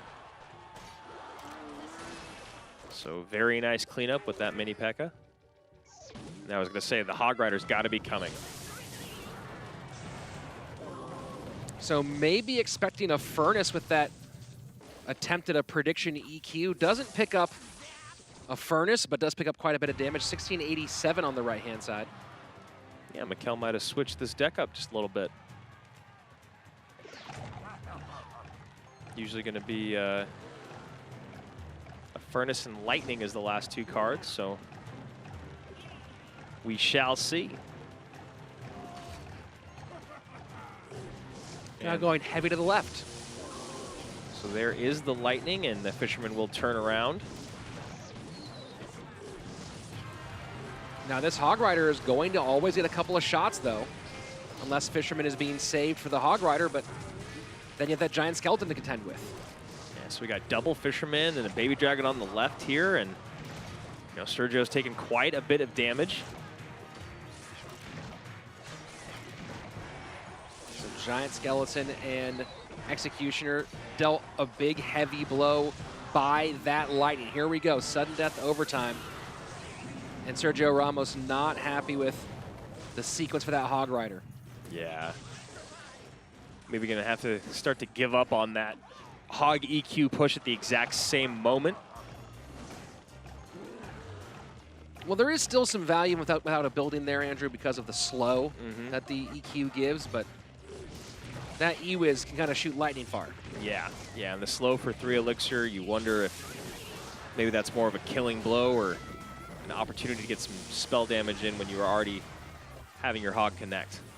And a sharp lightning there from Mikel. He knew he had the Elixir for it, knew it was a good chance to get some danger off the board. Sergio worried about taking more hits, dropped the Goblins up high, so not playing his best Clash Royale right now.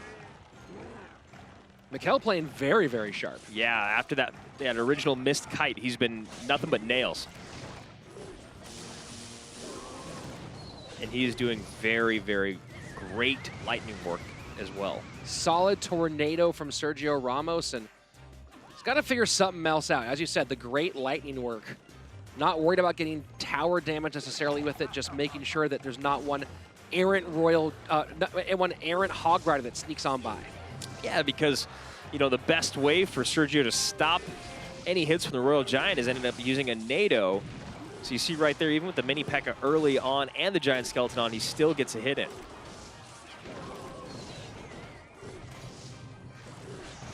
So now we'll see if this Hog Rider can get through. We don't see the E-Wiz. There we go. Finally does come down late. Hog does get a hit. And that's a big play with the Executioner. Not quite close enough for tower damage.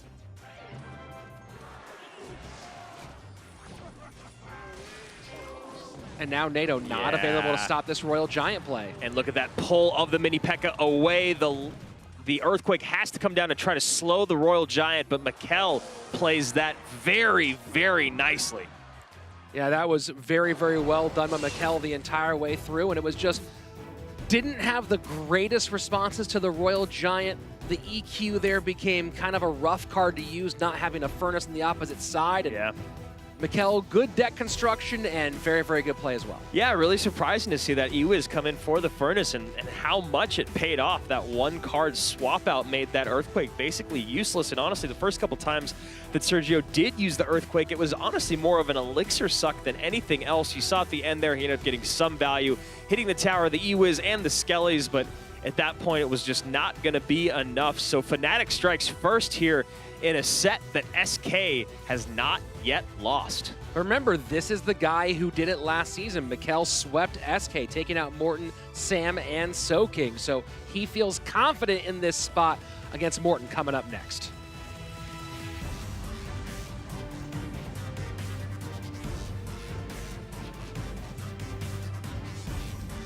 Yep, so Morten up next, a man with 63 games of 2v2 under his belt, but also a very, very good head-to-head player. 7-4 in 1v1 and 10-8 in King of the Hill. And honestly, if you follow Morten online, you know that he's one of the best Grand Challenge players out there with over 1 million cards won and 5th all-time in Grand Challenges completed.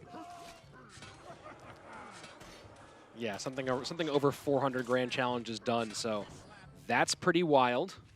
Yeah, he was the first profile I looked at, and I realized that he had more than 1 million cards won, and I was like, there's too many numbers here. 7.9K personal best, 79.78 to give him his full just due, so maybe push for that 8K once CRL is done.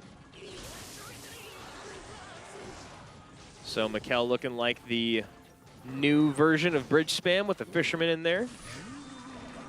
And Mikkel, other side, is an 8K player, 8,031 personal best. And he does get a connection there on both sides. Yeah, that's pretty big, that P.E.K.K.A getting in there with the Royal Ghost as well. So yeah, Mikkel, 2 big-time shots to open this up. Morten looking like he's going with that double Dragon Lava Miner deck.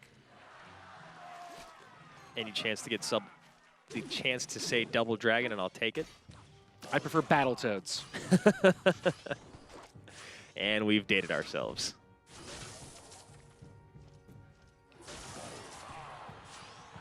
And a little zap to not let that Magic Archer do too much, and Mikkel goes back and goes, okay, man, I can zap also. And I'm going to get 2 hits. So Battle Ram does not connect. So here we go. First lava push for Morten as we enter into double elixir time. Mikkel with a lot of answers here.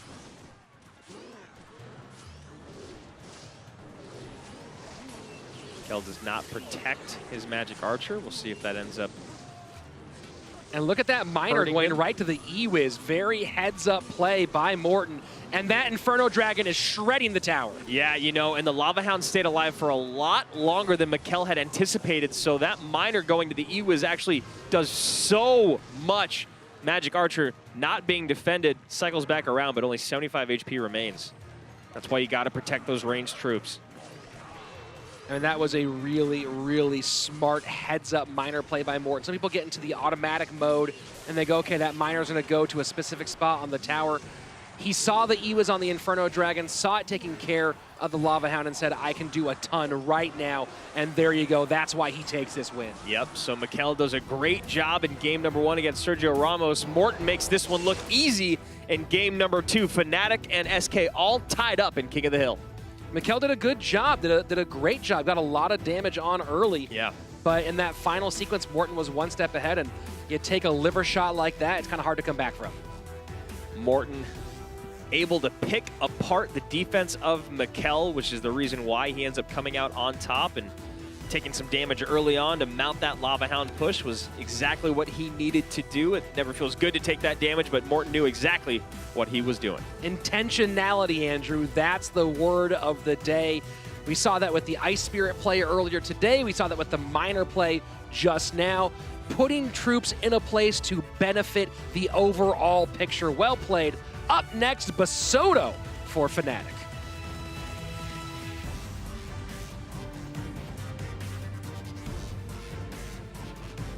So Basoto up next for Fnatic, the young Brazilian here in his rookie season.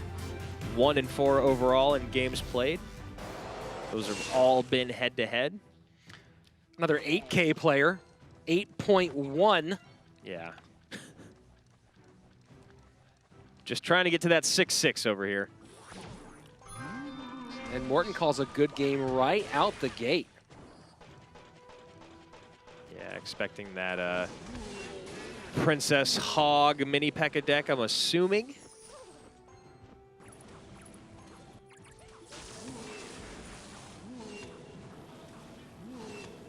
And a lot of chatter now from the pros who are watching in the peanut gallery.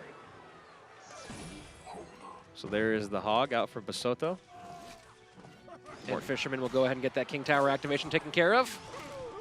So now that the King Tower is activated, you play that Fisherman in the same spot, but 5 tiles lower or higher, depending on what you want to call it, and should mitigate 100% of those Hog Rider pushes moving forward.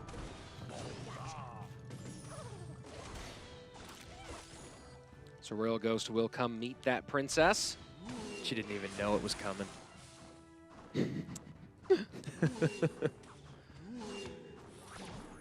So Morten taking his time with this spam variation. Not pressing the action too heavily. Yeah, very interesting deck.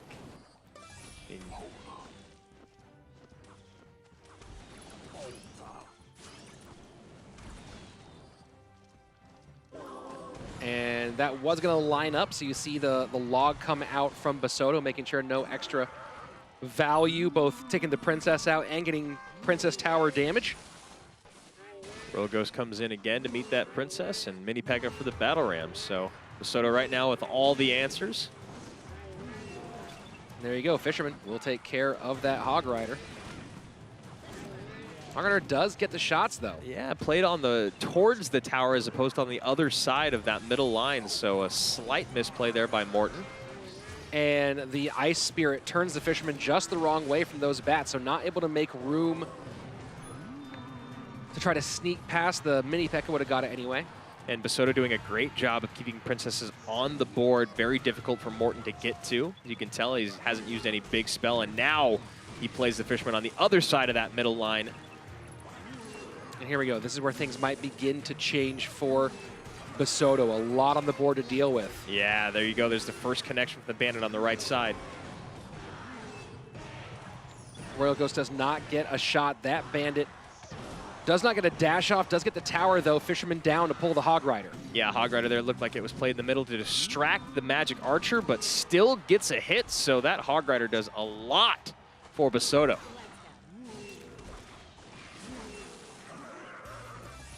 Morten just keeping up that dual lane pressure, gets one Magic Archer hit in.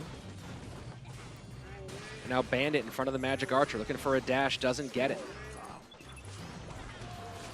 Basoto doing a great job getting just that one important swing from this Hog Riders. Keeping the heat up, keeping the pressure up. And that's to be a lot of Magic Archer value on that left-hand side, Andrew. A couple big-time shots. That Inferno Dragon putting some danger on. Yeah, really, really well played with the Magic Archer on the right-hand side. A very healthy Roller Ghost on the tower. Basoto starting to get spread a little too thin. And that was massive. 365 left-hand lane. Suddenly, Basoto on the ropes. Yeah, you see Basoto loading up on the right, so Morten finally pulls out his 8th and final card, the Fireball. Magic Archer play has been through the roof for Morten.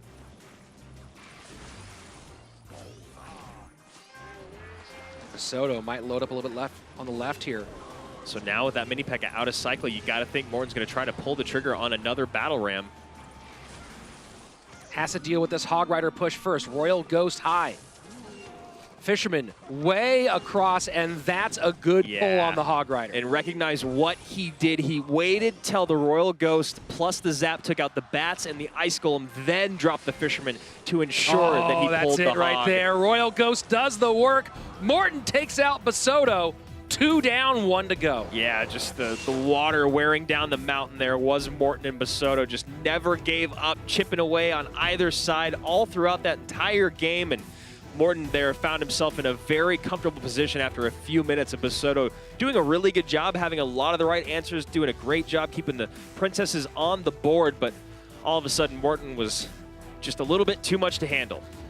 Yeah, and you looked at that Bridge Spam deck and you go, okay, drop the P.E.K.K.A out for the Inferno Dragon instead, maybe concerned about some air possibilities from his opponent. And with the Hog, you go, oh, but you kind of miss the P.E.K.K.A to a certain degree. And this case wasn't really a problem. No, you got the Fisherman in there to deal with that Hog Rider. And, you know, once he got the King Tower activation, he was pulling to the center of the map. He did have that one mistake where he played it too close to the weaker Princess Tower, and the Hog got another swing in. But otherwise, Morton was essentially perfect through that last game. So one more for Fnatic to try to get in the way of this juggernaut SK Gaming. Yirai takes the tower.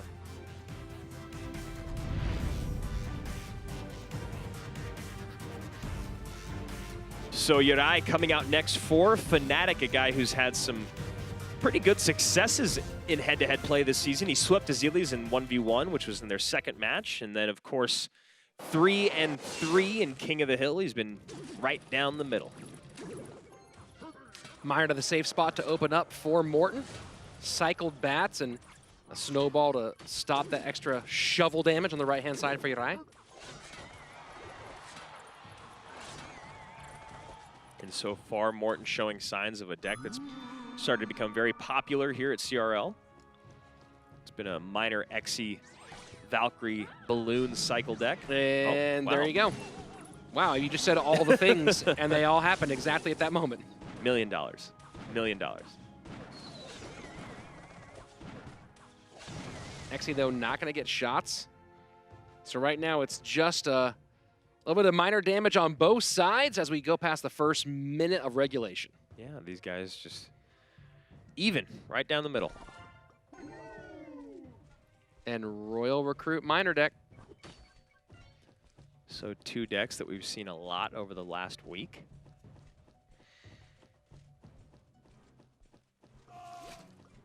And as long as the Exy's in the cycle, I'd be surprised to see those Royal Recruits go with a 4-2 split.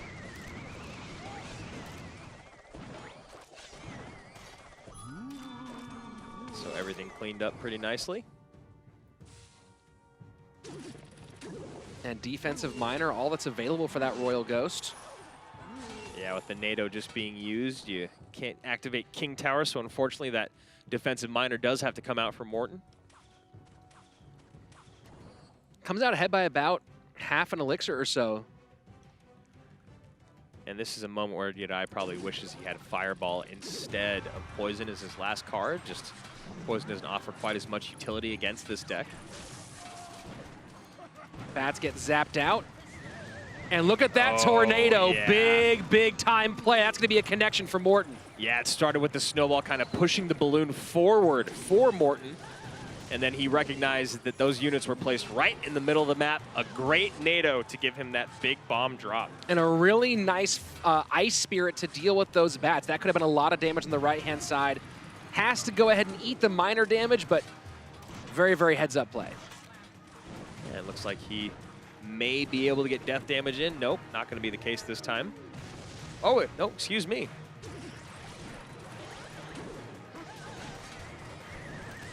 And going for the King Tower activation, and the Executioner just did enough damage to prevent that from happening. And now just a Miner out. Zap takes care of the bats, which was the scary part of that push. Morton doing a good job with low-cost defense right now.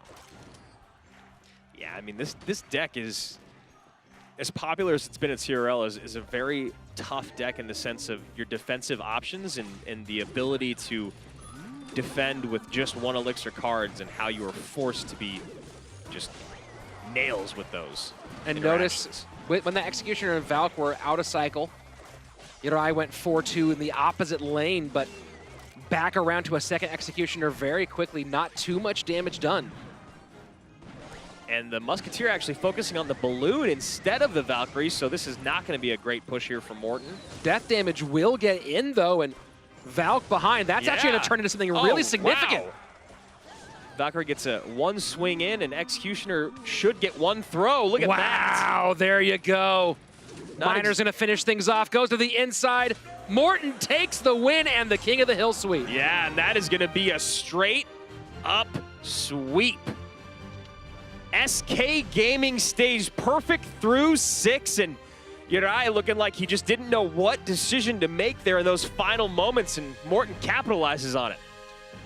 3 up, 3 down. Morten secures this one for SK Gaming, who improved their record to a gaudy 6-0. Yeah, this is absolutely crazy. The level of competition that we're at right now and what SK has done with it. I mean, you know, we've been talking a lot about the strength of schedule, and SK has already gone through all the other teams putting up the biggest competition other than Team K. So they've gone through Immortals, they've gone through Liquid, they've gone through Cream, and now Fnatic falls. So it's starting to look like no one can actually stop SK. Yeah, they are playing really, really nasty. Fnatic definitely feeling that one. Morten did a great job in King of the Hill, and of course that reverse sweep in 2v2. Yeah. So big day for Morten and for all of SK.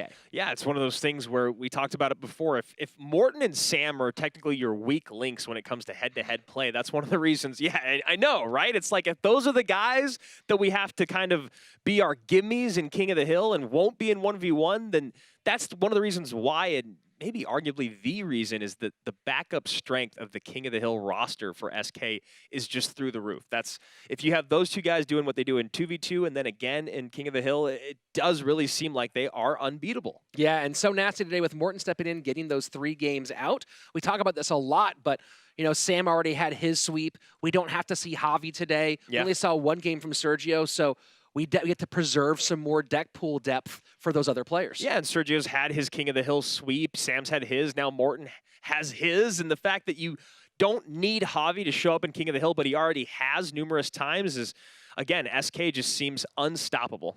6-0. So let's go down to the guy who carried it today, Morten, standing by with Kelly Link. Yes, indeed. I have Morten here joining me right now, and the first thing that I want to talk about is the 2v2 bans that we saw. I believe Fnatic banned Royal Hogs against you guys. Did that impact your decks at all? I'm sure we played a lot of Royal Hogs the last couple of games, so we kind of expected a ban, but like it didn't affect us at all because we prepared decks against their graveyard decks, so it was not like the worst thing for us. And kind of a two-part question is that you guys then banned Ram Rider. What was the decision behind that? Like we saw that they played a lot of Graveyard and Ram Rider Mega Knights, so we decided to ban the Mega Knight decks, like the Mega Knight Ram Rider decks, that we counter the Graveyard decks because we like Graveyard from our side as well, so we just wanted to ban the best win condition from them. Now, not just playstyle, gameplay mechanics, but roster changes are a very impactful part of esports as well. And you guys had Javi, who was originally a part of Fnatic, join you guys in SK Gaming. Was he able to give you any insight or any pointers for this matchup? Sure, like for like 2v2, we knew it's pretty hard against them because I think they were on a 4-game win streak. So he gave us some tips and said like they're gonna play that maybe, or like how we should prepare against them in 1v1 too. So for sure it helped a lot. Well, speaking about decks, you went a variation of a Hog Exi-NATO deck. Just talk a little bit about that deck and why you like it. So I think Executioner is one of the best cards right now in the game. It's like in the defense it's so strong and just kills, like just dies from lightning. So yeah, I really like Executioner and a lot of decks like with Hawk or like Balloon. So I think it's just a really strong deck in offense and in defense, so yeah. And real quick, I know you guys get asked this a lot, but you are now 6-0 in the fall season. How does that feel? For sure feels amazing, but yeah, we want to win the league at the end, so we have to continue like that, and yeah, we want to win every game. Well, congratulations again on another incredible win there. And everyone, we're going right back up to the casters. Thanks a lot, Kelly. And, you know, 5 games won today by that man down there. 5 games won in not necessarily the easiest positions, but a lot of it came down to really small, tiny moments going back to that Lava Miner play, taking that Miner to the E-Wiz. Yeah. It was things like that that separated SK Gaming today. Yeah, and it was also the decisions of the coaching. You know, you talk about Morten and Sam prepping their decks this week, and they're like, you know, we play a ton of Royal Hogs. We talk about it. Other teams notice it. We've talked about it actually for numerous seasons, how much the Germans love their Royal Hogs, and so they do the correct thing, and they plan on it getting banned. They run great decks in 2v2, and then they do the same thing handedly for Fnatic and banning one of their favorite win conditions. So great coaching, great management, great deck choice, and obviously great plays today by all of SK once again, except for, you know, Javi, who just got to hang out. Yeah, just got to hang out, watch his friends play, and watch him take the 6-0. So now it seems like the likely wisdom is one more game will clinch a playoff spot for SK Gaming. Now Fnatic at 3-3. Definitely in a fine spot, a lot of work left to go, but we don't have a lot left here, Andrew. No, one more match, it's going to be Dignitas facing off against Pain.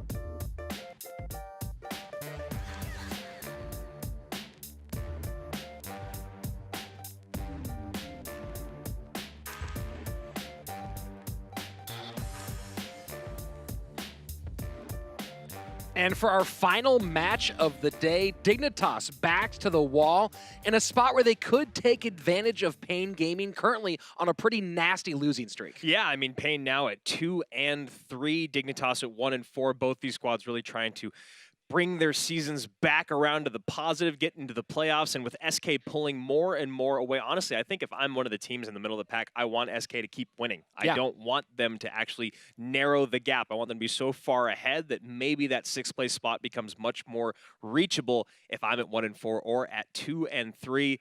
Now, Dignitas backs against the wall, you say that because it feels like 5 losses is one of those things you just don't want to, and especially with how they've been playing so far this season, you know the set and game differential is not in their favor. It's going to be very, very important. We might have a lot of teams on that bubble, so now you don't need to just get some wins, you need to get some big wins to balance out that differential. And we talked about this opportunity. Pain Gaming looked amazing in the first 2 matches on a 3-match losing streak right now. So if there's a chance for Dig to get back on track, this is the place to do it. Yeah, and it's not really sure why they've been on such a rough losing streak. They've been actually performing better in the 2v2. Carnage and Wen have taken their last 2 matches, but something about them and King of the Hill where things have just been not working out. They've only found 2 King of the Hill wins in their last 2 matches, but they've had 6 losses there. So Dignitas on the left, you see Pain Gaming there on the right. Dignitas here, we have a bit of a new roster, if you will, a new roster twice so far this season. We have Blaze and Oxlet. Skills, the new addition at the beginning of the season, and then Flash, the new addition as of just this week. And they have looked like they've got a little bit more life in them now that Flash came out, got 2 King of the Hill wins in his 2 match appearances. Across from them, Pain, and like you said, Andrew, it's hard to figure out the math. Wen, Michifu, Henenkava, and Carnage. Carnage and Wen doing some great 2v2, but they've had some struggles in King of the Hill and in that final 1v1 set. We'll see if they can get back on track here against Dignitas. Yeah, you know, Michifu started off 5-1 in King of the Hill, and then since then has gone to 2-3. So that's part of what it's going to be, is you need that guy, your 1v1 specialist, to be carrying his weight in either the 2nd and the 3rd set. But talking about 2v2, let's take a look at our bans. We have today the NATO and the Lumberjack for Pain and Dignitas, so no surprise with the NATO, but the first ban, I think, of the Lumberjack. And here's what I'm hoping, Andrew, because you know exactly where I'm going. I do. Lumberjack was off the board a lot in CRL Asia, CRL China, and we saw at WCG at the World Cyber Games this summer a bit of the Rage spell. So I'm wondering if Pain maybe works that into one of these decks today. Yeah, cheaper cycle, don't have to sacrifice a unit, so maybe Rage shows up in this 2v2 bout between Pain Gaming and Dignitas.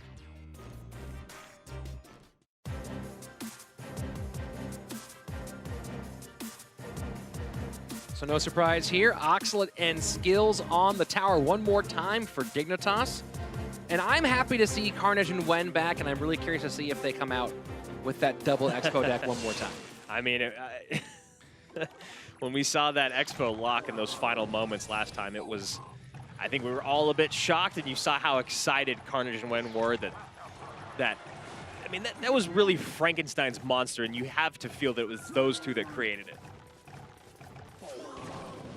Well, it's one of those things where I'm an Expo player, and I'm actually kind of tired of 2.9 overall. Right. But that was exciting. That was different. That was fun. Yeah, seeing it in the 2v2 was definitely a change of pace. So. Oh, that Prince nearly gets in front, doesn't quite do it. So right now you see the Giant Skeleton, the Magic Archer. You might think Hog Rider, but there's no Lumberjack in play, so an opportunity for Rage. And no Royal Recruits, so you're sitting there going, man, who's playing Royal Recruits without Magic Archer these days? Get up with the times here, Payne. Yeah, Royal Recruits now at a 70% win rate between head-to-head and 2v2. They do not have the same win rate as one card, though. E-Barb's undefeated in CRL. Much to my chagrin. And it looks like the Fisherman might break the record for the most played card ever in CRL with almost 200 outings already. And basically even win rate. And that bomb should take care of the Dark Prince. Won't escape. First minute 40 away, and a little bit done by Dignitas so far, but nothing significant. Yep, and there we go. The win condition for Payne coming out with this very unique Graveyard deck in 2v2. And a solid freeze. Doesn't quite take off the Fisherman. The log cleans up a lot of that. But still, that's a big chunk done by Carnage and Wen. Yeah. So now you see it's Dignitas' turn to go on the offensive. A lot of elixir spent right here. And those Rascal Girls just doing work. Rascal Girls, Log, Dart Goblin, Inferno Tower all together did a great job of putting the kibosh on those plans. Yeah, and as long as, Wen and Carnage can continue to spread the troops like they are to not give a lot of spell value, they have so many units with such high attack speed and high DPS that as long as they preserve their health and them being on the board, they should be able to play very nice defense throughout the rest of this game. Not sure about that lightning from Dignitas. Yeah. Might end up being 6 elixir they'd want back.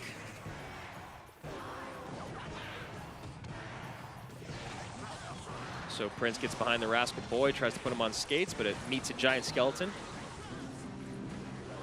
And they missed the poison. Yeah, that poison is taking care of just about nothing right now. Right-hand tower down to 670. And this is going to be a healthy Giant Skeleton for a Graveyard push.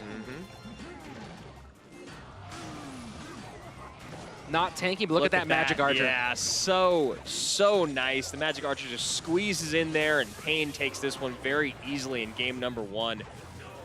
You see Ox and Skills kind of talking through some strategy right now. Maybe one of them thought they had a defense planned out a little differently than their counterparts. So Carnage and Wen now doing very, very well on a 5-game winning streak in the 2v2 set. Nice work for those two. They came out in the first match of the season against Tribe, took an 0-2, debuted that Expo deck, and it fell kind of, you could see the moment when they knew that it had fallen, and they were a bit surprised by that.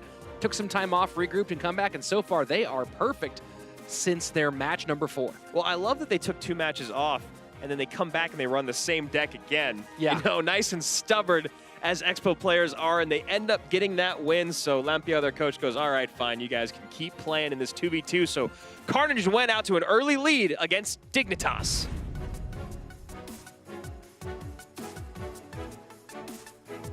So a dominant first outing for Carnage and Wen. They love to make it 6 in a row in the 2v2 set.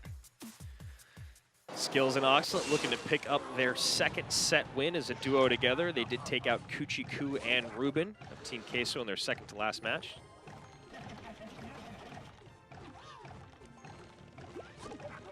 Double Dart Goblin here, and you see splitting the focus on that log.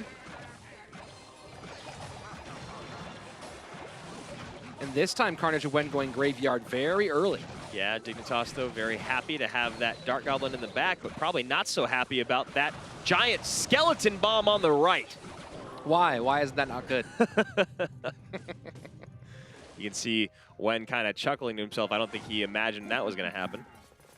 First minute away, and 1577 right-hand side for Dig, courtesy of that giant skeleton bomb.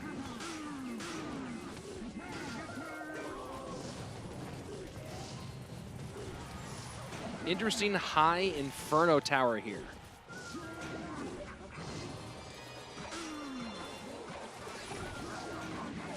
And so the giant skeleton is up front, Magic Archer in the back.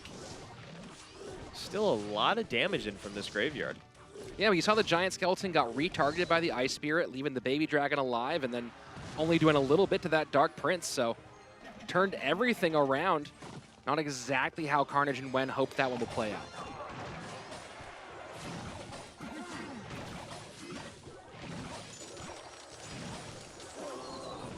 And a solid freeze, but Log comes in to clean up the damage. Yeah, Dignitas did a good job holding that log until the freeze came down. Make sure to maximize their defensive efforts. Wow, down to 735, so Dig roaring into the lead as we go into double elixir time. Yeah, you saw Pain use that log early and high and then didn't have it for defense. And, you know, even with the double Dark Goblin, still taking a decent amount of damage from that graveyard. 841 right-hand side for Dig, 735 for Pain. Final half a minute of regulation. And Magic Archer not quite where they want it. And just nothing getting across the bridge to help out with this graveyard for Pain. Although that Magic Archer gets a couple big-time shots. A freeze, that's a brilliant freeze to keep that Magic Archer in position. And suddenly Pain looking like they could be about to close this one out. There's the freeze in the log, so that tower will go down as long as they can defend. That Prince getting very, very close. Wow! I was going to say that Prince getting close to being able to defend, but those skeletons are just multiplied. Now that is a close jump. You know, this could be over, should be over maybe, but Dig, Oxlet, and Skills just hanging on. Yeah, barely hanging on. And also you got Pain just barely taking it away there at the end with that great freeze plus Magic Archer combo, something we don't see a lot. Yeah, that was really, really sharp. And now let's keep in mind, Dignitas is in the lead with that big-time damage on the King Tower after that graveyard continued along its merry way. So we'll see if Oxlet and Skills take advantage of that weak King Tower if they just continue to go right into the Princess. Looking like they should hit that Dark Goblin as well. Nope, log goes a little bit short. 1565 now, and Pain trying to get it back. It really, you know, they might be a little bit frustrated. Felt like they had it for a second. We'll see if they can battle back in.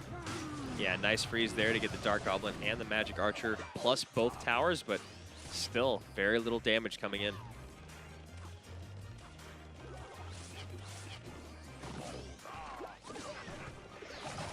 And Giant Skeleton to cover for that Magic Archer. Giant Skeleton in the pocket here. This is very interesting, Andrew. Yeah, maybe just trying to get right to those DPS troops or maybe a sneaky bomb to the tower, but they already got away with that once. Yeah, you rarely see a pocket Giant Skelly because you don't get as much value of it from the defensive side. And they're just so easily distractible.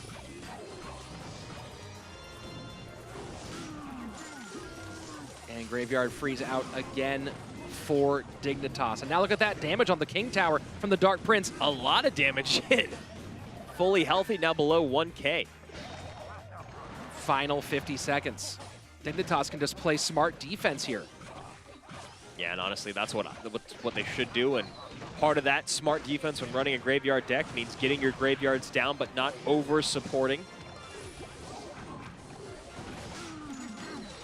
Freeze down. This graveyard trying to get them back into it, but difficult prospects here for Pain. Dig after being almost finish in a great spot here to take game 2. Yeah, it looked like they were down and out as we got to the end of regulation, but somehow they take that tower and then go on to extend that to a lead. And there you go. That's going to be it, unless something crazy happens, like both of their phones drop. Yeah, Dignitas did such a great job with their log. Specifically, it was their log game where they would drop a Magic Archer or a Dark Goblin to defend against a graveyard. The freeze would come down from Carnage and Wen, and then they would use the small spell to clean up the skeletons. So very well timed, and that's one of the biggest mistakes the amateurs or rookies make when defending a graveyard early, is just using that cheap spell early on. Yeah, that transition, that last moment when we went into sudden death overtime, the freeze on the Magic Archer to get that damage in was totally wild, and then the graveyard opposite direction. So Andrew, let's jump into that replay and look at that one more time. Walk me through how this comes down. Yeah, so we're gonna look at the final seconds of regulation there, where we're looking at this quick tower trade. 273 on the bottom, 651 on the top.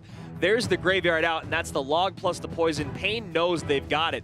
But you see right there, the Dark Goblin's frozen, and only the Prince to defend. A late Dark Goblin comes down in addition, but it just gets eaten up by that swarm of skeletons. That skeleton swarm took out 2 Dark Goblins, a Prince, and a tower. So very well played by Dignitas, and from there on out, it was just downhill for them. And that King Tower damage actually might have been the difference in the long run. They got that down to under 1,000 HP, and it made it difficult for Carnage and Wen to play in that lowest single tower race. Yeah, it's easy to sell out when you both going in the same lane for the same tower, but when you got to worry about that 3 crown, not the same case. So a game in hand each. Let's go to game number 3.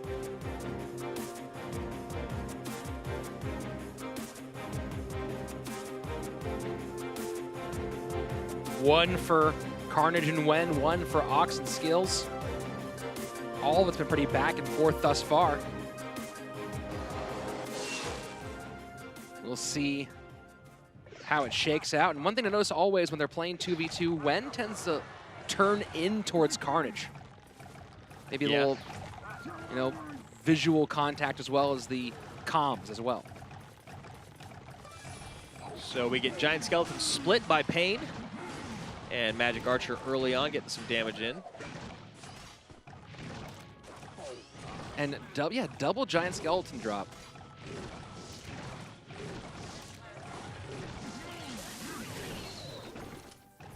Very, very interesting. So Dark Prince gets on tower after he blows up that Musketeer. Yeah, just choosing to eat all of that is Pain. So first minute away, and pretty big shot taken to that right-hand tower. Yeah, it would have been nice if they dropped the units in the opposite position so that the Musketeer was close to the Baby Dragon and the Electro Wizard was able to stop that charge from the Dark Prince. Hog EQ. Hog Rider does not get a shot on. So we don't have the Lumberjack. Maybe this is the opportunity to see the Rage in this deck that usually has the Lumberjack in it, but I think that's just a lot of hoping from you and myself. It'd be a different thing. And this Hog Rider will get a shot.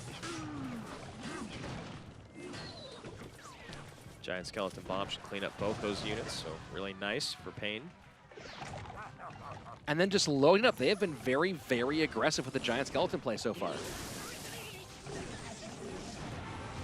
Yeah, just back to back to back, and they've been doing a good job maintaining their Elixir lead, or at least being even in Elixir, and a defensive freeze comes out from Dignitas. Man, saves a lot of tower damage. Might have been their best option, but now they are definitely behind on Elixir.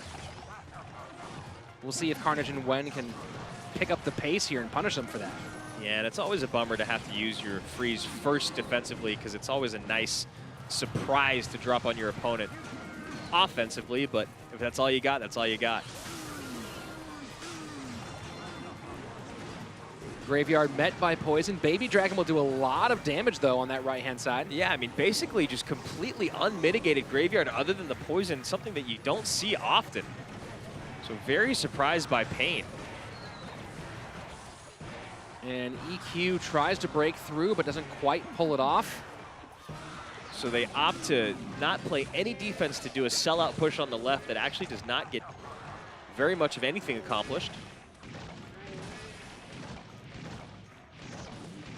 Hog Rider left-hand side, trying to sneak one by. Dark Prince meets it. And there you go. There comes the freeze in from Pain. A little more damage. Yeah, nice couple hits from the Hog and a nice couple hits from that Magic Archer.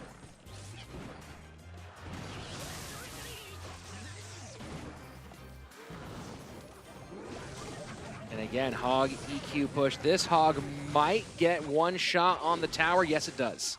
That's a big one, Andrew. Yeah, that was a really, really nicely coordinated attack there. Ewiz came right down after the, or right before the Hog, and love that Hog EQ push, or Ewiz push with that stun. Freezes go both directions here. Double log. That Magic Archer, if he can stay alive, might be a difference maker here. Yeah, gets one hit. Hog Fisherman gets in. Oh, that is gonna do it! Wow. An almost, let's call it a half HP Magic Archer. Yeah. Gets a few big time shots and helps finish off that tower in a close one that Pain squeaks on by. Yeah, you know, Carnage and Wen, I mean, Dignitas did it too, but Carnage and Wen very aggressive with their Magic Archer play, regularly playing it at the river, willing to sacrifice that 4 elixir for just a hit or two, and those hits end up paying off over time. Dignitas' skills and Oxlet did a very good job having trouble once again closing out that set. Great bounce back in game 2, and game 3 was just back and forth and back and forth, and Wen and Carnage just end up on top. Yeah, that one was pretty wild, and it felt like it might have gotten away from them there as you saw Dignitas begin to pull away on that graveyard, but in the end, they threw that Mega Minion right in the middle to play defense. You line that shot up for a Magic Archer, he's not going to miss. Yeah, I mean, the geometry there was absolutely perfect. And you said it, you know, Dignitas really did feel like they were starting to pull away, especially when Pain completely ignored the Graveyard Baby Dragon push. Now, they did throw down the poison, but still that Baby Dragon went straight to tower, got a lot of belches in, and they got nothing out of their offense on the left. But really what it began there, I think, was the slow elixir deficit for Dignitas that started to exponentially grow over the next minute. Yeah, and that's, of course, in 2v2 with a slower elixir flow. Yeah. Very difficult to recover from. But then in the end, just a couple of Hogs sneak through. You think about Hog in head-to-head play, a hit here, a hit there, and the same thing is true here in 2v2. Yeah, 100%. Like, if your Hog Rider's coming in and gets just one hit, he is doing his job, especially when you're rotating them as quickly as Pain just did. So let's get into King of the Hill here, and gotta have some interesting questions about these lineups. Have not seen Blaze for a while. Maybe he'll get in for Dig today. Let's find out.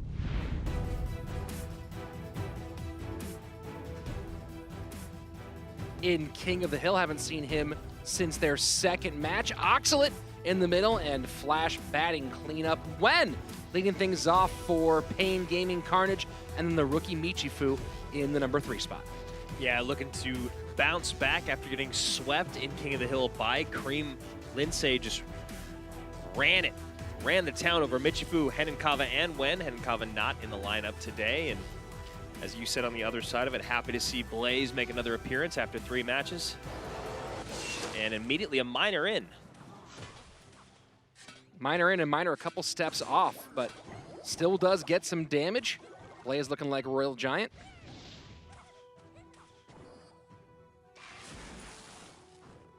Wen looking like Balloon. And there you have it. Balloon out to the right-hand side. Baby Dragon to meet it. Bats rushing in behind. And a nice lightning there by Blaze.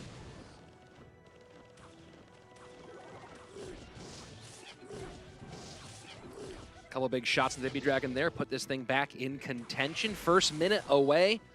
Went ahead by a little bit and pouring it on with that balloon cycle. Yeah, should be able to take out both these furnaces now.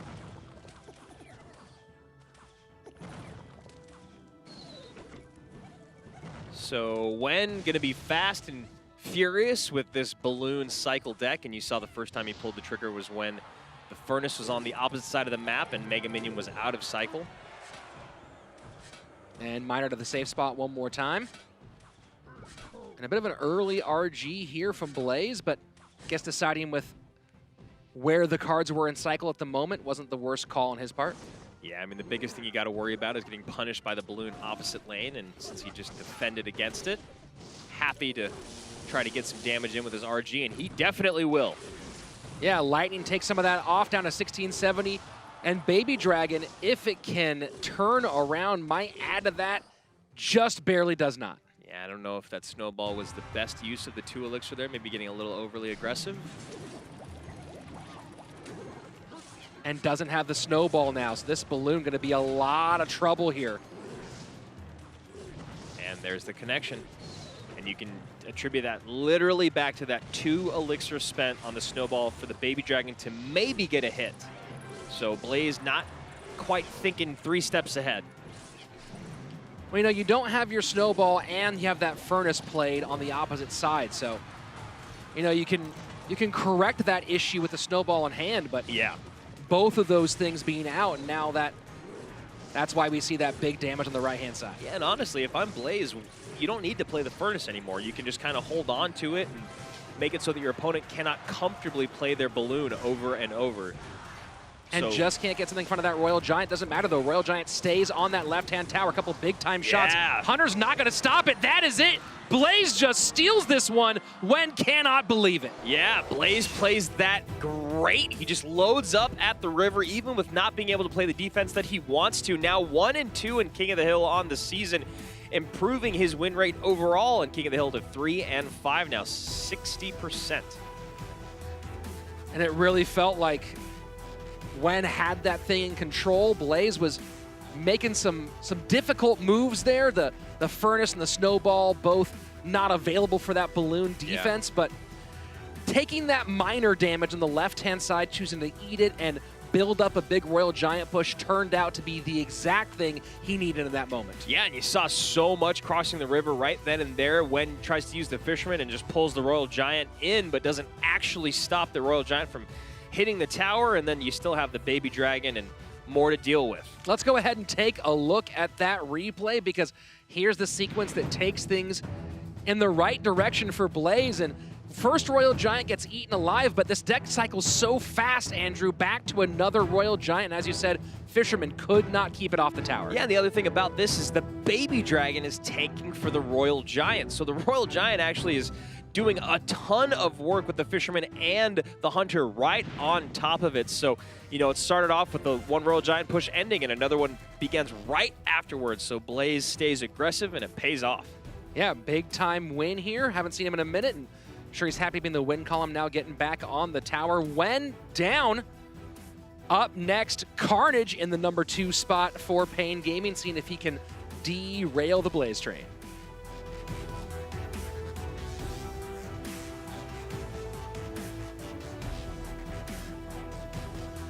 So, Blaze picks up a win, feeling really good, looking to keep riding that confidence straight on through, but Carnage looking to derail him, as my co-host just said. He's 4-1 in 1v1, 8-11 in King of the Hill on his career. Derail the Blaze train, though, might be one of my favorite things you've ever said. Andrew, we're speaking extemporaneously. Sometimes just you let the words get put together and they come out of your face. He's going to get that tattooed on his arm. A train on fire. Looks like he might be running back that same Royal Giant deck. And Andrew, I really like Blaze running faster cycle decks as opposed to super heavy beatdown. Yeah. And it's because he's a good mechanical player, but he has a history of rough decision making. And we saw that in the last game with the Furnace and the Snowball. Yeah, 100%. And the ability to cycle back around at those defensive options is, I agree, is maybe something that Blaze should focus on a bit more, because you make mistakes with those heavy beatdown decks and there's really no recovery, especially in a Lava Hound or Golem deck, and I believe we were seeing him play a lot of Lava Hound before. Yeah, I mean, Dignitas last season pretty much known for Lava. Haven't seen as much from them this time around, but yeah, take some decision-making out of the process, just play reactive, play faster cycle decks, and I think that's where he's at his best. And we talk about that all the time. Lava Hounds, you really need to put together a big push. The Lava Hound is never great by itself. You got to either get a miner on or units behind, and Right now, this Lava Hound deck is doing quite well against Blaze. Yeah, another option is find out when your opponent has very little elixir and then just put the troops on the tower. Yeah, that usually works out. So Blaze needs to do a lot now to get back in this one. Play real clean.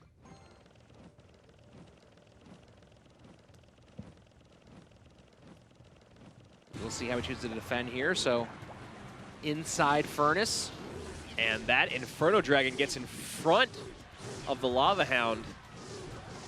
It's taken out by the Princess Tower before the Mega Minion goes down. Fisherman does a good job pulling that miner out, so stopping the tankage by the miner, and this is a good opportunity to fire back. Yeah, you see right there, none of the pups focus on the tower, and a great counter push. Although the fireball value for days.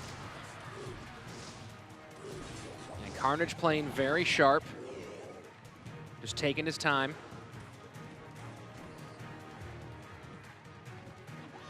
Yeah, I was just going to say, I think Blaze needs to go opposite lane because it feels like if he keeps going into this Lava Hound push, he's not going to get enough out of it in time. And that's quite a bit of damage here. Yeah. The question is, how much does he have to defend on this side? And that's why you often go RG into the Lava Hound push. But this Inferno Dragon makes it really, really difficult for that to happen. There you go, Miner Zap, Lava Pups on the Fisherman, and that feels like that's going to do it. Blaze knows there it. you go. Inferno Dragon gets on tower. Carnage gets in his way, and you see him calling for some love from the bench. He knows what's up.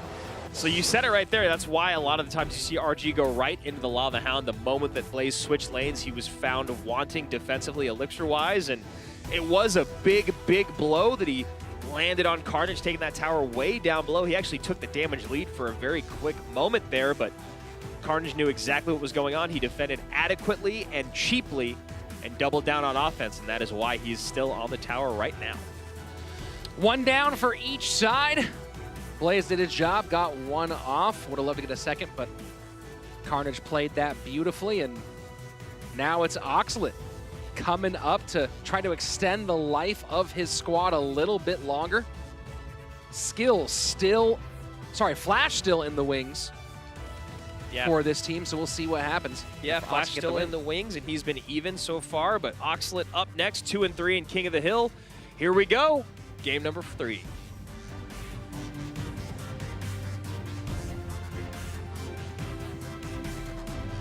Carnage pretty happy with himself after that one.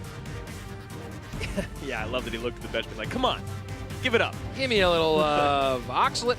Now on 18-17 career record in King of the Hill.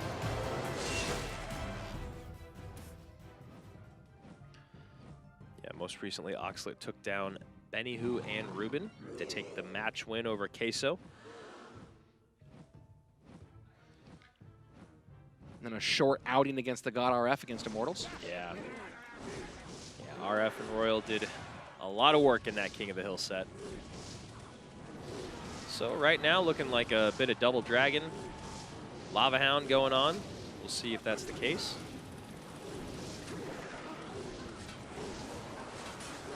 And Lava Miner Poison push for Oxlet does quite a chunk of damage and still more on the board. Yeah, and look at that defense that he played down in the bottom left. Not a lick of damage through, well, I guess you'd call a bit. It's a lick. There's an actual... A true lick of damage. Yeah, that is the official measurement. 200 damage is a lick.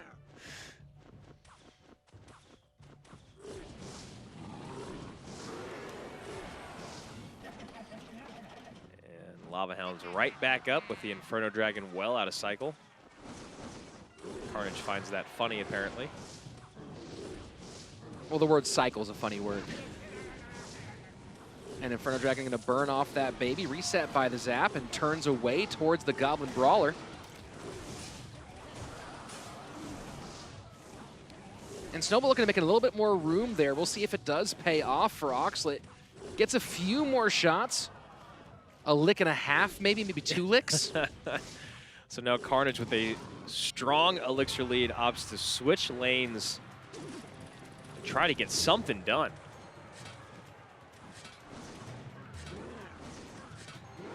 And Carnage just letting that miner go to town, working on this right-hand side.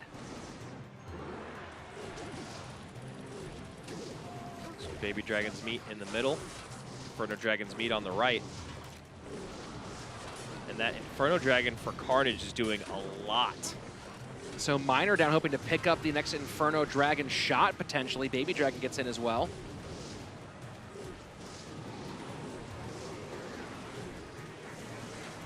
So defensive poison to clean that one up, down to 983. Yeah, I mean, Carnage took a great chunk there out of Ox's tower, but late on the Miner pickup, and that's going to be towered down with a snowball. Oh, man, and look at that. Oh, Carnage boy. is right there. Oh, wow. Just literally a half of a second, 1 full second, and we're going to a 2-tower game there. Oxlade getting a little bit too comfortable maybe at the end of the game there, Yeah. but he squeaks by. Michifu is up next for Pain. Play until the whistle, young man. Play until the whistle. Yeah, I got that yelled at me a lot back in my football days. So Michifu coming up next, 7-4, the best head-to-head record on the Pain squad. Looking to take out Oxlade and Flash for a quick 2-set sweep for Pain Gaming. But Ox looked very good in that last game up until the final few seconds. Yeah, up until he decided to ignore his phone and hope that his opponent didn't take the tower down. So we will see what Ox can do here in game number 3.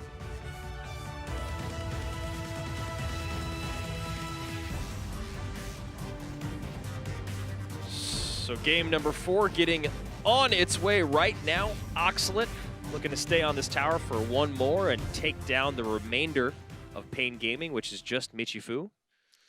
Game 4, that is correct, Andrew. That's the number that we're on now. There's a lot of games between these 6 matches, Rich. And it's going to be Fireball bait for Oxalate.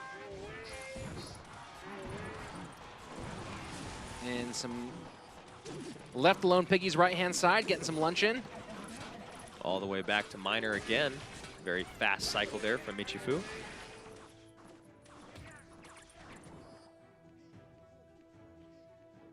Yeah, Ice Golem, Bats, Ice Spirit.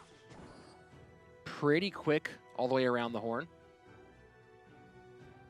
Probably 1-2 elixir spell in there somewhere, so there you go. So at least 7 to get all the way back around. Going to be very interesting to see how Michifu deals with this Fireball bait.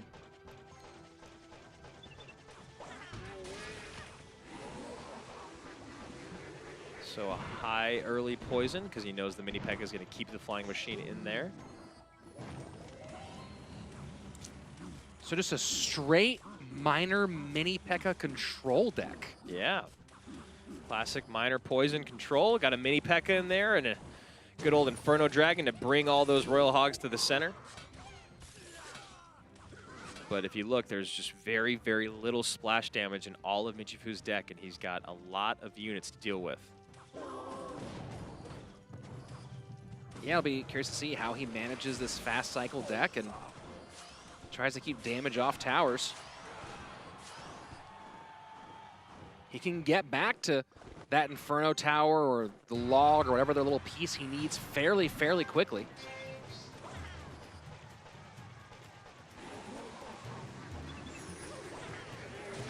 So another poison down. This time the Flying Machine squeaks out of it.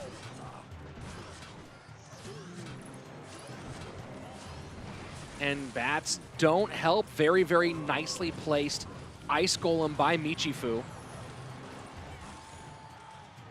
And most of that damage avoided. Yeah. So we'll see how many times he can actually execute that defense. It's going to get harder and harder as time goes on and the pressure goes up. Gets in one big Mini P.E.K.K.A swing, though.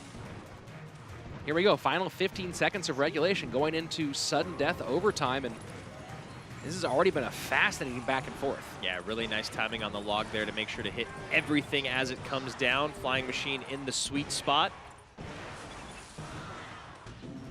Just hanging out, getting all the value in the world.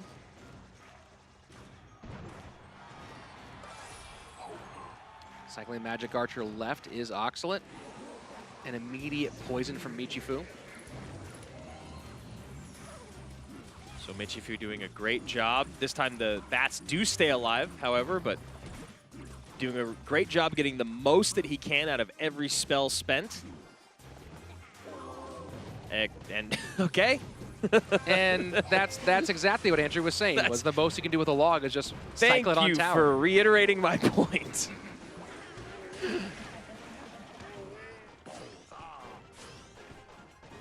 No, looking at the final 2 minutes here, and Michifu has tower damage on both sides. Yeah. Pretty heavy tower damage, but you know, this dual lane pressure deck can change things very quickly. Yeah, and that's one thing Oxlade you can see is he's trying to do right now. He's like, all right, now I need to really double down on this dual lane pressure. Split barbs in the back, Royal Hogs at the river, but you see Michifu doing such a good job at taking those troops down before they even get to his side of the map.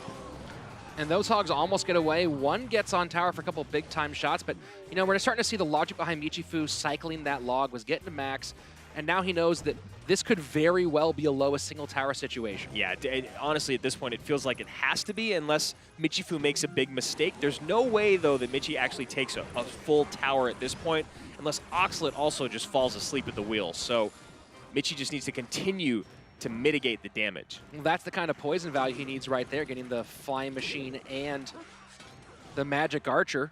And that miner just sent right to his death. So poison might get used there. There we go. And so far not using the log. Doesn't want to use the log, but might have to. Yeah, he's going to just opt Oh, out boy. of the damage on the left. It became just a little bit more than he would have liked. Yeah, that log might have been something he wanted to play a little bit earlier here. Now fighting from behind in the final 45 seconds. Yeah, I think he truly thought that damage would not go past what he had in the bottom left or what he'd already taken in the top right, but just a little bit of a miscalculation there from the Pain representative. Ice Golem high. Getting that magic archer. Split pigs get picked up by the Inferno Tower. Final 25 seconds. This is very, very tight. And now the mini P.E.K.K.A taking for the miner. This is actually a really big moment for Michifu. Oh, beautiful. Snowball moves the miner off. Bandit picks it up. So Michifu drops his poison. And he's the only one with a big spell here. There is no big spell for Oxlade to fire back with. Yeah, down by 4 HP, 802 to 806. Oh, poison boy. comes in, and now Michifu's going to walk away with this one.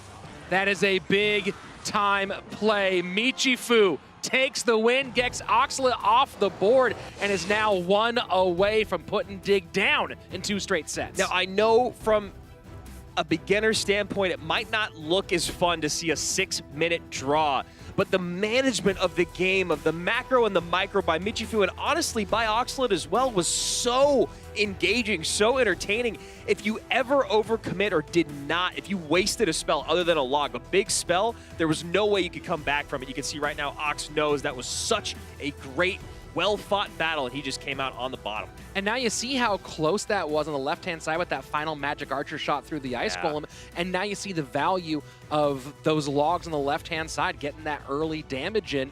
Michifu saw the writing on the wall much, much earlier, knew he had to put a couple chips on there and took care of business. Yeah, and there was that one moment where he decided to take the barbs on the left-hand side, and it looked like Oxlade might come right back into it and take it, but here we are, game number 5, Michifu and Flash.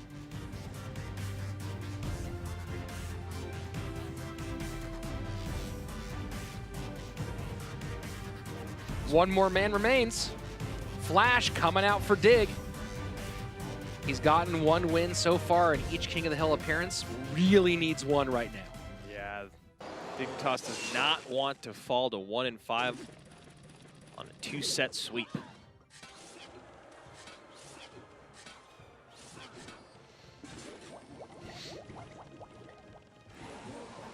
Immediate poison by Flash on that Furnace.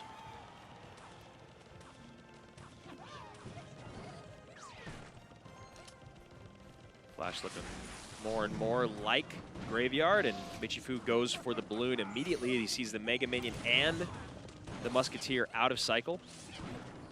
Mega Minion gets back in, Snowball to help, and should be, no, not quite close enough for death damage. So Miner Balloon Barbs, this is interesting.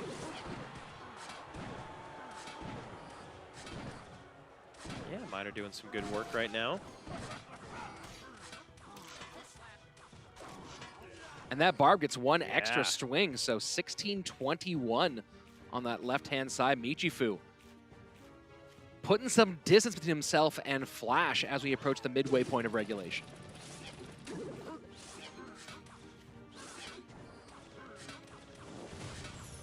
So Miner out in kind for Flash. Flash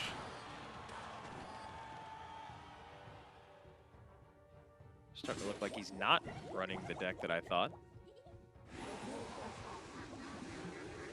And Poison again on that Furnace.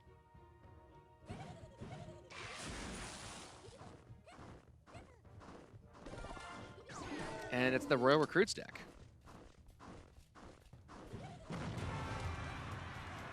So Royal Recruits Miner control for Flash.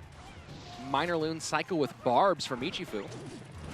Yeah, and those Barbs being able to split are going to be a great way for Michifu to deal with these Royal Recruits being split. And as soon as that Poison comes down, take a look at this balloon right in front of it, because Michifu knew this was an opening. Yeah, Miner's in, tanking balloon, should get to tower. And gonna get death damage. That's tower down, left-hand side. Flash very upset with himself. And the Musketeer just raining in the pain from Rage. And right now, speaking of raining in the pain, Michifu looking like he's about to close this one out in 2 with 17 seconds left. Pain Gaming going to improve their record to 3-3. Yeah, big time spot for Michifu. Did a good job of recognizing that moment and throws a BM Miner into that back corner, takes his headset off. This is over. Big time position, and Michifu closing things out for his squad. Yeah, the only thing that was missing there was a front flip off the tower, I think, for Michifu. He dropped the headset, gave the look to his bench, just already celebrating, and you know what, young man, you deserve it, you earned it. Now moving to 9-4 in King of the Hill, and that's a guy that has just showed up a couple weeks ago. Yeah, very, very nice performance. And like we said, he saw as soon as that Poison came down on his Furnace, he knew you're a little low on Elixir. You don't have exactly the cards you want in hand right now. You saw him go Ice Golem, Balloon, and has put the pressure on. Yeah, I mean, he still had so much health on that Musketeer, and it was actually the Musketeer that ended up taking out the tower, and that was the one that lived through that Poison. So Michifu felt it. He felt the overcommitment from his opponent, Flash, and just punished him for it, and that's one of the last things you want. I mean, you saw Flash actually had a lot of adequate responses. He had the Musketeer, the Mega Minion, the Snowball, the Furnace. All of these units do a great job against that Balloon, but Michifu saw his opening and he went for it. And that Miner on the push went right to the Musketeer as well to help create a little bit more room. So very, very nicely played for Michifu in those last moments. And now Pain, as you said, moving to 3-3. Yeah, and if I'm Pain Gaming, I'm going to keep riding my rookie just like this. He seems to be playing exceptionally well, and he's made a few mistakes throughout. That's why he's 9-4 and not perfect, but 9-4 is a very strong record for this guy. And you know, if this is what he's doing as a rookie, only 6 matches into his career here at CRL, I think you keep pushing him, you keep making him succeed in these sets. It's going to help build his confidence as well. Well, one thing I like about Michifu at this stage in the season is we've seen him start with success. Yeah. I mean, we've seen him go through a couple of failures, and that doesn't seem to have affected the way he plays, affected his mentality. He stayed focused, stayed strong, and today came out big. Yeah, I mean, that's 100% correct, and that's what you want to see in your star player, because if you're going to have a 1v1 specialist, you can't have them be super emotional. It's something we've recognized in the best in the world out there. You know, you look at the guys like Kanara, you look at Surgical Goblin, you look at Buffmac, and these are guys that when they're on the stand, you know, Royal, RF, they're just zoned. You know, Lapicati's up there having a good time no matter what happens. He laughs at himself when he makes mistakes. So if Michifu's a guy, I mean, maybe he doesn't laugh at himself when he makes mistakes, but he's up there and he stays focused, win or loss, King of the Hill or 1v1. I'm excited for Pain moving forward. Yeah, so 3-3 in a good spot for this point in the season. But for now, let's go down to the floor where Kelly Link is standing by with Carnage. Thank you guys so much. Joining me here, I have Carnage and Leo once again. Thank you for joining us here. Now, the first thing I want to talk about is that you guys started the fall season really well, winning 2 matches, but then you fell a little short after that. What exactly happened in those last matches? Bueno, nuestras dos últimas partidos empezamos ganando 2 versus 2, que era un factor importante, pero al final acabamos como choqueando en en el King of the Hill, y en 1 versus 1 siempre nos quedábamos a una partida de ganar, y eso, mala suerte, malos matchups, cosas. Yeah, we had like such a bad luck because we first had a problem in the 2v2 and then we solved it and we won the last three matches. We won all 3, and we were always with the bad luck in the 1v1 in the King of the Hill, losing one, and the two matches we lost, it was like so close. It was 2-1 and reversing us. So but now I think the bad luck is gone. Gone, the bad luck hopefully. Is gone. Yeah, hopefully. Yes. Moving on to the 2v2, saw something very interesting, a double giant skeleton split push. What was the thought behind that? Sí, a ver, pues sabíamos que ellos solo tenían un esqueleto gigante y nosotros teníamos 2, entonces metíamos presión por uno, yo que estaba en 1, y nosotros metíamos presión por la otra línea con otro esqueleto gigante, metíamos ahí cementerio, monta, lo que fuera, y pues al final conseguimos haciendo la partida. He said they knew the opponents had only one giant skeleton, so they could like pressure in one lane, then in the another lane with the hog and the graveyard, and hopefully no. So happy we could get the win. Yeah, moving to King of the Hill, we saw Blaze go a Royal Giant Furnace deck, which did win Game 1, but he picked the same deck going against you, which you won Game 2. What's the best way to counter that deck? ¿Cuál? ¿De Royal? Sí, preguntó porque Blaze jugó contra Gwen, repitió contra ti. ¿Cómo es mejor para counter eso? A ver, nosotros sabíamos que nuestra Deadpool, en plan Royal Giant, es un mazo que siempre nos juegan a mí, a Gwen, a Miche, es un mazo que siempre nos juega. Y nosotros veníamos preparados para ese mazo y sacamos lava, que en la teoría hacía counter a ese mazo, y así fue, ganamos. Yeah, the Royal Giant, it's a deck I think the most used against us. So yeah, we got prepared to counter this deck, and he played this deck and he went with Lava Hound, and yeah, we could defeat it. Well, you guys were speaking about the bad luck that you had, and Leo, maybe you can speak on this a bit more. What is your plan now on with your team to practice to improve your fall season? Now, actually, we're gonna do the same things we were doing, but improving a little bit more in the King of the Hill and 1v1, because our 2v2 is really looking solid right now. And we have to improve some decks, some matchups, some strategy for the next matches. And I'm sure we're going to get stronger, and they better watch out for us. Well, can't wait to see that next week, guys. And thank you so much for joining me up here. Oh, thank you very much. This was a great game to end the day, everyone. And before we end it off, we're going to head back up to our casters. Thanks a lot, Kelly, and congratulations to Payne moving to 3-3. So we've reached the full first 3 weeks of our season. Some teams have run away with it. Taking a look at SK and Liquid, our 1 and 2 from last season. Some teams are falling pretty far behind, including Dig today. And some teams, like Payne, seem like they are at that moment where they get to decide their destiny. Yeah, well, you heard him talking about it. You know, those last couple matches that they lost, they were all 1-2, 2-1 losses. I mean, they did get the sweep by Queso, but they were saying bad matchups, bad luck, just some bad plays or very, very close games. And that does happen. That's something that we've talked about a lot with Energy specifically over the past 2 seasons. This season, obviously, a bit different, but Payne Gaming in a great position to end the season strong.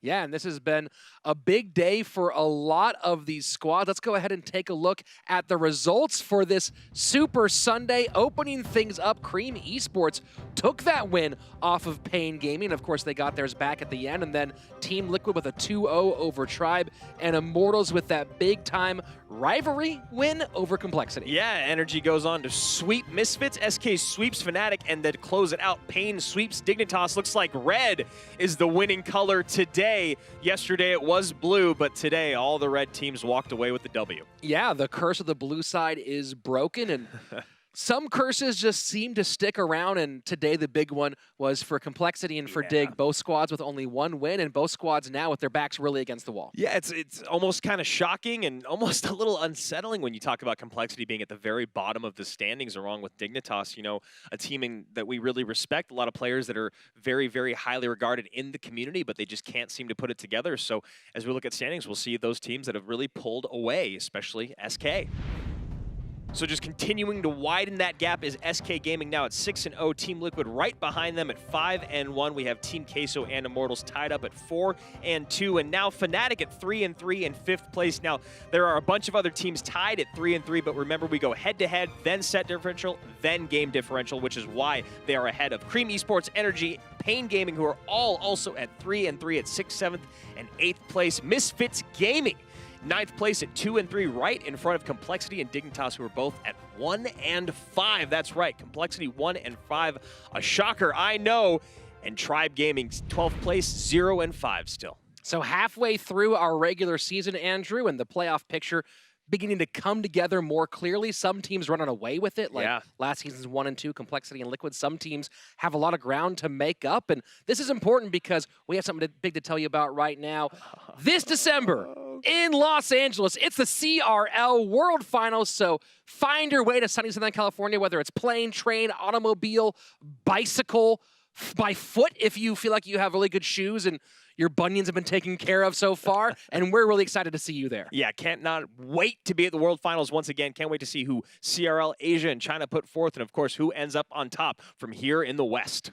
So make sure you tune in the whole way between here and there, 10 p.m. on the West Coast, 1 p.m. on the East Coast, every Saturday and Sunday. Follow along the action. And of course, those of you down at TwitchCon on your way back from San Diego, consider taking the train. It's very relaxing.